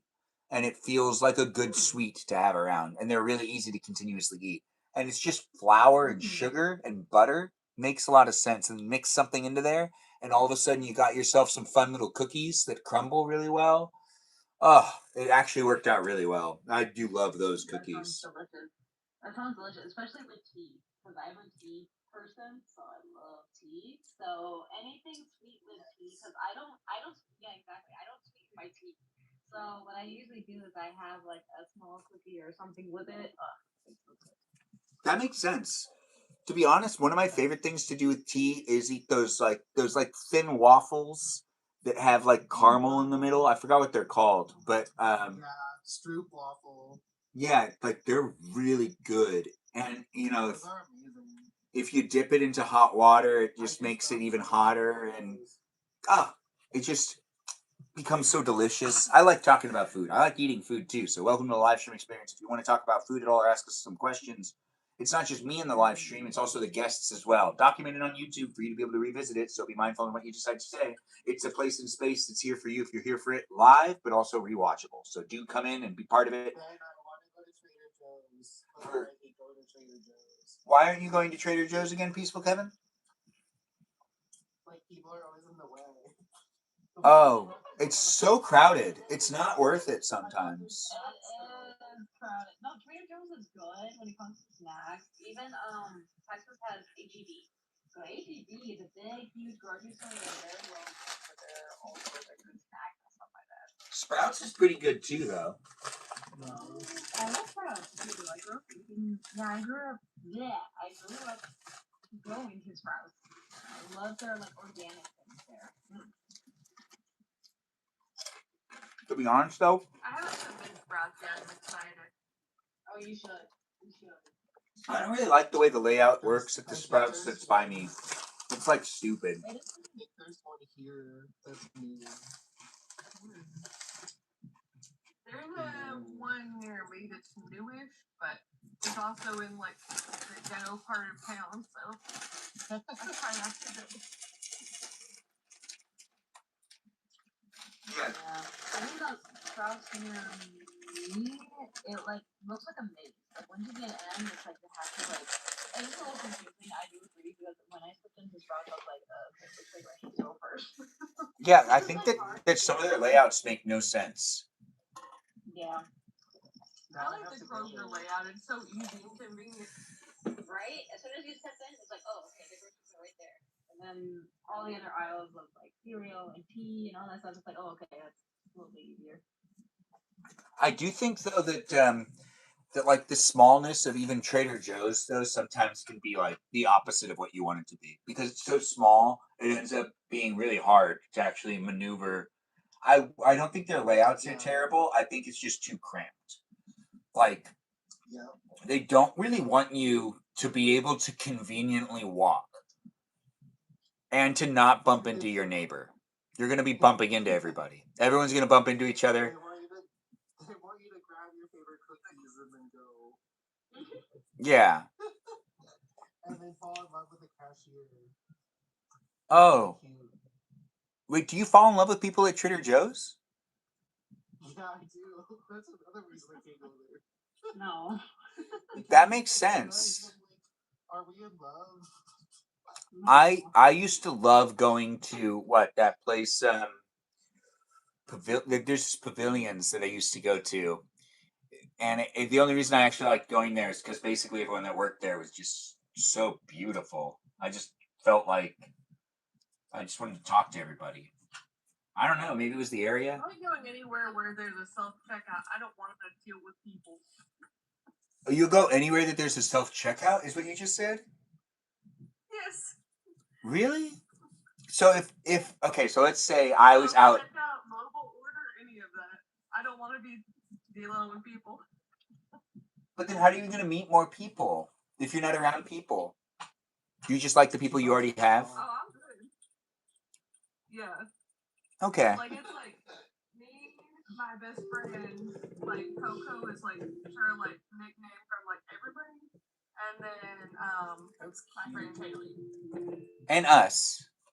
I didn't give her the nickname. Her man did. But us too, right? Like, you're going to include all of us right now? Because, like, we're like, you've met us all. Coco? Yeah. What about this Coco? Yeah, she don't care. What? People are saying they can't hear you in the chat. Huh. But the panel can hear you. That doesn't make any sense. Can't hear anything at all. The volume is working. The volume is mute on TikTok. Can't hear you. I think you guys are talking about everything. Over here on YouTube, it seems to be fine. Over here on TikTok, do let us know if you can hear me or any of the guests. Aaron, you want to say something? Just to test it? I know my mic's been going off. But like I can hear you fine. Ella, I can hear you. Amira, you want to say something again? Hello. opinion on? Okay, let me ask an opinion question. What is your opinion on the DJI Osmo Pocket 3? So I just recently bought that as a Oh, developer as well. that's an expensive camera. And it is. I just recently invested in it, and the clients were asking about it. They were saying, "Can you use that?" Because I recently filmed the wedding, last Saturday, and that quality was really good to where they recommended me even using it for their own wedding for this one. Well, I mean, And to I be was honest, like, everyone's using it. It's a very good camera. It is a foreign company. It's not an American company. So if you're trying to buy American, that's impossible. But if you do want to buy yourself a great camera, this camera is actually really good. We're not being paid to say it, but I've used it for jobs, and I'm a professional in my field, which is videography. And it actually is a very good camera. Now, it is actually best associated if you're using it and using it as a dual, as in like it's not your primary. It is also something else you're using along with it. So if you have a great photography camera, it's good to accompany with it. If you have yourself like a setup that is incorporated with a filming project, it's good to have it as the side camera. It's great for behind the scenes stuff. It's great to kind of move around. It's great for B-roll. Hey man, the TikTok is broken for the chat. he has one. Oh, I just checked it. I just checked it on my laptop, and there's no sound coming. I hear what you're saying. I'm gonna go into my other account. I gotta check it now. But that's interesting because we can hear each other, but other people can't hear us. It's crazy. You're right. It's not working. The weirdest thing is it is working on YouTube. So watch on YouTube. Guests are in on TikTok. I know that sounds weird. There's nothing I can do about it. This is on TikTok. This ain't on me. For me to fix it, let me see what I can do. But if you do, if you're watching on YouTube, if a guest, someone type it in the chat. Hold on. Yeah, that's a good idea. Just type it in and be like, what? Wait, what are you trying to say? Just like go on YouTube to watch the TikTok as I try to fix the TikTok, and the guests can be heard. Because we're stay for another like 30 minutes, and then we're gonna end it because I do want to go to bed before it gets way too late. But we're having some fun talking. But I'm gonna try to fix it. Yes. I was also asking about camera. I said the DJI Osmo Pocket 3. That was It's like my second camera. it's actually really really good camera. So I like photography for a hobby. Fun. Right? Like my one, like I used to do my phone and I felt way too bulky when I used this one. I felt as my old self again. It's like I miss this. I like this. I want to film again. Gosh, no. And so I show you this all the time to film. You know, the thing is, I'm taking it for that wedding that I'm having this like Friday. So for that wedding, and they want that. And I'm also using. I have a Canon R6 Mark II, and that camera is also good for photography. But I'm trying to eventually save up to get a Sony, and that's the one I really want. But it's a lot of money, you know.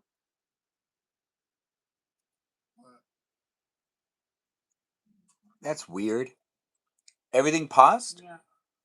but you didn't pause because you guys are still here talking. Huh. Yeah. That is strange. Well, I mean, I cannot fix this issue. I don't know how to fix it without shutting off the live stream. So we're just going to start to wrap it up, but we are going to still talk for a little bit here with the guests that are here. You can watch on YouTube. For some reason, the TikTok live stream is actually frozen, but it's not frozen. This is incredibly confusing. This is the TikTok live stream if you aren't on my account. I have guests in the live stream that can talk in the live stream and that can, see what I can see, but no one else can see it. Oh, it's back. Okay. It's working again. I think it is. I really can't tell. Maybe it's because TikTok knows that it's also on YouTube at the same time, and it's like, hey, we got to look good. Exactly. Yeah, I do hope that it can come back in. I appreciate people coming in and being viewers and being part of it. And when these technical issues happen, I don't actually have the full capability of dealing with all of them because the apps are self contained in how they actually function. It's not a production crew, it's just an app that you click go live on. And before, you used to need like a team of 4 or 5 people to really do it well. And then, it minimized to 2 and then minimized to none. And now it is just even bots and programs and AI doing live streams. This is not an AI live stream, though. This is me. I'm a real person. And we've got real people here. Amira is real. Amira, what's your actual time zone? Mine is Central Standard Time. And that's where you're normally coming from? Yeah. Or you travel a lot, so... I do travel. This is my second, third time traveling. So I normally when it comes to out of state, especially because of photography, videography, I normally charge I actually, as a photographer, I don't charge that much. I actually charge on the budget of the client, and I charge only by how long the client needs us and the location. I don't charge by the hour. And the reason why I don't charge by the hour is because I know how the economy is right now, and I'm like, okay, tell me how long you need me, where the location is. That's it. Yeah, I mean, it's normally even, I think for all freelancers, it's a safe rule to say that you don't need to do it by the hour if you know, Exactly. because like what's going to end up happening is you're going to need to do post. So you're not going to charge for post if you don't have it be an overall charge. And then always have it be like a half and half situation. So then it's on completion, you get the other half, and then that requires people to follow through with hiring you. You got to look out for yourself as a freelancer. You might think you might be demanding too much, but all of us are doing it So half and half. Yeah, exactly. So I have like a contract where with all the clients, I tell agreement, the time of the session, what the client is expecting, if they want to be posted, if they don't want to be posted. If there's privacy, we obviously understand the client. And apparently, I just did a recent giveaway because I reached almost 1.9K followers on Instagram. That's pretty good. It's hard to gain followers on Instagram. It is very hard. It wasn't before, but something happened. No. And then all of a sudden, no one likes to follow anyone anymore. No, yeah, exactly. So I got to a point where I just kind of because I started my photography business in 2023. So it's been almost 3 years. Oh, wow. And yeah, so what happened was I recently did a giveaway, and there was a bunch of people that commented, almost about 160 comments, and only 40, probably 8 likes, I think so. And what happened was I had to choose the winners so got this, this wheel generator. Yeah. All the names of people that went into the giveaway, and I picked 3 of them just to be more fair on the winners. So I picked 3 people, and it turned out you knew them all, and that they were all like people that you knew. I wish, but I only one girl out of the giveaway. The rest I did not know. It's kind of funny when that happens, when you're like, it's random, I swear. Oh, by the way, I grew up with them. But it's so random, but I grew up with them. We had the same dentist. Some weird crap like that. But the thing is, the world is so small. We all know each other, It is small. There's that rule of 3 degrees or something, where it's really you probably could get in contact with pretty much anyone because there's someone that knows someone that does knows that person, and it's just a 3 degree of separation. What if people can say, "Oh, he wants me to go to sleep"? I know. I'm actually a night owl. Wait, what about sleep? You don't seem like someone who needs it.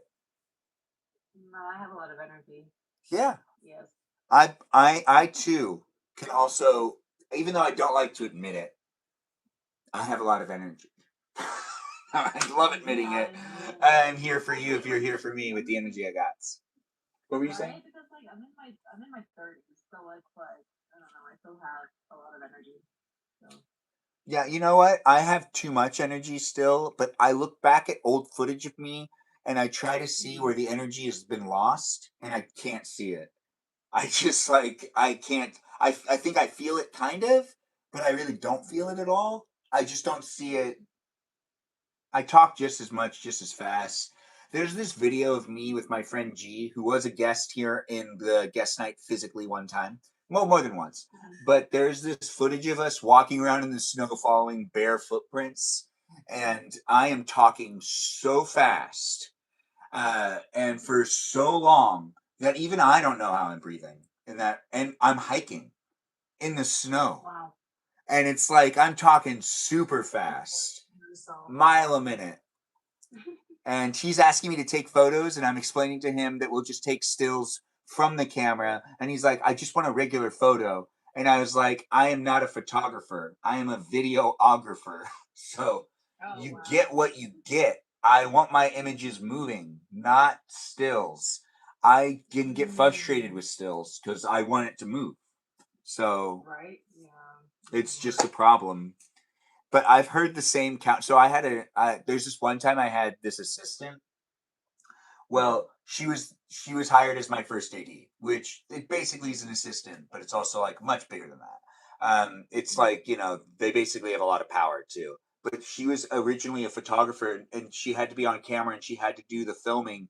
And was talking to her one day, and she was talking about how she's like, I'm okay. I just really want the images to stay still sometimes. Like I just want to capture the moment, not all of the moment. And I was like, yeah, that's a huge difference between photography and video. It's you get one moment or you get the whole moment. And it's a lot of fun to do the whole moment. Doing a moment is so restricting. You have to find the smile when they're not having that weird face. And you need to make sure to be in focused when they're also not having that weird face. Because everybody has a weird face. Everyone has everyone's beautiful. Yeah. But everybody also has a weird face. At times it could look that's what is important to get good photography and good videography for events that strictly are just people that are there to make people look good, not just document it. Look good, because if you just document it, people are going to look kind of strange. If you are there with the intention of making people look good, it makes a huge difference. Mm-hmm. So Amir, are you good at making the ugly look beautiful and the beautiful look ugly? Yes, actually. I know that that's a weird saying, but it is actually it's very true. Or I get what you mean. I get what you mean, though. yeah, or you make the best version of them come out. Yes, yes. I actually have gotten so many compliments about that because I am also I do both photography and videography, and a lot of people ask that. How did you become a videographer? I was like, to be honest, I used to film moments even at my cousin's wedding, or my cousins would run around the park like family moments when they were very young. So I used to even start it when I was actually in I think elementary school. I started. One time I was in middle school and I only did photos at a wedding because I got bored. Did you have anything like that happen? Yes, I actually have a few. I actually have even this Polaroid camera. I used to do that. I used to have one of those. Yeah, because you were bored of the people you were talking to, and you're like, wait, I don't need to talk to these people. I can just take pictures of them. Right. Yeah, I used to do that. It was a lot of fun. I don't know. It's just I don't know. Photography's been a passion of mine since I was young. So that's another thing that when it comes to videography, we normally take the raw videos. When we make it into a highlight video, let's say the client asks for a highlight video, which means from beginning to end. So I would take all the best shots of them, candid moments of them laughing or talking or whatever it is that makes them look good. So obviously, that's how it should be. Yeah, I mean, to be honest, though, there's some people that I had a really hard time making them look good. They just kind of sucked. And it was not necessarily I couldn't make them look good. It's just their attitude and the way that they were carrying themselves. It's I needed them to just chill. Just, maybe not be wearing their feelings on their shoulders and just maybe looking happy. I also had some problems with some best men in the future.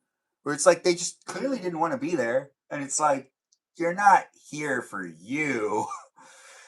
Yeah, Sorry. yeah, especially for this wedding that I'm actually so this wedding that's in Arkansas is a very how do I say this very conservative wedding, and they were like so the bride is actually Mexican and the groom is from a different country. And she was like, so apparently her English is not like obviously English is not her first language. So the groom's sister had texted me and she said, "Oh, just be aware that the bride doesn't know how to speak English." I'm like, "Uh oh." So I have to speak mainly for the. So I had to basically be in contact with the groom and his sister. So it's like, okay. So usually if I was on the photographer, I'm normally with the bride more than the groom side. And this time I'm with the groom side rather than the bride side. Yeah. So I'm like, okay, this will be a first. We lost our peaceful Kevin, but that's okay. He can always come back if he wants. I hope he comes back. I do too. He's normally around. He probably just dropped out really quick. But we are wrapping things up still. But Peaceful Kevin should come back in before we end it. We're just asking some more questions to this photography videographer freelancer that we've got in the room. Sorry, I don't know why we brought that up. It was too soon. It's actually a lot of fun to bring up this stuff. Okay, I think it's good. You're all good. Yeah. So I got a question for both of you then. Sure. Would you ever build your own camera? Yes, I would. I build my own rigs. This what I'm using right now. This isn't something you can buy.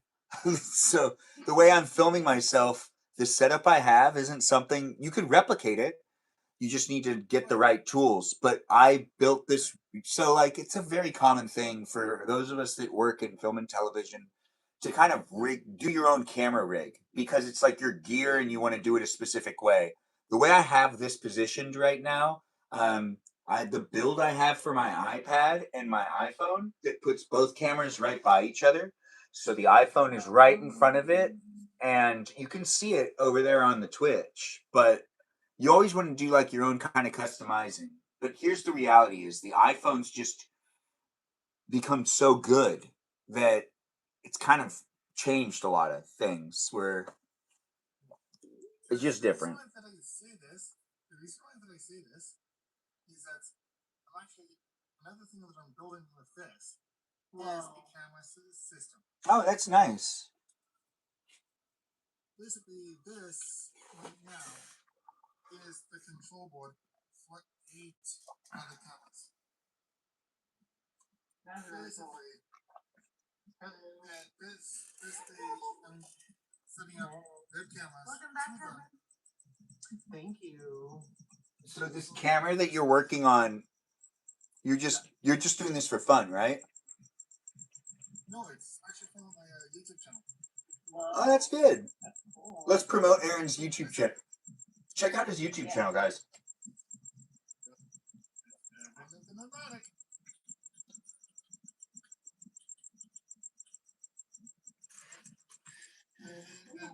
Oh, you want me to turn the audio up on these guys more? I can do that. But we are wrapping up soon. But what we can do easily is do... Oops.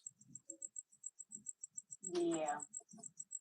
So... Do you want to invite Folklore Queen? Is it lagging? Okay, what is it? Evan the Nomadic. Oh, okay. Yeah. That's my icon. I will definitely give it a All right, so everyone check out his YouTube channel. get it. This was filmed with my the pocket. Okay. Really? Ooh. Nice. And then this one as well. What's this about? I noticed about the pocket. Oh, I have a question about that. So for the pocket, I've noticed that the coloring and saturation, like sometimes I have to go into post edit and edit the exposure or the contrast or coloring. So is that like a common thing with a DJI or For me, with the gear that I had, I've never had actually that experience. To me, all was perfectly fine. like I've done some tests with my YouTube, my TikTok videos. Mm-hmm. Like out of the box, start, no changing edits or whatever, Mm-hmm. and it's perfectly fine. Okay. I don't know. I think for me, because I was at a hotel setting, and the lighting there was not the best, so I had to post edit on Adobe Premiere Pro because that's what I use for editing. You don't use DaVinci or anything like that? No, I haven't used that yet. I'm still like in the works of learning that, but right now I'm doing Adobe Premiere. So It's I'm good. still It's fine. learning. I mean, I'm just always asking because, like, you know, there's like phases and whatnot. I think there was a large phase where everyone wanted to use Final Cut all the time, and then it switched into Premiere, and now I believe it's in DaVinci. Even though I myself am in that, I'm in that vibe where I would rather use DaVinci than Adobe Premiere right now. And I used to be huge on Adobe Premiere. Yeah, because Adobe Premiere on the computer that I use, which is Apple, and because it's a low gig right now, it doesn't run very well on my computer. It So stopped I running have to well get something for better. all of us like years ago, and I think they didn't even know that it was doing.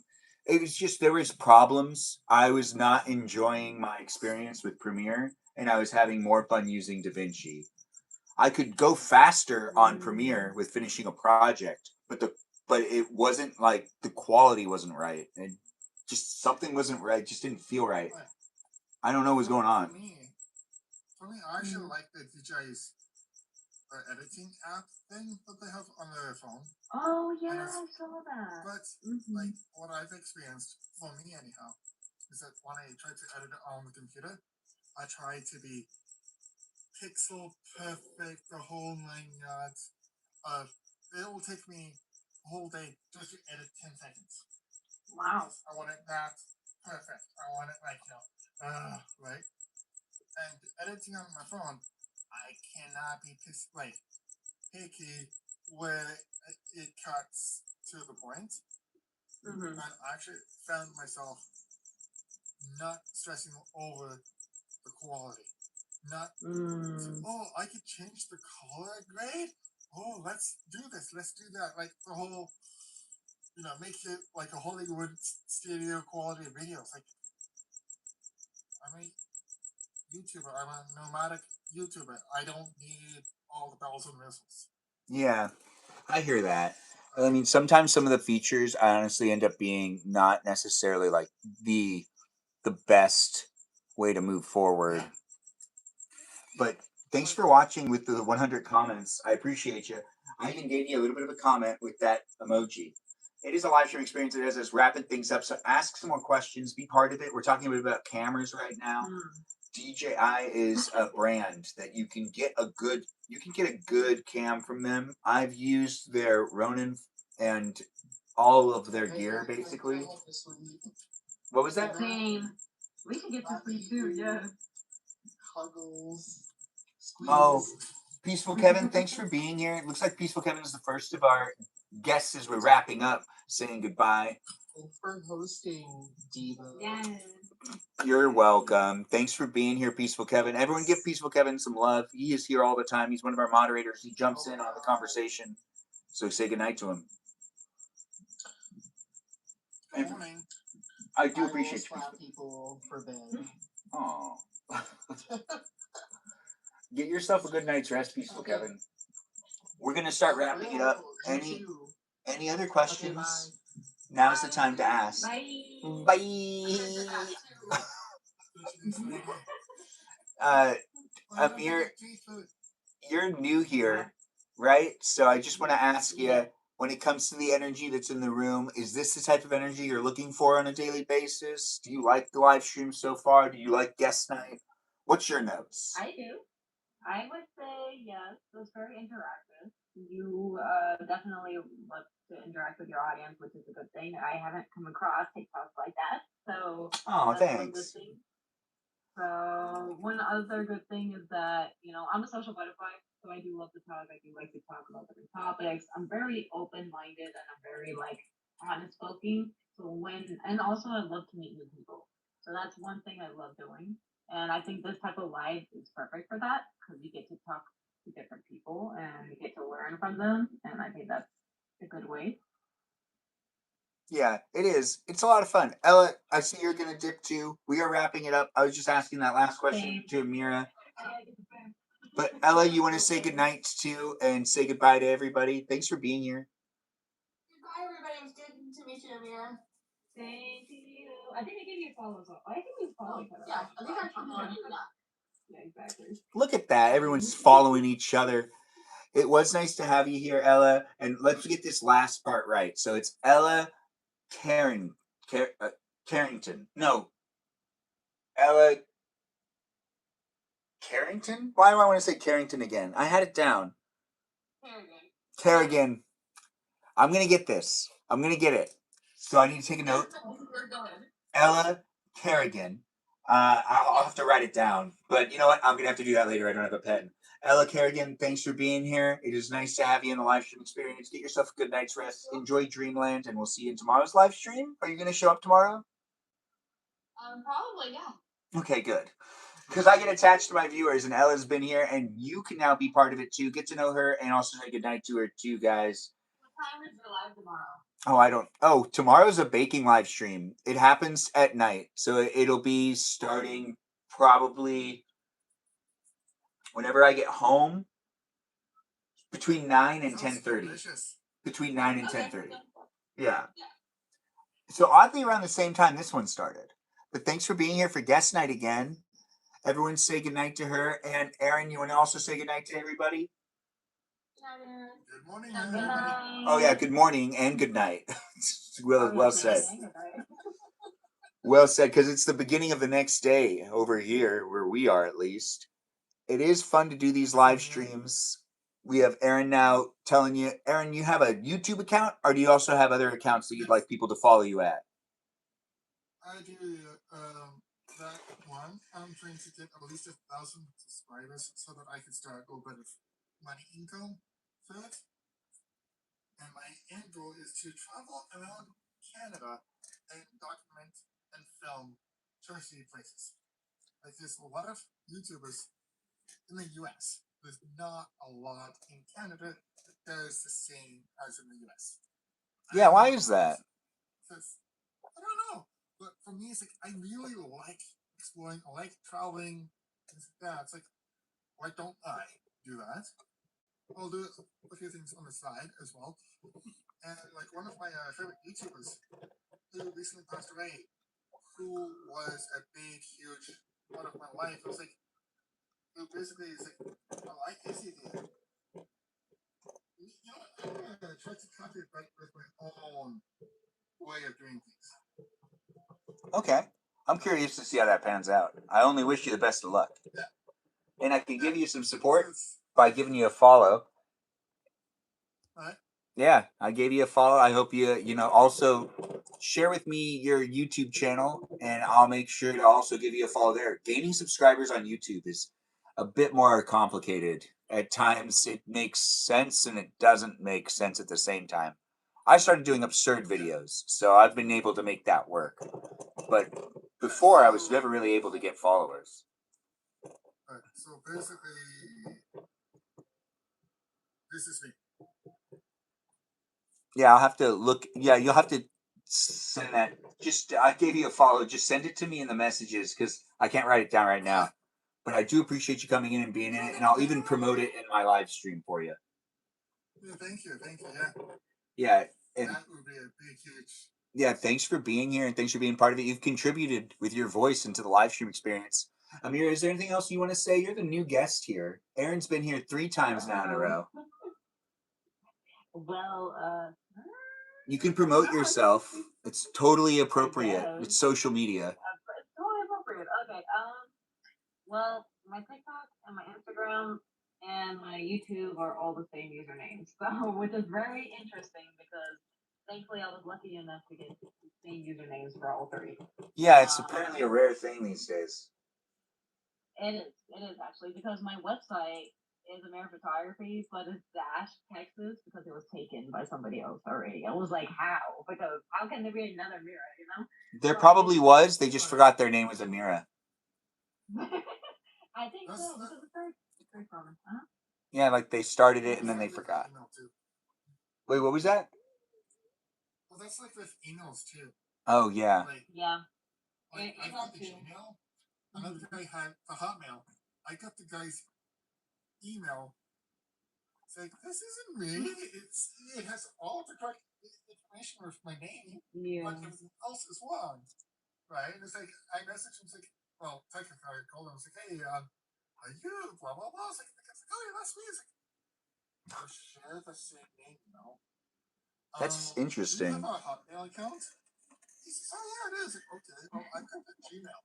So I got an email from you. I'll just forward it to you. Wow. Oh, when you were saying something about Canada, I actually like Canada. I've been to Canada and I love it. And I don't know. The only part I've been to was Niagara Falls, the Canada side. It was prettier. Sorry to say it is than the US side, but I don't know. Don't people normally say that? Isn't that very popularly? Isn't that like known? That's like a known thing. It's not like. I think so. I think And it's so. mainly because like even America knows that like we should just give this one to Canada. Like we're not gonna take it from Canada. Canada needs to have the better side. Honestly, though, it looks like things are going all over the place. I agree because like if you see Niagara Falls at night too, it's pretty gorgeous. But and then like they have like these lights and stuff on the side and almost like I don't know something to do with how Canada displays the nature is like amazing. I mean, I believe that they really probably put a lot more attention into it. Over on our side, it's probably just about the bottom dollar. Anyways, the live stream experience is just about to end, so do say your last goodbyes and whatnot in the chat. Give a follower if you're not one yet.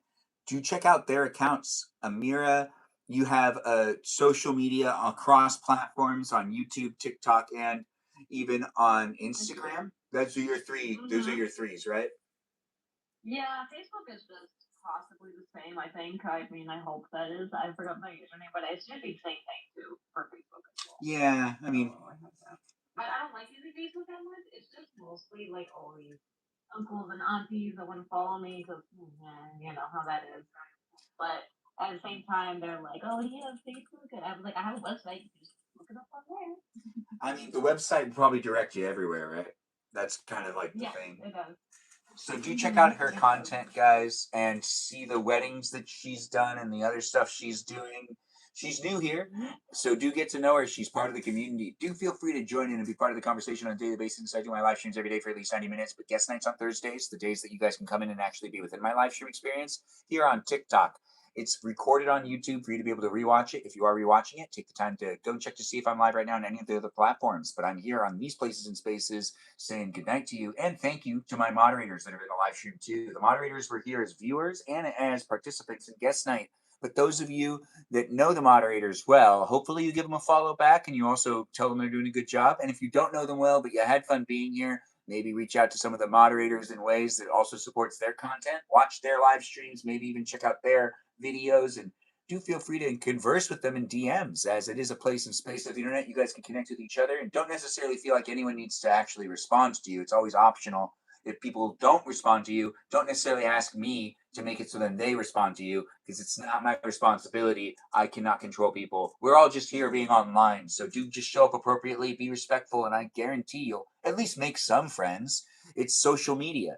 And you just got to keep scrolling and keep interacting till you find like-minded people. If you're finding it here, well, the moderators that are in the room that are helping me make the place and space are really here for you too. So you can engage and interact with them across the platforms, YouTube, TikTok, Twitch, and even on the Discord server. It's a fan club community. Just be sure to join the Discord server if you're of age. And when I say that, I mean if you're under 18, don't join my Discord server because it's going to have a lot of people in it that are above 18, and I'm 36. And I don't necessarily want to be talking to minors. But I do appreciate you guys coming in, being in the conversation. So join the Discord server, read the rules if you do join it. It's an 18-plus environment, but a PG-13 environment. It's confusing, I know, but it does make sense. It is a place and space that is what we make it, and it is a place and space that I don't want to get disturbed, and I also want it to be appropriate for my family to look at what's going on the Discord server and with me online. I want it to hold the test of time, and I want my kids to be able to look at it and not necessarily also probably cringe or feel like it's weird, I do want to create the place and space to be there for you if you're looking for it. So do come in and be in it, but it's not going to be for everybody.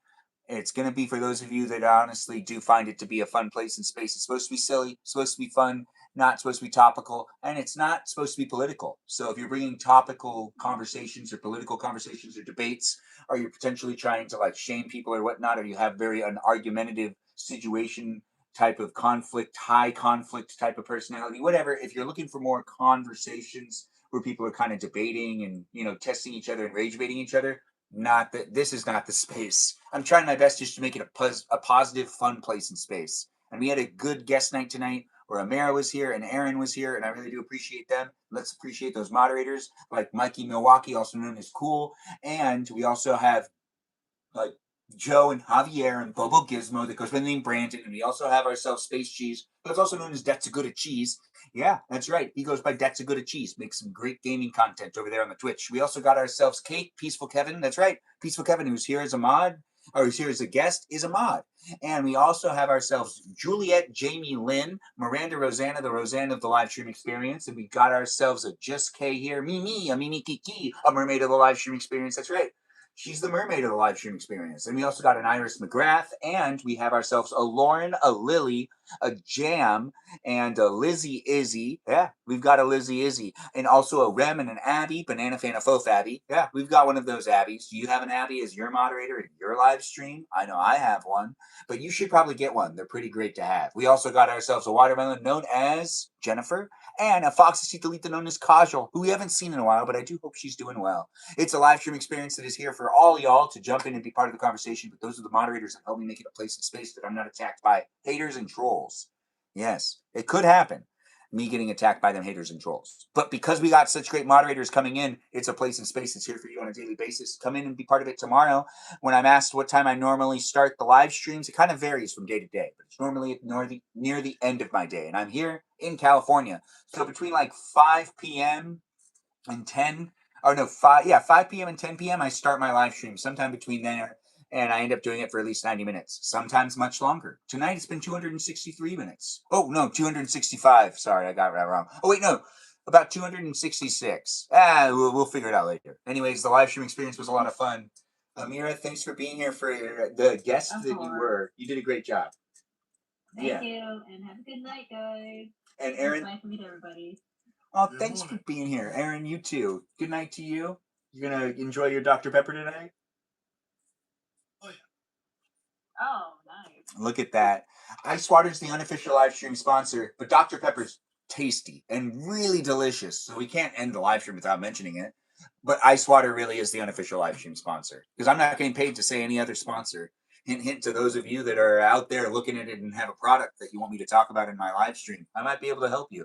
Good night to you. Thanks for being in it, and I can't wait to see you in another guest night experience. It's been a lot of fun, guys. Thanks for all the gifts, the likes, the shares. Do keep coming back. Be a follower if you're not already, and do have fun even checking out my content on Instagram. That's right. Follow me on Instagram as well. Thanks again, guys. Toodaloo, and do have a good rest of the evening. Bye-bye. Have a good one. Be safe, everyone. You too. Dreamland's right around the corner. Bye-bye now.